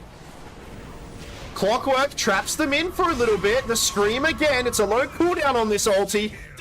It looks like Kiara might tick down, will tick down, and now Illidan, first life, maybe, no, healing up through it. Matthew, you don't deal any damage, or do you? He will take him out for the first time. Buyback from Axe. They need to lock down this Drow again. Do you have a BKB? You do. You can BKB TP out, or can Axe get there in time? They're pinging it out. They're trying to find him. Illidan, he's got no friends. Needs to get out. Pushes the axe back. Decides to fight anyway. Matthew. There goes Matthew. The call. The blade mail. Is the Drow killing herself? Has the satanic. There's the tip. Drow. Very strong. Not going to go down. Degree. Regretting his decision. There's the high ground. And there you go. It's a dieback on the axe. Whoa. This is cool. This is a cool game. Illidan. Doing a really good job here. Really good discipline here. Sticking around, man. Pretty brave. We do have Leshrac, who has joined in again. A lot of buybacks have been used, and we have only 3 buybacks available. 2 of them for Dire, and 1 is on Illidan. Yeah, Chikira very quickly regretted that decision to come in there. But you got 75 seconds without Axe, 50 seconds without the Quap. They're going to have to use the Macropire to just kill the creep wave. What can they get done? 3k net worth ahead now. Oh, my voice. Okay. Tracks. Drow. Oh, man, the range is just so much. They have to wait. They have to just delay it. They need everyone. They need everyone. They can't fight without the Axe Call as well. But even with the Axe Call, they'll have the Shadow Demon available to help. I mean, but Radiant, they're deciding to fight. They say, we've got more heroes than you. Your Rax is exposed. And we're going to take it. DK form's going to run out at an awkward time too. They've only got such a short window to take a fight here when Axe is back. I don't even think Axe is going to be back whilst the Dragon form's up. 17 seconds, they smoke. This is possibly the last fight of the game. 10 seconds. But they got to get to the backlines. Kiara can just save whoever gets jumped on. I mean, Illidan, the stun, it lands, but now what? They're holding him. The Macropire is burning him down a bit, but look at Kiara just standing in the back here, ready to help out. There it is. There we go. The reset of the fight. The call was there. Meanwhile, the last, dishing out a lot of damage onto these supports here, forcing Africa to get back. And now, Illidan does take a bit of damage and will move on out, but I guess you can't say the same about the last. Caught off guard a little bit, and they will lose the Leshrac, possibly halting this siege. Light work. Nah, that was really, yeah, this is a really good game. This is a really good game, man. They didn't even get the Rax, though. There's a few hits off. It's last melee Rax, too. They need to kill this Shadow Demon first. They need Clockwork to jump on him and Axe to get onto the Drow. But even still, are we getting into that? Okay, I was going to say, are we going to get into that late game where... I haven't checked Snapfire, what she's doing, but... I mean, we could get the Aghanims from the Snapfire just to reset things as well. Would be crazy. But, you know, still a lot of gold away, and it seems to have queued up something else, the Lotus, which is still good. But even the Solar Crest, the Guardian Greaves... It's really nice. Some buybacks will be coming off cooldown soon. 43 minutes now. What's game changing here, guys? What are we waiting on? I mean, Ags on Shadow Demon's pretty good. I mean, XP wise as well. I mean, he's still level 22 on this fella, but like 25, 2 charges of disruption is absolutely game changing, right? Being able to save 2 people from different things here, or someone, you know, 2 times. Meanwhile, he's gonna go for Rapier. I actually don't blame him. This is a good call from Trax. I think they need to really swiftly, yeah, the game is kind of slipping from their fingers a little bit. Meanwhile, Quap, understanding that most of her damage, and Matthew's been getting some really good screams off, so capitalizing off that and getting the refresher is really nice. Meanwhile, Clockwork gonna finish off some Boots of Bearing. I think I'd like to see him get a Hex instead. I think Hex would be a little bit better, but it's a bit more expensive, understandably, if you want to get buyback as well as an item. Meanwhile, on Radiant, Marcy, nothing too interesting here. Gonna go for a Reverence Brooch. Go for the Brooch there, and what else we got? Aghanims on Shadow Demon. What does Aghanims do again? Oh, yeah. Break in 2 charges. That's gonna be really big. the break on the DK, as well as the axe. Smoke from Dire. Some Radiant, sorry.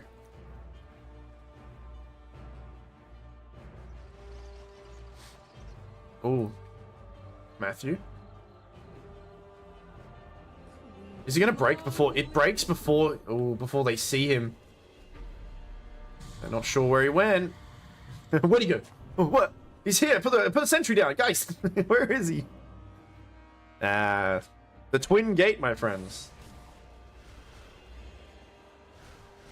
We've all done that, right? I've done this plenty of times where, like, you kind of suspect someone's there, but you just don't see the gate, and you're like, did someone just gate? You get that weird, like, thought. It's like when someone's watching you, right? Someone's just gated. I can feel it.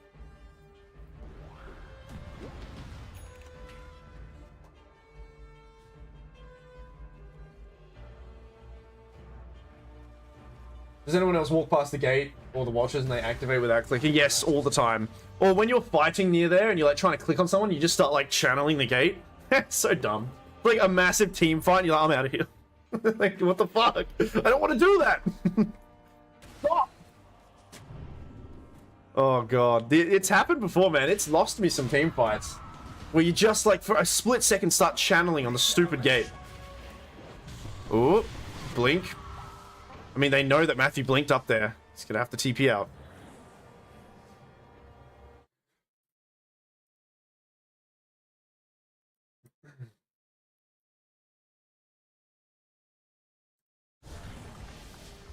$2K net worth lead for retirement home.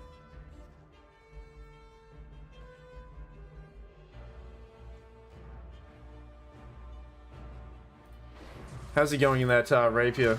He decided not to. Ah, you coward! You should have gone for it, DK. Swift Blink's pretty good as well, though. Sells the boots for it, so it's okay.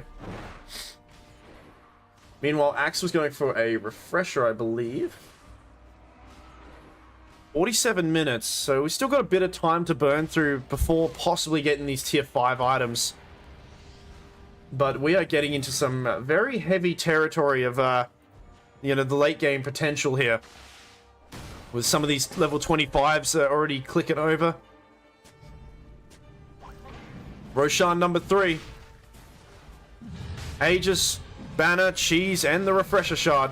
He will let out his roar.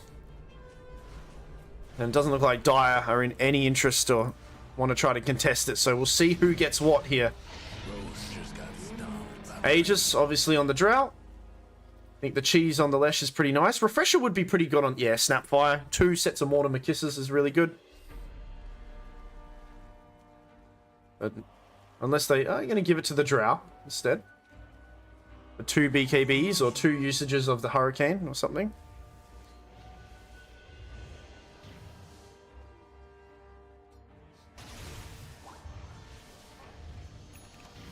Alright. Well, there's only one set of racks that stands between them and Megas. Only one tier 4 remaining. And, I mean, this Drow Ranger doesn't have to commit too much with the attack range bonus. Look at this range bonus here. Look how far away she can hit. 1, 2, 3, 4. See you later. 500, 500, 500, 600, 600. 570, 570. Gone. Well, that was underwhelming. Megas secured. Illidan. Those right clicks there. 7K net worth now. We got a refresher on this co-op. I can't wait to see what Matthew does with this. This is still anyone's game right now, but obviously the pressure is a little bit more towards Dire, towards 1 Protect 4 with these creeps constantly pushing in, and now they're bigger and better than ever. Mega creeps. Soon to lay havoc and siege their base. Aegis still 3 minutes 20. I don't know if they've got any observers to put out there. They've got 1 in this mid lane, and the rest of them are kind of in no man's land, not really being too useful. Level 30 on Drow now. Alright, what can you do? I mean, you've got someone who can save the Drow. You need to find this Shadow Demon if you want to kill the Drow. The Macropire just easily sidestepped. There we go. We get the clockwork onto her. Meanwhile, the last getting stunned and jumped on. And the call as well. Can he use the cheese in time to heal? No, he can't, unfortunately. And there's an axe getting a chop on the two heroes as two of them are dead. Illidan in a bit of trouble now. The save is available. Not going to be used yet because he still has the Aegis to play with. Nobody on Dire is dead so far. They're playing this very well on 1 Protect 4. As they've taken out two of the heroes. DK jumps forward. There we go. But the Aghanims, it's just melting through this guy. They call onto... not the Drow, but they do find the support as well. Now they're going to go. There's buybacks galore. They want to finish the game now. The rest of the boys are coming in. DK buys back as well. Can they kill her a second time? Matthew, he's got 2 scrims to play around with. Lands 2 heroes. Has to reset and get out of the fight. Unfortunately, he will still be able to refresh if he wants to. Axe call. Onto Illidan. Can they save? Where's the Shadow Demon? The Shadow Demon's not there, but he's not needed. He does kill the axe. And now Illidan, he just wants to win the game. He's on the high ground. The extra damage. There we go. They're going to go for him again. Where's the Shadow Demon? The Shadow Demon's in trouble. He's going to tick down. The Quap has kept him out of the fight. So now the call. Can they kill Illidan? He's so low. He does go down. Dieback on axe, however, though. Buyback available on the Drow if they want to. There's a buyback come out from the POS 5. He'll jump in as well. They're going to try to get back and not use this Drow buyback. Hold that thought. She comes back anyway. As now, Clockwork, Africa, melting away the Yule Scepter defensively. It's only going to prolong the inevitable. Throws out a hook shot. Has a buyback himself as well. Drow, there's the second scream coming out from the Quap. It lands on the last. He's still healthy though. Drow, there we go. They've got to kill Illidan again. BKB from Drax. Can they kill him? They don't have the axe call. Are they going to be able to do it without axe? I don't know. He's healing up. Illidan, they can't kill the Drow. She's going to win the game. Illidan's going to take this one. There's only 2 of them left. There's a buyback from Quap. She's killing everybody, but the main person is this woman with a bow. Can they kill her? She's melting. No. It's gone. It's happened. Drow Ranger finishes up the game. Illidan with a beautiful performance. A great performance from everybody in this game. Holy shit. Retirement Home make it a 1-1. Oh. Damn, dude. That was sick. That was a good series, man. Holy crap. Oh, good. Really well played. Dude, it was looking like they were going to kill him.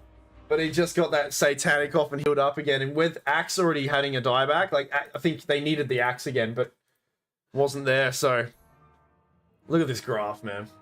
Look at this fucking graph. Ooh, do I require a refreshing beverage? I certainly do. I certainly do. That was sick. That was really good.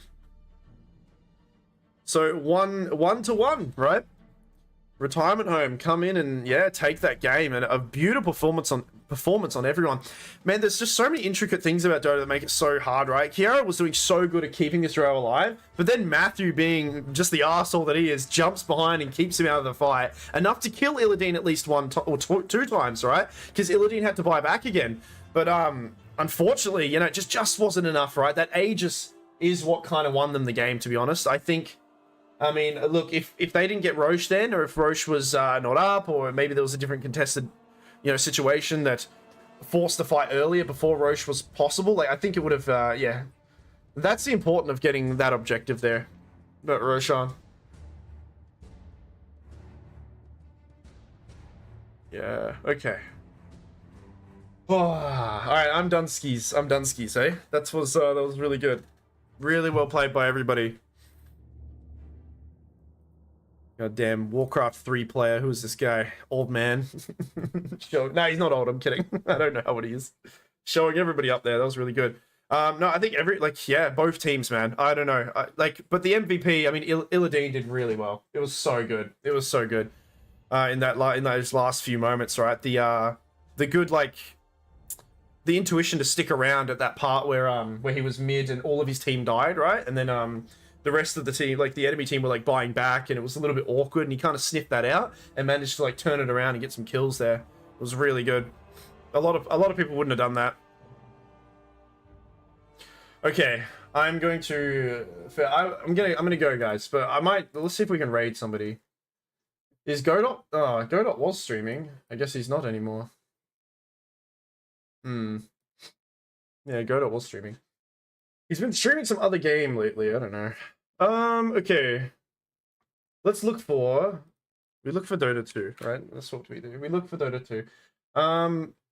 No, well played, everybody. Well played. That was a really good series to watch.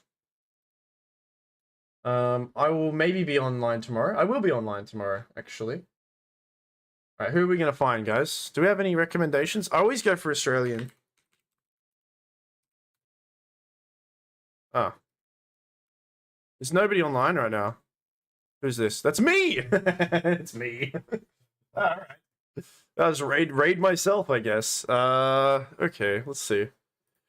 If you guys played in that series just then, I highly suggest watch that series back. That was really fun. That was fucking sick.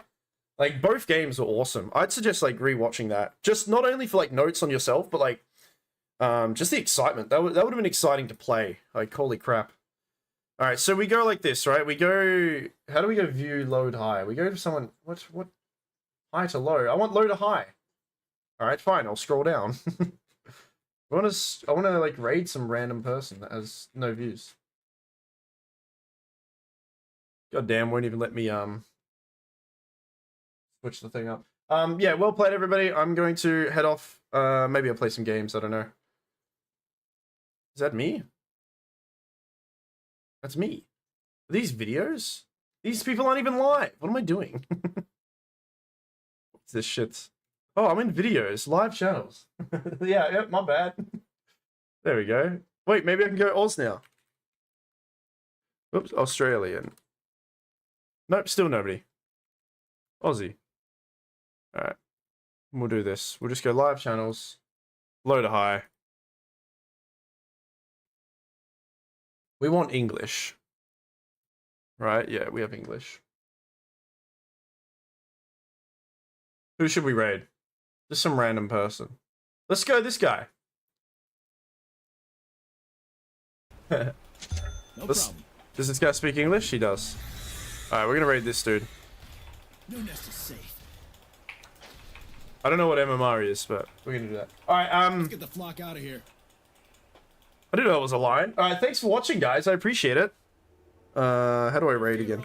Wait, oh, my Raid this dude. Invalid user. Wait, no. There we go. Alright. Fare thee well, everybody. Pet a cat, drink plenty of water, and be kind to one another, okay? Alright. Yeah. Fare thee well. I'll be on tomorrow. Also, hey, you have to pretend to give a shit about this. I uploaded like a... Where is it? I uploaded like a little TikTok-y... Well, it's not a TikTok, but it's like a YouTube video of me and my friends playing... what's the game? Repo. It's very fun. Maybe check that out. Or just say that you did, right? Make me feel better. Alright, love you all. Goodbye. Fare thee well. Bye-bye. Love you. Bye. On it. Wait, hold on a second. Here it comes. Your bottom tower is under attack. Oh, do Load be the fight. careful. Fight now, or Your later.